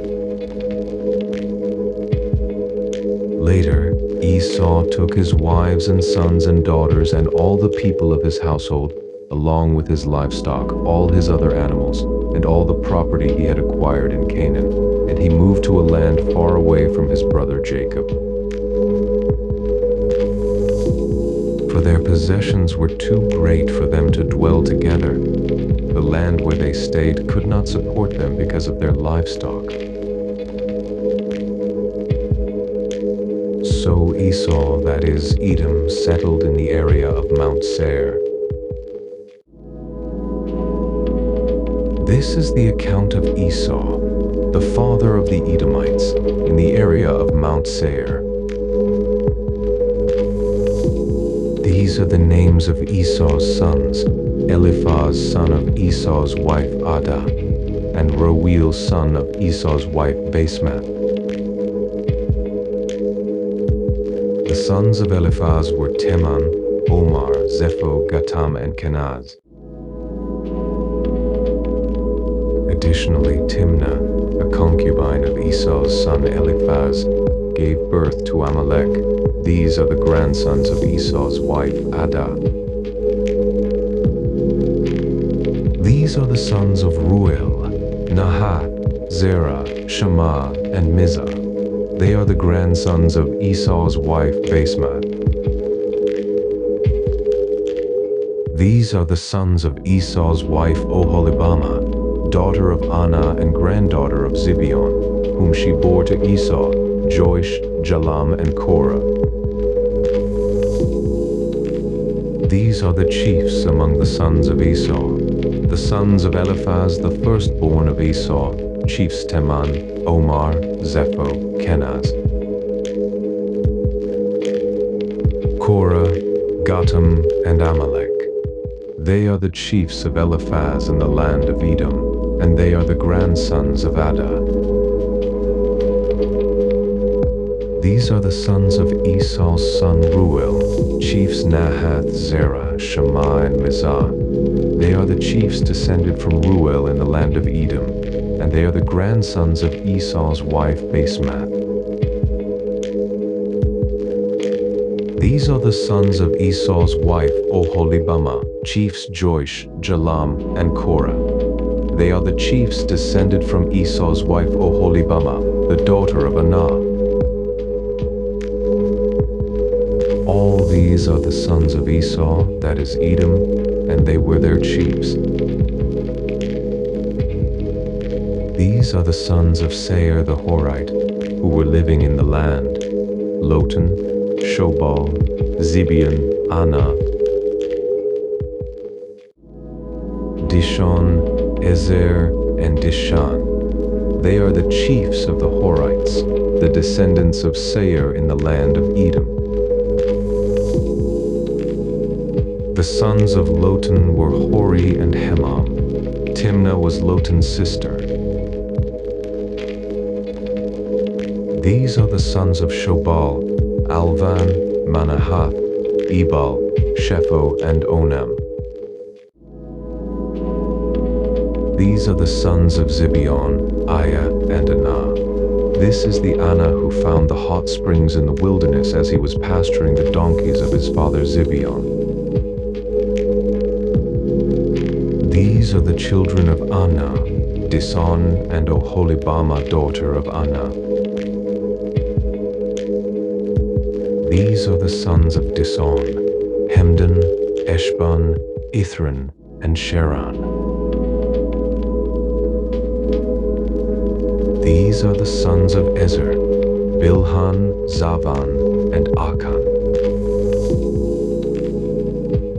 These are the sons of Dishan: Uz and Aran. These are the chiefs of the Horites, chiefs Lotan, Shobal, Zibeon, Anah, Dishon, Ezer, and Dishan. They are the chiefs of the Horites, according to their divisions in the land of Seir. These are the kings who reigned in the land of Edom before any king reigned over the Israelites. Bela, son of Beor, reigned in Edom. The name of his city was Dinhabah. When Bela died, Jobab, son of Zerah from Bozrah, reigned in his place. When Jobab died, Husham from the land of the Temanites reigned in his place.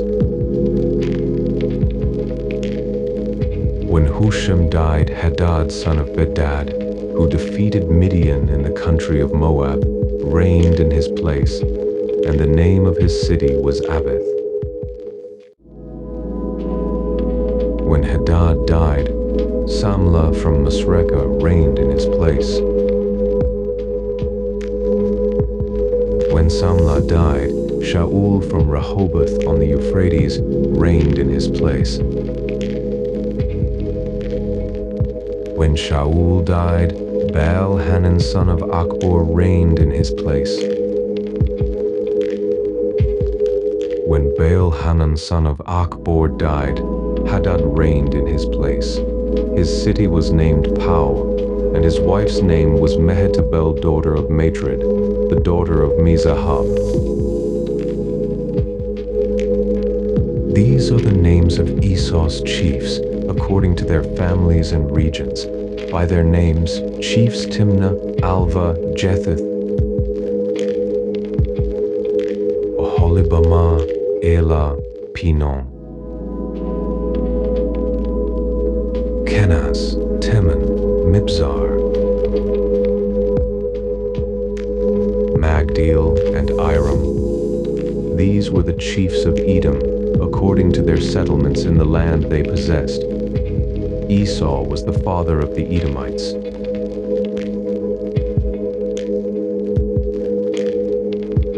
Now Jacob lived in the land where his father had resided, the land of Canaan. This is the account of Jacob. When Joseph was 17 years old, he was tending the flock with his brothers, the sons of his father's wives Bilhah and Zilpah, and he brought their father a bad report about them. Now Israel loved Joseph more than his other sons, because Joseph had been born to him in his old age, so he made him a robe of many colors. When Joseph's brothers saw that their father loved him more than any of them, they hated him and could not speak a kind word to him. Then Joseph had a dream, and when he told it to his brothers, they hated him even more. He said to them, "Listen to this dream I had. We were binding sheaves of grain in the field, and suddenly my sheaf rose and stood upright, while your sheaves gathered around and bowed down to mine.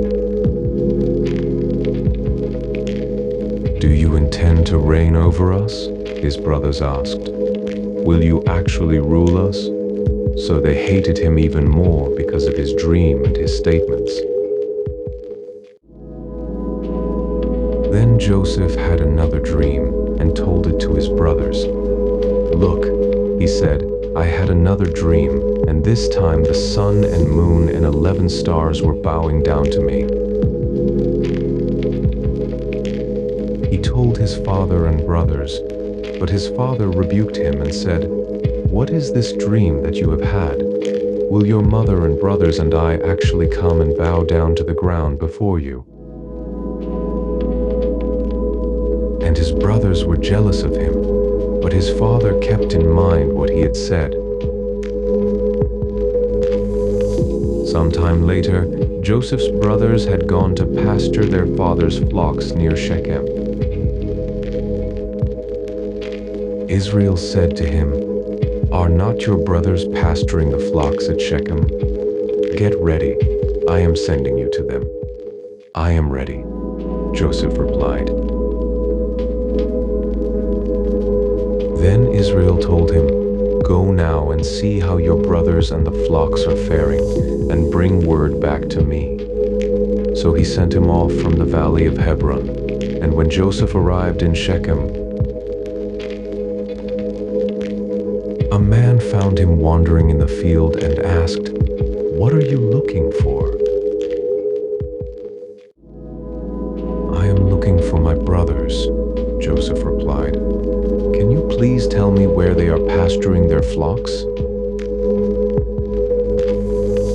"They have moved on from here," the man answered. "I heard them say, 'Let us go to Dothan.'" So Joseph set out after his brothers and found them at Dothan. Now Joseph's brothers saw him in the distance, and before he arrived, they plotted to kill him. "Here comes that dreamer," they said to one another. "Come now, let us kill him and throw him into one of the pits. We can say that a vicious animal has devoured him. Then we shall see what becomes of his dreams. When Reuben heard this, he tried to rescue Joseph from their hands. "Let us not take his life," he said. "Do not shed his blood. Throw him into this pit in the wilderness, but do not lay a hand on him." Reuben said this so that he could rescue Joseph from their hands and return him to his father. So when Joseph came to his brothers, they stripped him of his robe, the robe of many colors he was wearing. And they took him and threw him into the pit. Now the pit was empty, with no water in it. And as they sat down to eat a meal, they looked up and saw a caravan of Ishmaelites coming from Gilead. Their camels were carrying spices, balm and myrrh on their way down to Egypt. Then Judah said to his brothers, "What profit will we gain if we kill our brother and cover up his blood? Come, let us sell him to the Ishmaelites and not lay a hand on him, for he is our brother, our own flesh." And they agreed. So when the Midianite traders passed by, his brothers pulled Joseph out of the pit and sold him for 20 shekels of silver to the Ishmaelites, who took him to Egypt. When Reuben returned to the pit and saw that Joseph was not there, he tore his clothes, returned to his brothers and said, "The boy is gone. What am I going to do?" Then they took Joseph's robe, slaughtered a young goat, and dipped the robe in its blood. They sent the robe of many colors to their father and said, "We found this. Examine it to see whether it is your son's robe or not." His father recognized it and said, "It is my son's robe. A vicious animal has devoured him. Joseph has surely been torn to pieces." Then Jacob tore his clothes, put sackcloth around his waist, and mourned for his son many days. All his sons and daughters tried to comfort him, but he refused to be comforted. "No," he said, "I will go down to Sheol mourning for my son." So his father wept for him. Meanwhile, the Midianites sold Joseph in Egypt to Potiphar, an officer of Pharaoh and captain of the guard.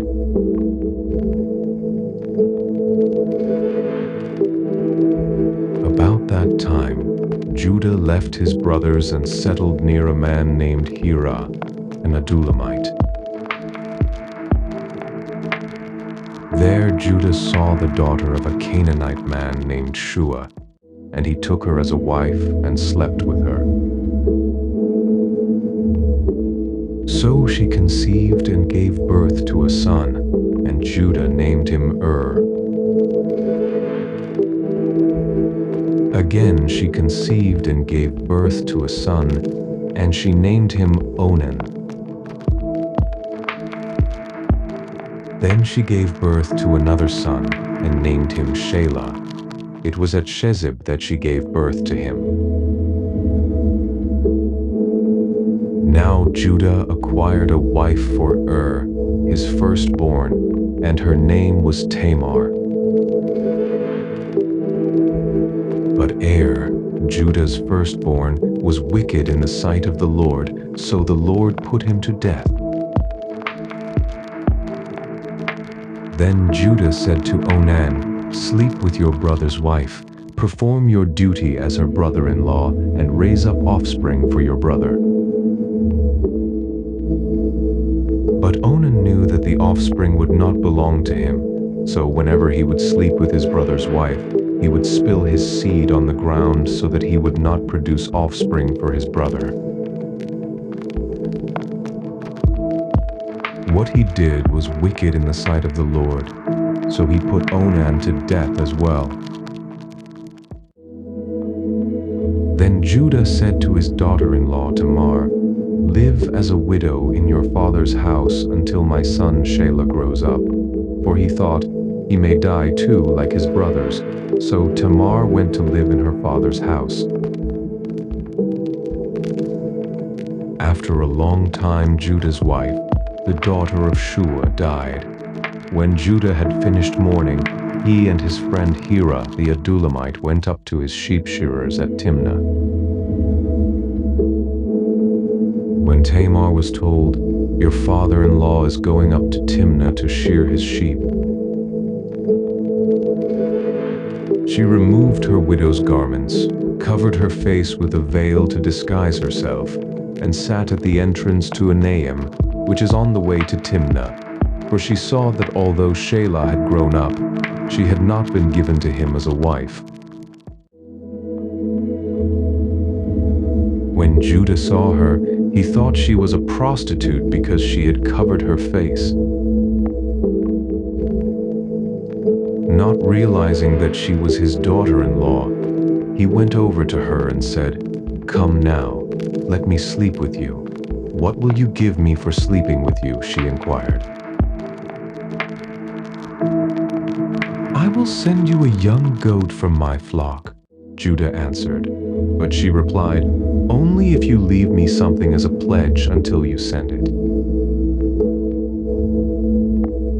"What pledge should I give you?" he asked. She answered, "Your seal and your cord and the staff in your hand." So he gave them to her and slept with her, and she became pregnant by him.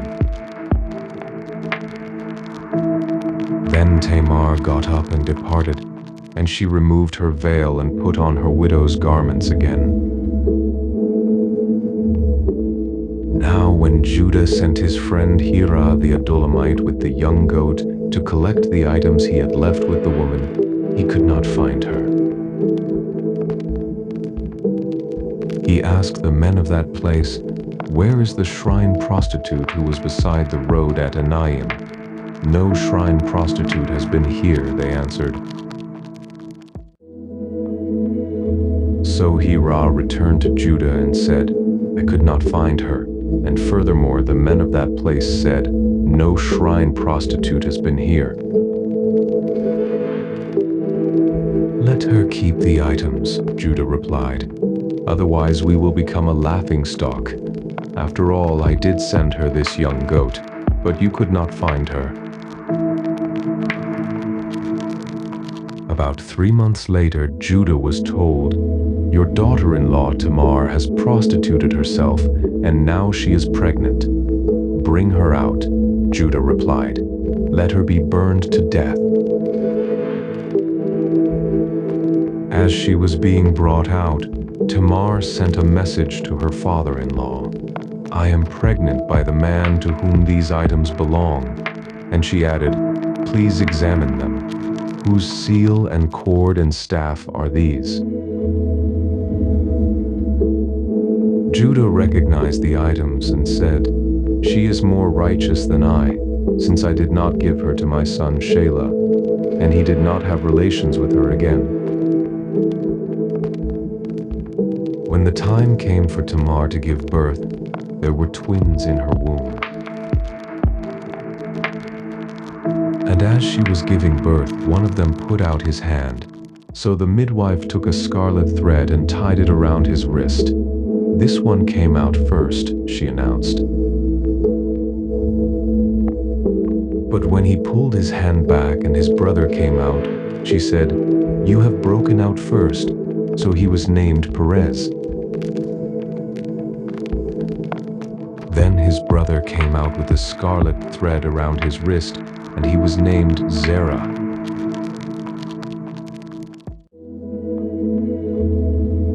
Meanwhile, Joseph had been taken down to Egypt. where an Egyptian named Potiphar, an officer of Pharaoh and captain of the guard, bought him from the Ishmaelites who had taken him there. And the Lord was with Joseph, and he became a successful man, serving in the household of his Egyptian master. When his master saw that the Lord was with him and made him prosper in all he did, Joseph found favor in his sight and became his personal attendant. Potiphar put him in charge of his household and entrusted him with everything he owned. From the time that he put Joseph in charge of his household and all he owned, the Lord blessed the Egyptian's household on account of him. The Lord's blessing was on everything he owned, both in his house and in his field. So Potiphar left all that he owned in Joseph's care. He did not concern himself with anything except the food he ate. Now Joseph was well built and handsome. And after some time his master's wife cast her eyes upon Joseph and said, "Sleep with me." But he refused. "Look," he said to his master's wife, "with me here, my master does not concern himself with anything in his house, and he has entrusted everything he owns to my care. No one in this house is greater than I am. He has withheld nothing from me except you, because you are his wife. So how could I do such a great evil and sin against God?" Although Potiphar's wife spoke to Joseph day after day, he refused to go to bed with her or even be near her. One day, however, Joseph went into the house to attend to his work, and not a single household servant was inside. She grabbed Joseph by his cloak and said, "Sleep with me." But leaving his cloak in her hand, he escaped and ran outside. When she saw that he had left his cloak in her hand and had run out of the house, she called her household servants. "Look," she said, "this Hebrew has been brought to us to make sport of us. He came to me so he could sleep with me, but I screamed as loud as I could. When he heard me scream for help, he left his cloak beside me and ran out of the house." So Potiphar's wife kept Joseph's cloak beside her until his master came home. Then she told him the same story. "The Hebrew slave you brought us came to me to make sport of me. But when I screamed for help, he left his cloak beside me and ran out of the house." When his master heard the story, his wife told him, saying, "This is what your slave did to me." He burned with anger. So Joseph's master took him and had him thrown into the prison where the king's prisoners were confined, while Joseph was there in the prison. The Lord was with him and extended kindness to him, granting him favor in the eyes of the prison warden. And the warden put all the prisoners under Joseph's care, so that he was responsible for all that was done in the prison. The warden did not concern himself with anything under Joseph's care, because the Lord was with Joseph and gave him success in whatever he did.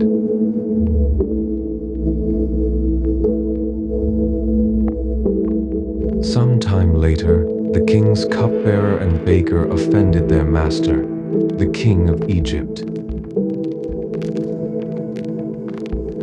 Pharaoh was angry with his two officers, the chief cupbearer and the chief baker.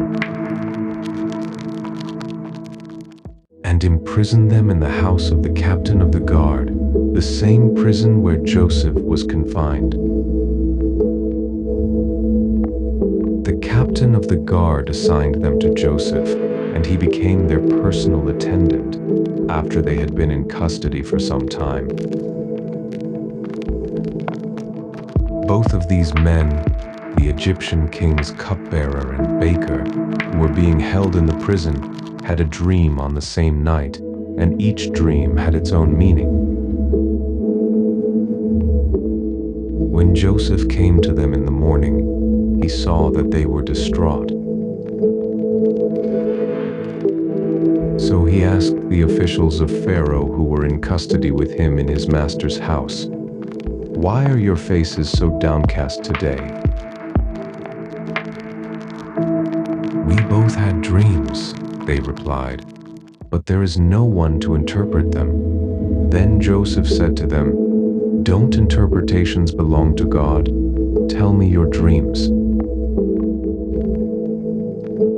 So the chief cupbearer told Joseph his dream. "In my dream there was a vine before me,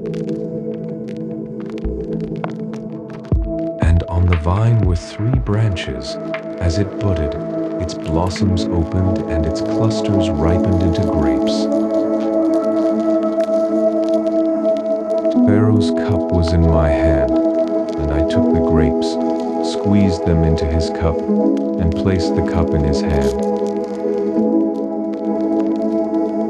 Joseph replied, "This is the interpretation.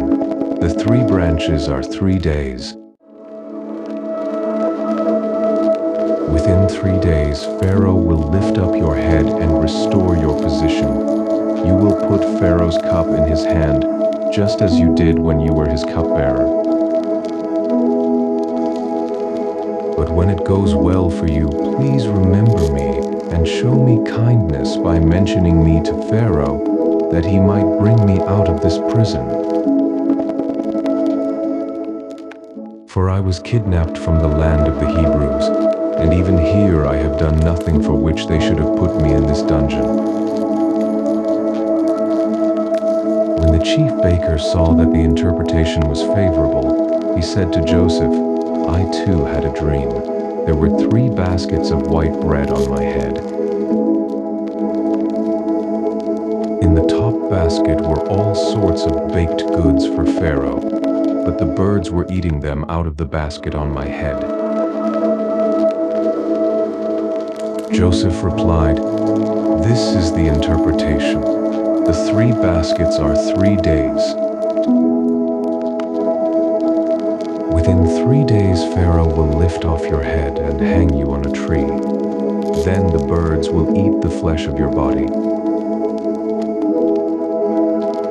On the 3rd day, which was Pharaoh's birthday, he held a feast for all his officials, and in their presence he lifted up the heads of the chief cupbearer and the chief baker.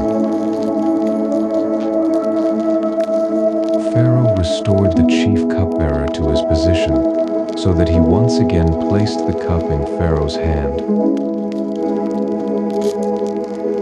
But Pharaoh hanged the chief baker, just as Joseph had described to them in his interpretation. The chief cupbearer, however, did not remember Joseph. He forgot all about him.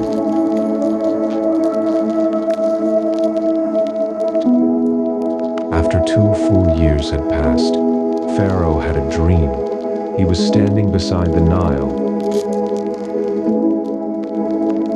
when 7 cows, sleek and well-fed, came up from the river and began to graze among the reeds. After them, 7 other cows, sickly and thin, came up from the Nile and stood beside the well-fed cows on the bank of the river. And the cows that were sickly and thin devoured the 7 sleek, well-fed cows. Then Pharaoh woke up. But he fell back asleep and dreamed a second time. 7 heads of grain, plump and ripe, came up on one stalk. After them, 7 other heads of grain sprouted, thin and scorched by the east wind. And the thin heads of grain swallowed up the 7 plump ripe ones. Then Pharaoh awoke and realized it was a dream. In the morning his spirit was troubled, so he summoned all the magicians and wise men of Egypt. Pharaoh told them his dreams, but no one could interpret them for him. Then the chief cupbearer said to Pharaoh, "Today I recall my failures." Pharaoh was once angry with his servants, and he put me and the chief baker in the custody of the captain of the guard. One night both the chief baker and I had dreams, and each dream had its own meaning. Now a young Hebrew was there with us, a servant of the captain of the guard. We told him our dreams and he interpreted them for us individually. And it happened to us just as he had interpreted. I was restored to my position, and the other man was hanged. So Pharaoh sent for Joseph, who was quickly brought out of the dungeon. After he had shaved and changed his clothes, he went in before Pharaoh. Pharaoh said to Joseph, "I had a dream, and no one can interpret it. But I have heard it said of you that when you hear a dream, you can interpret it." "I myself cannot do it," Joseph replied, "but God will give Pharaoh a sound answer." Then Pharaoh said to Joseph, "In my dream I was standing on the bank of the Nile when 7 cows, well fed and sleek, came up from the river and began to graze among the reeds. After them, 7 other cows, sickly, ugly, and thin, came up. I have never seen such ugly cows in all the land of Egypt. Then the thin, ugly cows devoured the 7 well-fed cows that were there first. When they had devoured them, however, no one could tell that they had done so. Their appearance was as ugly as it had been before. Then I awoke. In my dream I also saw 7 heads of grain, plump and ripe, growing on a single stalk. After them, 7 other heads of grain sprouted, withered, thin, and scorched by the east wind. And the thin heads of grain swallowed the 7 plump ones. I told this dream to the magicians, but no one could explain it to me. At this, Joseph said to Pharaoh, "The dreams of Pharaoh are one and the same. God has revealed to Pharaoh what he is about to do." The 7 good cows are 7 years, and the 7 ripe heads of grain are 7 years. The dreams have the same meaning. Moreover, the 7 thin, ugly cows that came up after them are 7 years, and so are the 7 worthless heads of grain scorched by the east wind. They are 7 years of famine. It is just as I said to Pharaoh. God has shown Pharaoh what he is about to do. Behold, 7 years of great abundance are coming throughout the land of Egypt. But 7 years of famine will follow them. Then all the abundance in the land of Egypt will be forgotten, and the famine will devastate the land. The abundance in the land will not be remembered, since the famine that follows it will be so severe. Moreover, because the dream was given to Pharaoh in 2 versions, the matter has been decreed by God. and he will carry it out shortly. Now, therefore, Pharaoh should look for a discerning and wise man and set him over the land of Egypt. Let Pharaoh take action and appoint commissioners over the land to take 1/5 of the harvest of Egypt during the 7 years of abundance. Under the authority of Pharaoh, let them collect all the excess food from these good years, that they may come and lay up the grain to be preserved as food in the cities. This food will be a reserve for the land during the 7 years of famine to come upon the land of Egypt. Then the country will not perish in the famine. This proposal pleased Pharaoh and all his officials. So Pharaoh asked them, "Can we find anyone like this man, in whom the Spirit of God abides?" Then Pharaoh said to Joseph, "Since God has made all this known to you, there is no one as discerning and wise as you. You shall be in charge of my house, and all my people are to obey your commands. Only with regard to the throne will I be greater than you."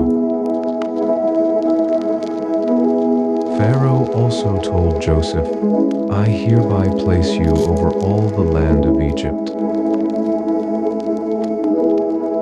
Then Pharaoh removed the signet ring from his finger, put it on Joseph's finger, clothed him in garments of fine linen, and placed a gold chain around his neck.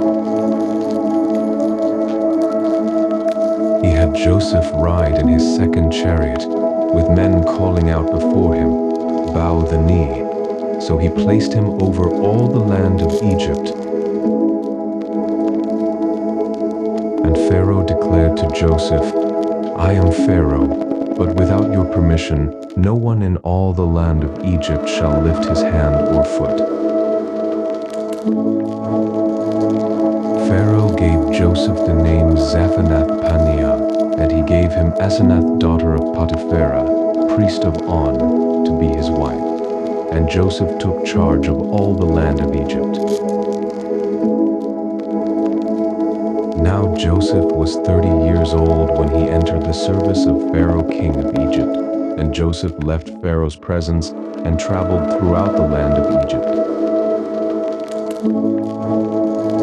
During the 7 years of abundance, the land brought forth bountifully. During those 7 years, Joseph collected all the excess food in the land of Egypt and stored it in the cities. In every city he laid up the food from the fields around it. So Joseph stored up grain in such abundance, like the sand of the sea, that he stopped keeping track of it, for it was beyond measure. Before the years of famine arrived, 2 sons were born to Joseph by Asenath, daughter of Potiphar, priest of On. Joseph named the firstborn Manasseh, saying, "God has made me forget all my hardship and all my father's household." And the second son he named Ephraim, saying, "God has made me fruitful in the land of my affliction." When the 7 years of abundance in the land of Egypt came to an end, the 7 years of famine began, just as Joseph had said.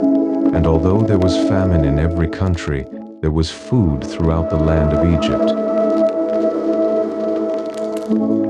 When extreme hunger came to all the land of Egypt, and the people cried out to Pharaoh for food, he told all the Egyptians, "Go to Joseph and do whatever he tells you." When the famine had spread over all the land, Joseph opened up all the storehouses and sold grain to the Egyptians, for the famine was severe in the land of Egypt.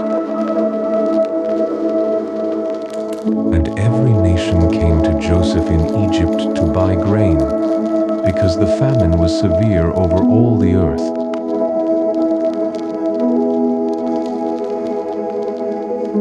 When Jacob learned that there was grain in Egypt, he said to his sons, "Why are you staring at one another? Look," he added, "I have heard that there is grain in Egypt. Go down there and buy some for us, so that we may live and not die." So 10 of Joseph's brothers went down to buy grain from Egypt. But Jacob did not send Joseph's brother Benjamin with his brothers, for he said, "I am afraid that harm might befall him."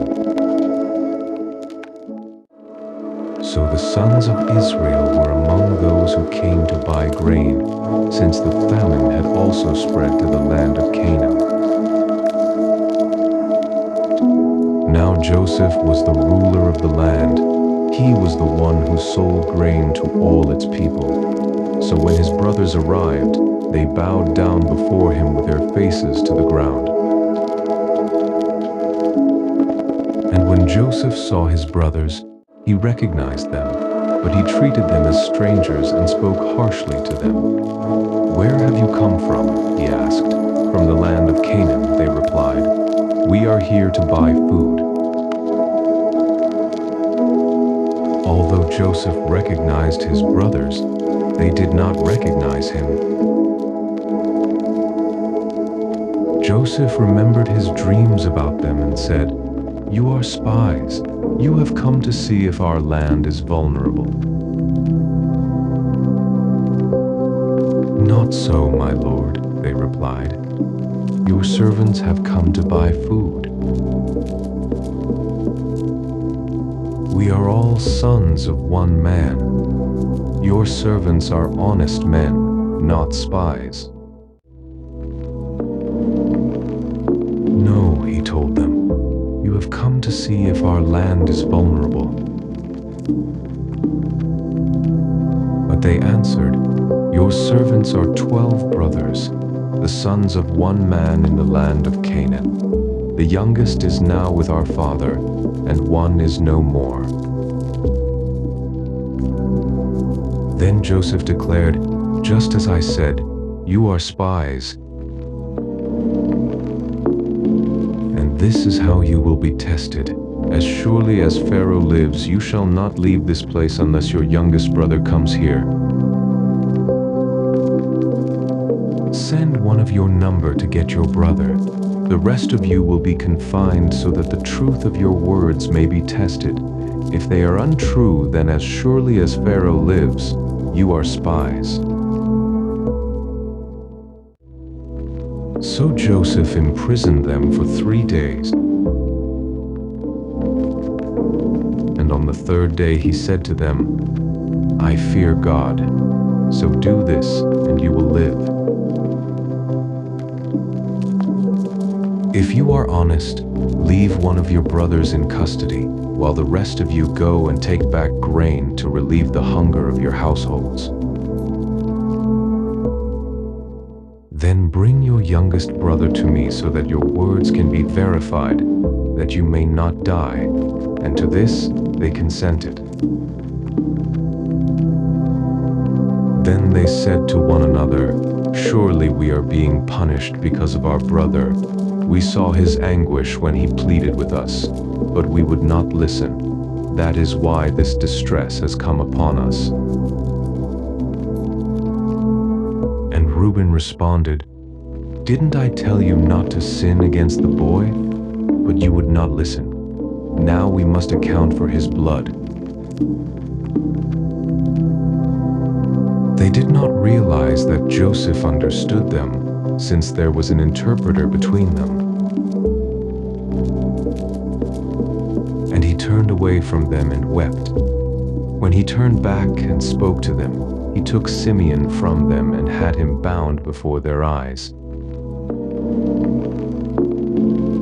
Then Joseph gave orders to fill their bags with grain, to return each man silver to his sack, and to give them provisions for their journey.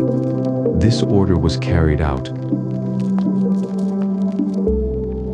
And they loaded the grain on their donkeys and departed.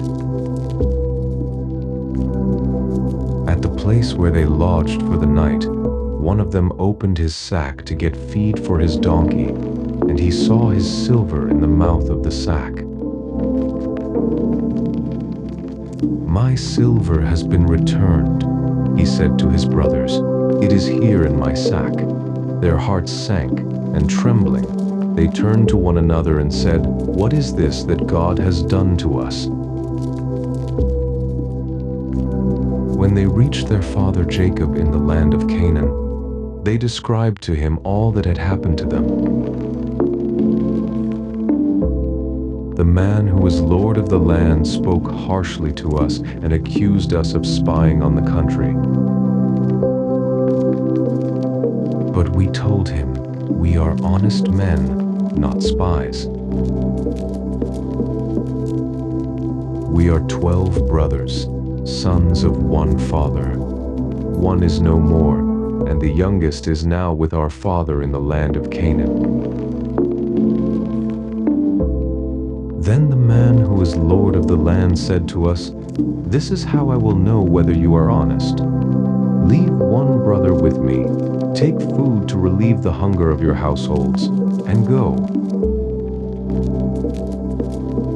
But bring your youngest brother back to me, so I will know that you are not spies but honest men. Then I will give your brother back to you, and you can trade in the land.' As they began emptying their sacks, there in each man's sack was his bag of silver. And when they and their father saw the bags of silver, they were dismayed. Their father Jacob said to them, 'You have deprived me of my sons. Joseph is gone, and Simeon is no more. Now you want to take Benjamin. Everything is going against me.' Then Reuben said to his father, 'You may kill my 2 sons if I fail to bring him back to you. Put him in my care, and I will return him.' But Jacob replied, 'My son will not go down there with you, for his brother is dead, and he alone is left. If any harm comes to him on your journey, you will bring my gray hair down to Sheol in sorrow.'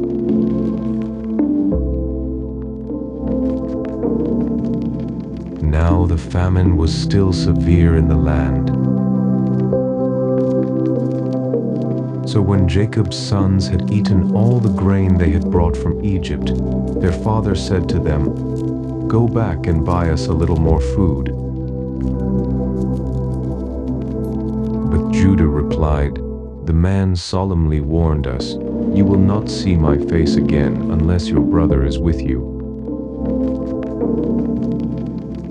If you will send our brother with us, we will go down and buy food for you. But if you will not send him, we will not go. For the man told us, "You will not see my face again unless your brother is with you." "Why did you bring this trouble upon me?" Israel asked. "Why did you tell the man you had another brother?" They replied, "The man questioned us in detail about ourselves and our family. 'Is your father still alive? Do you have another brother?' And we answered him accordingly. How could we possibly know that he would say, 'Bring your brother here'?" And Judah said to his father Israel, "Send the boy with me, and we will go at once, so that we may live and not die, neither we, nor you, nor our children.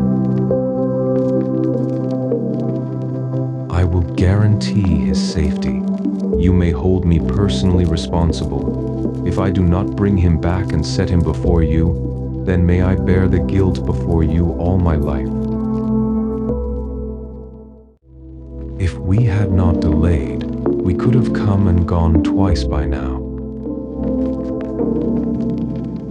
Then their father Israel said to them, "If it must be so, then do this.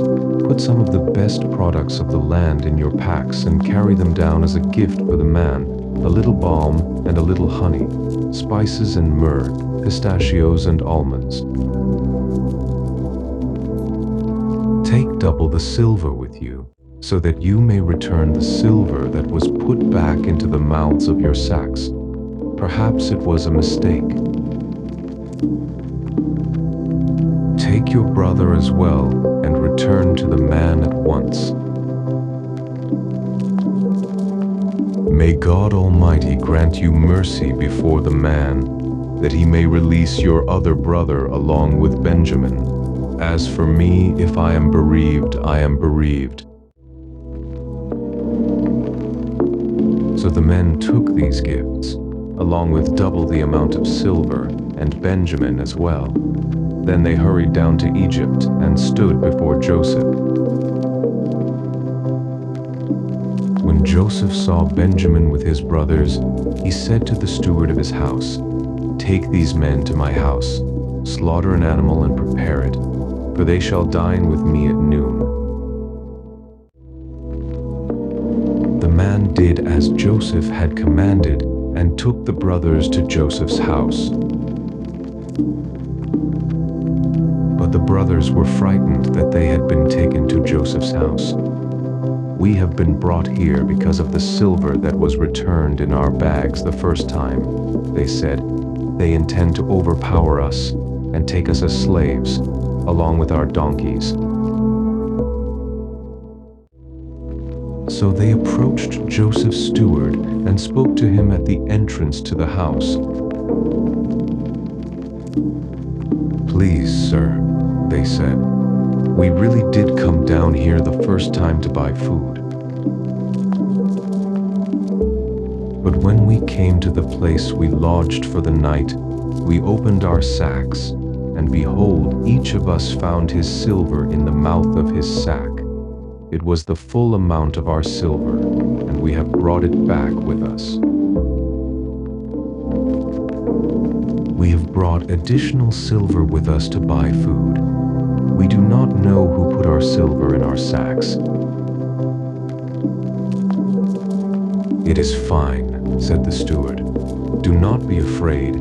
Your God, the God of your father, gave you the treasure that was in your sacks. I received your silver." Then he brought Simeon out to them.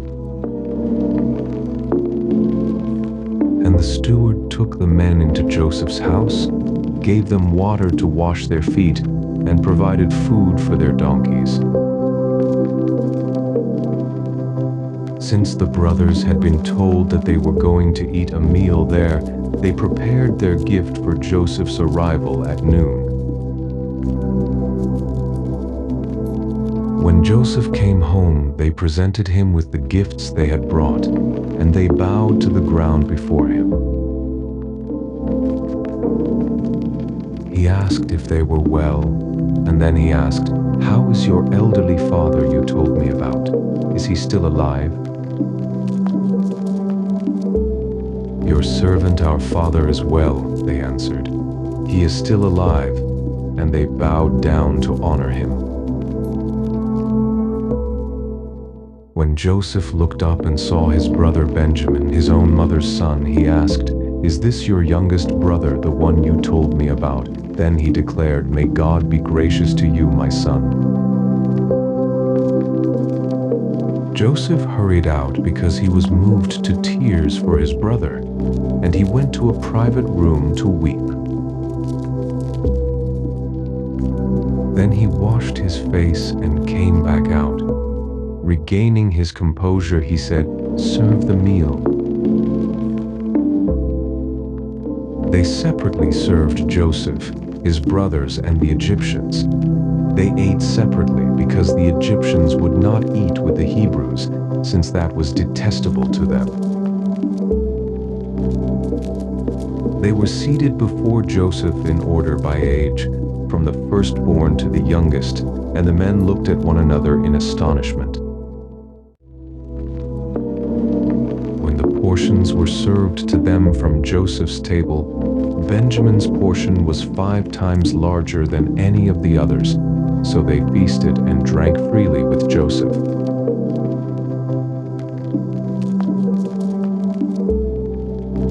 Joseph instructed his steward, "Fill the men's sacks with as much food as they can carry, and put each one's silver in the mouth of his sack.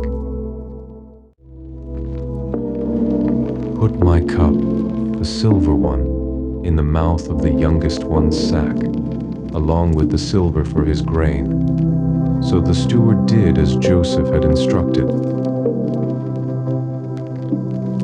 At daybreak, the men were sent on their way with their donkeys. They had not gone far from the city when Joseph told his steward, "Pursue the men at once, and when you overtake them, ask, 'Why have you repaid good with evil? Is this not the cup my master drinks from and uses for divination? What you have done is wicked.'" When the steward overtook them, he relayed these words to them. "Why does my lord say these things?" they asked. "Your servants could not possibly do such a thing. We even brought back to you from the land of Canaan the silver we found in the mouths of our sacks. Why would we steal silver or gold from your master's house? If any of your servants is found to have it, he must die, and the rest will become slaves of my lord." "As you say," replied the steward, "but only the one who is found with the cup will be my slave, and the rest of you shall be free of blame." So each one quickly lowered his sack to the ground and opened it. The steward searched, beginning with the oldest and ending with the youngest, and the cup was found in Benjamin's sack. Then they all tore their clothes, loaded their donkeys, and returned to the city. When Judah and his brothers arrived at Joseph's house, he was still there, and they fell to the ground before him. "What is this deed you have done?" Joseph declared. "Do you not know that a man like me can surely divine the truth? What can we say to my lord?" Judah replied, "How can we plead? How can we justify ourselves? God has exposed the iniquity of your servants. We are now my lord's slaves, both we and the one who was found with the cup." But Joseph replied, "Far be it from me to do this. The man who was found with the cup will be my slave. The rest of you may return to your father in peace." Then Judah approached Joseph and said, "Sir, please let your servant speak personally to my lord. Do not be angry with your servant, for you are equal to Pharaoh himself." My lord asked his servants, "Do you have a father or a brother?" And we answered, "We have an elderly father and a younger brother, the child of his old age. The boy's brother is dead. He is the only one of his mother's sons left, and his father loves him." Then you told your servants, "Bring him down to me so that I can see him for myself." So we said to my lord, "The boy cannot leave his father. If he were to leave, his father would die." But you said to your servants, "Unless your younger brother comes down with you, you will not see my face again." Now when we returned to your servant my father, we relayed your words to him. Then our father said, "Go back and buy us some food." But we answered, "We cannot go down there unless our younger brother goes with us. So if our younger brother is not with us, we cannot see the man." servant my father said to us, "You know that my wife bore me 2 sons. When one of them was gone, I said, 'Surely he has been torn to pieces, and I have not seen him since.' Now, if you also take this one from me and harm comes to him, you will bring my gray hair down to Sheol in sorrow. So if the boy is not with us when I return to your servant, and if my father, whose life is wrapped up in the boy's life, sees that the boy is not with us, he will die. Then your servants will have brought the gray hair of your servant our father down to Sheol in sorrow. Indeed, your servant guaranteed the boy's safety to my father, saying, 'If I do not return him to you, I will bear the guilt before you, my father, all my life. Now please let your servant stay here, as my lord's slave in place of the boy. Let him return with his brothers. For how can I go back to my father without the boy? I could not bear to see the misery that would overwhelm him.'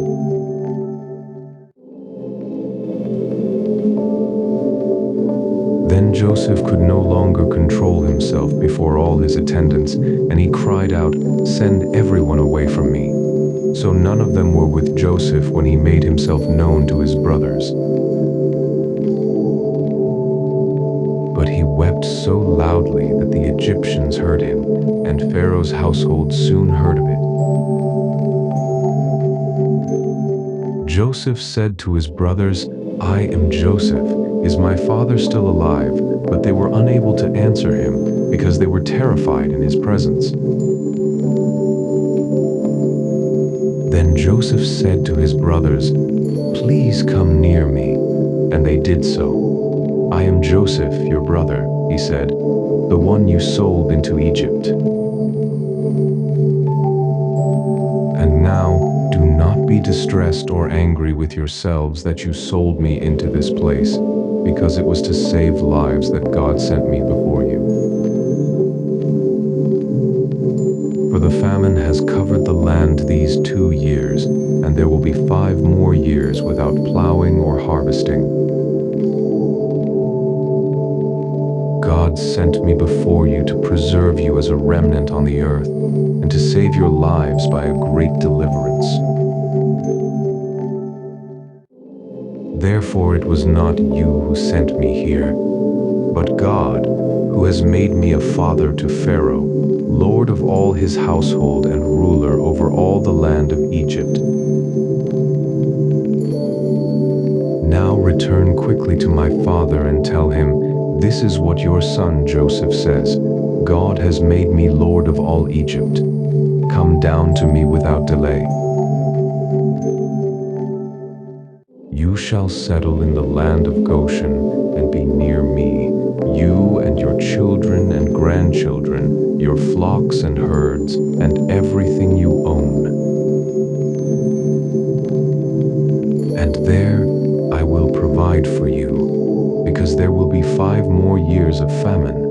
Otherwise you and your household and everything you own will come to destitution. Behold, you and my brother Benjamin can see that I, Joseph, am the one speaking with you. Tell my father about all my splendor in Egypt and everything you have seen, and bring my father down here quickly.' Then Joseph threw his arms around his brother Benjamin and wept, and Benjamin wept as they embraced.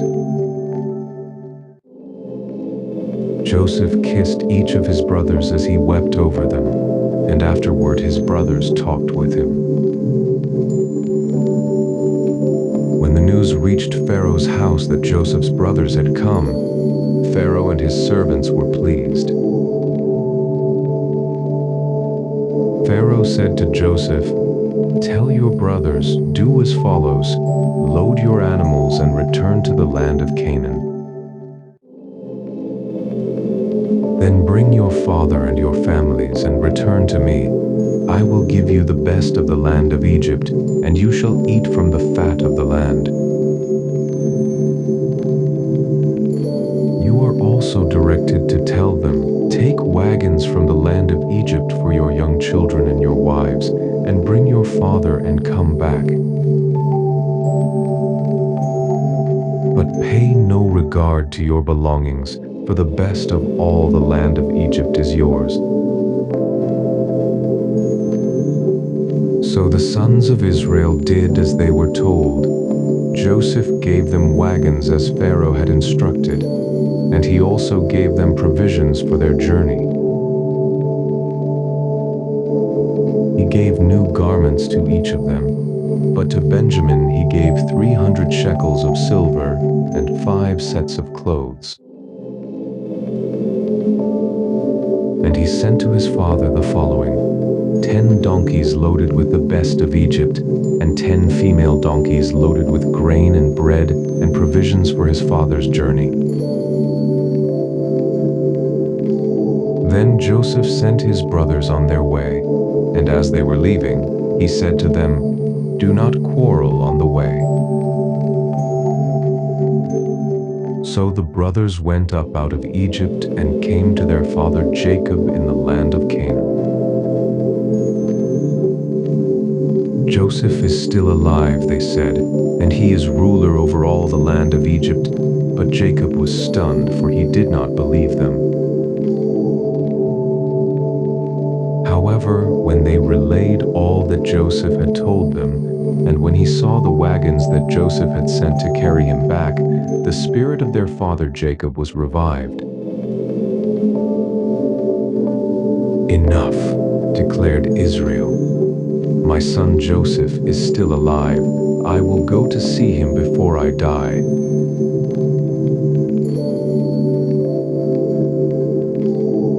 So Israel set out with all that he had, and when he came to Beersheba, he offered sacrifices to the God of his father Isaac.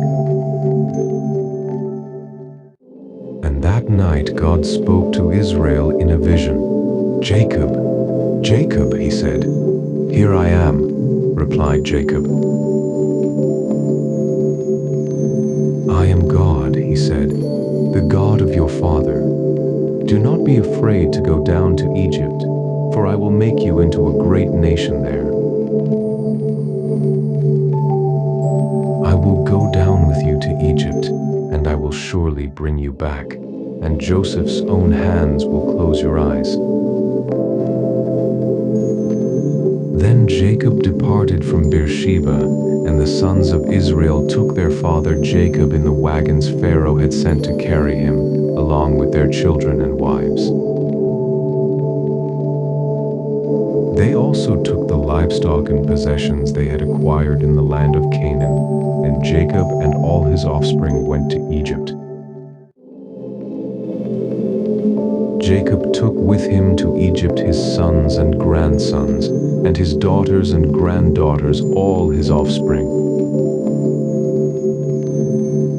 Now these are the names of the sons of Israel, Jacob and his descendants, who went to Egypt: Reuben, Jacob's firstborn. The sons of Reuben: Hanok, Palu, Hezron, and Carmi. The sons of Simeon: Jemuel, Jamin, Ohad, Jachin, Zohar, and Shaul the son of a Canaanite woman. The sons of Levi: Gershon, Kohath, and Merari. The sons of Judah: Onan, Shelah, Perez, and Zerah. But and Onan died in the land of Canaan. The sons of Perez: Hezron and Hamul. The sons of Issachar: Tola, Puvah, Job, and Shimron. The sons of Zebulun: Sered, Elon, and Jaleel. These are the sons of Leah born to Jacob in Paddan Aram, In addition to his daughter Dinah, the total number of sons and daughters was 33. The sons of Gad, Ziphion, Haggi, Shuni, Esbon, Eri, Arodi, and Areli. The children of Asher, Imnah, Ishva, Ishvi, Beriah, and their sister Serah. The sons of Beriah, Heber, and Malchiel. These are the sons of Jacob born to Zilpah, whom Laban gave to his daughter Leah, 16 in all. The sons of Jacob's wife Rachel, Joseph, and Benjamin. Manasseh and Ephraim were born to Joseph in the land of Egypt by Asenath, daughter of Potiphar, priest of On. The sons of Benjamin, Bela, Becher, Ashbel, Gera, Naaman, Ahi, Rosh, Muppim, Huppim, and Ard. These are the sons of Rachel born to Jacob, 14 in all. The son of Dan, Hushim. The sons of Naphtali, Yazil, Guni, Jezer, and Shillem. These are the sons of Jacob born to Bilhah, whom Laban gave to his daughter Rachel, 7 in all. All those belonging to Jacob who came to Egypt, his direct descendants besides the wives of Jacob's sons, numbered 66 persons. And with the 2 sons who had been born to Joseph in Egypt, the members of Jacob's family who went to Egypt were 70 in all. Now Jacob had sent Judah ahead of him to Joseph to get directions to Goshen. When Jacob's family arrived in the land of Goshen, Joseph prepared his chariot and went there to meet his father Israel. Joseph presented himself to him, embraced him, and wept profusely. Then Israel said to Joseph, "Finally I can die, now that I have seen your face and know that you are still alive." Joseph said to his brothers and to his father's household, "I will go up and inform Pharaoh. My brothers and my father's household from the land of Canaan have come to me. The men are shepherds. They raise livestock, and they have brought their flocks and herds and all that they own. When Pharaoh summons you and asks, 'What is your occupation?' you are to say, 'Your servants have raised livestock ever since our youth, both we and our fathers.' Then you will be allowed to settle in the land of Goshen, since all shepherds are detestable to the Egyptians."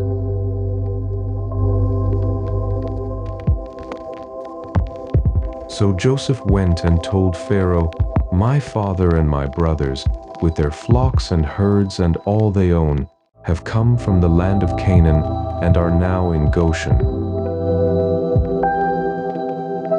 And he chose 5 of his brothers and presented them before Pharaoh. "What is your occupation?" Pharaoh asked Joseph's brothers. "Your servants are shepherds," they replied, "both we and our fathers." Then they said to Pharaoh, "We have come to live in the land for a time, because there is no pasture for the flocks of your servants, since the famine in the land of Canaan has been severe. So now, please allow your servants to settle in the land of Goshen." Pharaoh said to Joseph, "Now that your father and brothers have come to you, the land of Egypt is before you. Settle your father and brothers in the best part of the land. They may dwell in the land of Goshen, and if you know of any talented men among them, put them in charge of my own livestock." Then Joseph brought in his father Jacob and presented him before Pharaoh, and Jacob blessed Pharaoh. "How many years have you lived?" Pharaoh asked. "My travels have lasted 130 years, Jacob replied. "My years have been few and hard, and they have not matched the years of the travels of my fathers." Then Jacob blessed Pharaoh and departed from his presence. So Joseph settled his father and brothers in the land of Egypt and gave them property in the best part of the land, the district of Ramesses, as Pharaoh had commanded. Joseph also provided his father and brothers and all his father's household with food for their families. There was no food, however, in all that region, because the famine was so severe. The lands of Egypt and Canaan had been exhausted by the famine. Joseph collected all the money to be found in the land of Egypt and the land of Canaan in exchange for the grain they were buying, and he brought it into Pharaoh's palace. When the money from the lands of Egypt and Canaan was gone, all the Egyptians came to Joseph and said, "Give us food. Why should we die before your eyes? For our funds have run out." "Then bring me your livestock," said Joseph. "Since the money is gone, I will sell you food in exchange for your livestock." So they brought their livestock to Joseph, and he gave them food in exchange for their horses, their flocks and herds, and their donkeys. Throughout that year he provided them with food in exchange for all their livestock. When that year was over, they came to him the second year and said, "We cannot hide from our lord that our money is gone and all our livestock belongs to you. There is nothing left for our lord except our bodies and our land. Why should we perish before your eyes, we and our land as well? Purchase us and our land in exchange for food. Then we, along with our land, will be slaves to Pharaoh. Give us seed that we may live and not die, and that the land may not become desolate." So Joseph acquired for Pharaoh all the land in Egypt. The Egyptians, one and all, sold their fields because the famine was so severe upon them. The land became Pharaoh's. And Joseph reduced the people to servitude from one end of Egypt to the other. However, he did not acquire the priest's portion of the land, for it had been given to them by Pharaoh. They ate the rations that Pharaoh supplied, so they did not sell their land. Then Joseph said to the people, "Now that I have acquired you and your land for Pharaoh this day, here is seed for you to sow in the land. At harvest time you are to give 1/5 of it to Pharaoh, and 4/5 will be yours as seed for the field and food for yourselves and your households and children." "You have saved our lives," they said. "We have found favor in our Lord's eyes, and we will be Pharaoh's servants." So Joseph established a law that 1/5 of the produce belongs to Pharaoh, and it is in effect in the land of Egypt to this day. Only the priest's land does not belong to Pharaoh.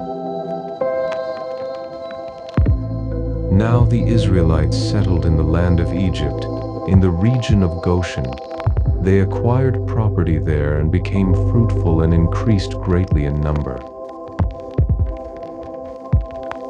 And Jacob lived in the land of Egypt 17 years, and the length of his life was 147 years. When the time drew near for Israel to die, he called his son Joseph and said to him, "If I have found favor in your eyes, put your hand under my thigh and promise to show me kindness and faithfulness. Do not bury me in Egypt. But when I lie down with my fathers, carry me out of Egypt and bury me with them." Joseph answered, "I will do as you have requested." "Swear to me," Jacob said. So Joseph swore to him, and Israel bowed in worship at the head of his bed.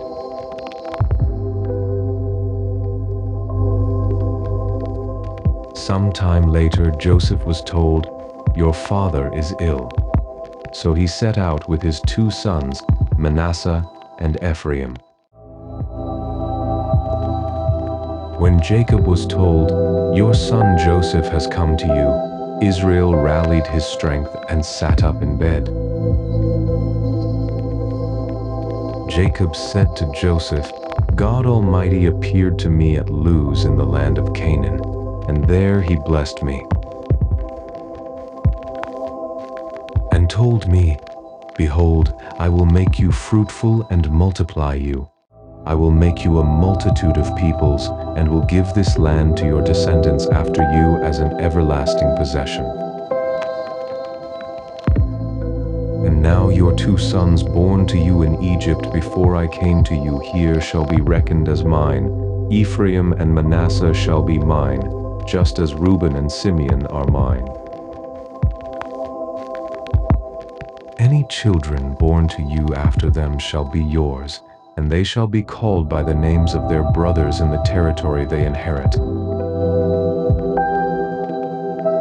Now as for me, when I was returning from Paddan, to my sorrow Rachel died along the way in the land of Canaan, some distance from Ephraim. So I buried her there beside the road to Ephraim, that is Bethlehem." When Israel saw the sons of Joseph, he asked, "Who are these?" Joseph said to his father, "They are the sons God has given me in this place." So Jacob said, "Please bring them to me, that I may bless them." Now Israel's eyesight was poor because of old age. He could hardly see. Joseph brought his sons to him, and his father kissed them and embraced them. "I never expected to see your face again," Israel said to Joseph, "but now God has let me see your children as well."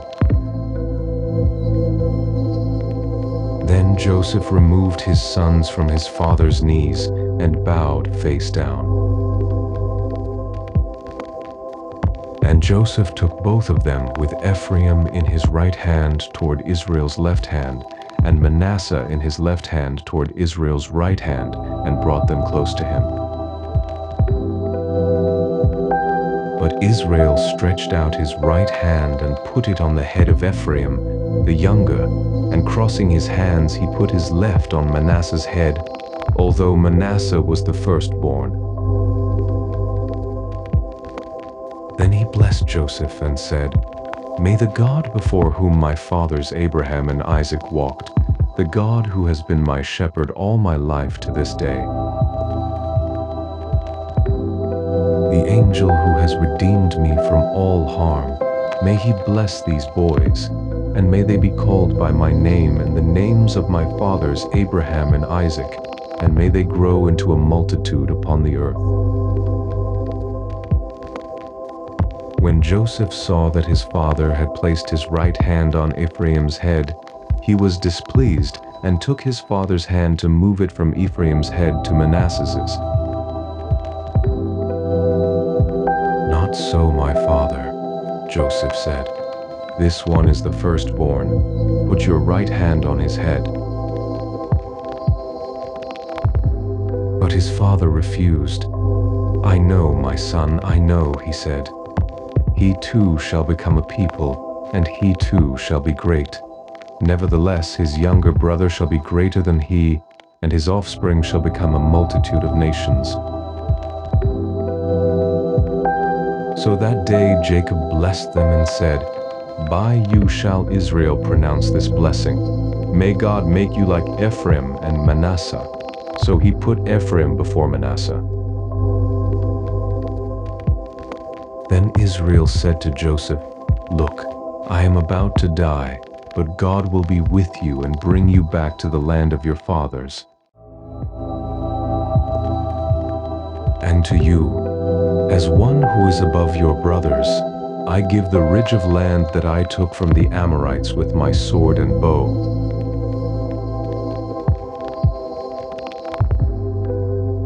Then Jacob called for his sons and said, "Gather around so that I can tell you what will happen to you in the days to come. Come together and listen, O sons of Jacob, listen to your father Israel. Reuben, you are my firstborn, my might, and the beginning of my strength, excelling in honor, excelling in power. Uncontrolled as the waters, you will no longer excel, because you went up to your father's bed, onto my couch and defiled it. Simeon and Levi are brothers. Their swords are weapons of violence. May I never enter their council. May I never join their assembly, for they kill men in their anger and hamstring oxen on a whim. Cursed be their anger, for it is strong, and their wrath, for it is cruel. I will disperse them in Jacob and scatter them in Israel. Judah, your brothers shall praise you. Your hand shall be on the necks of your enemies. Your father's sons shall bow down to you. Judah is a young lion. My son, you return from the prey. Like a lion he crouches and lies down, like a lioness who dares to rouse him. The scepter will not depart from Judah, nor the staff from between his feet, until Shiloh comes and the allegiance of the nations is his.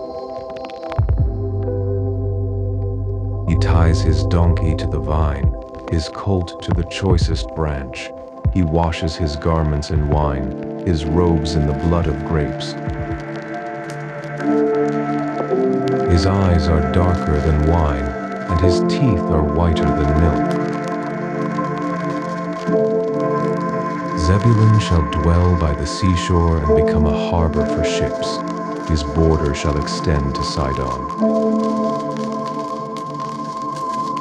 Issachar is a strong donkey, lying down between the sheepfolds. He saw that his resting place was good, and that his land was pleasant. So he bent his shoulder to the burden, and submitted to labor as a servant. Dan shall provide justice for his people as one of the tribes of Israel. He will be a snake by the road, a viper in the path that bites the horse's heel so that its rider tumbles backward. I await your salvation, O Lord. Gad will be attacked by raiders, but he will attack their heels. Asher's food will be rich. He shall provide royal delicacies. Naphtali is a doe set free that bears beautiful fawns. Joseph is a fruitful vine by a spring, whose branches scale the wall. The archers attacked him with bitterness. They aimed at him in hostility. Yet he steadied his bow, and his strong arms were tempered by the hands of the mighty one of Jacob, in the name of the shepherd, the rock of Israel. By the God of your father who helps you, and by the Almighty who blesses you with blessings of the heavens above with blessings of the depths below, with blessings of the breasts and womb. The blessings of your father have surpassed the blessings of the ancient mountains and the bounty of the everlasting hills. May they rest on the head of Joseph, on the brow of the prince of his brothers.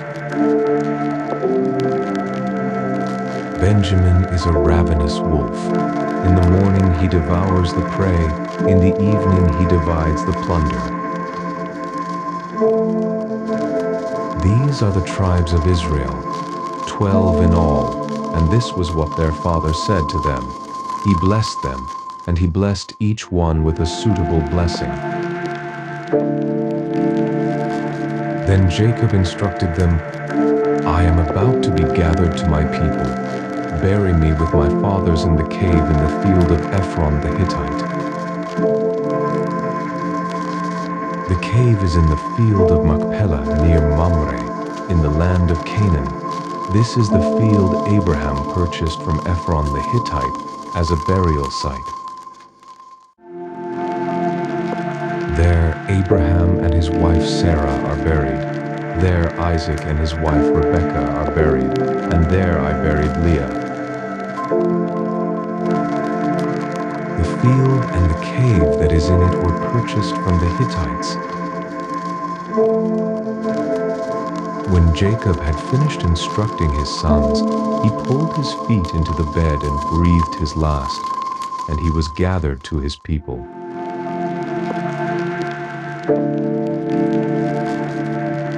Then Joseph fell upon his father's face, wept over him, and kissed him. And Joseph directed the physicians in his service to embalm his father Israel. So they embalmed him. Taking the 40 days required to complete the embalming, and the Egyptians mourned for him 70 days.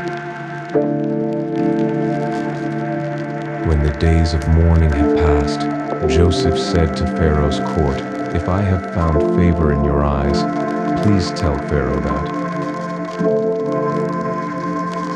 My father made me swear an oath when he said, I am about to die. You must bury me in the tomb that I dug for myself in the land of Canaan. Now let me go and bury my father, and then return. Pharaoh replied, Go up and bury your father, as he made you swear to do.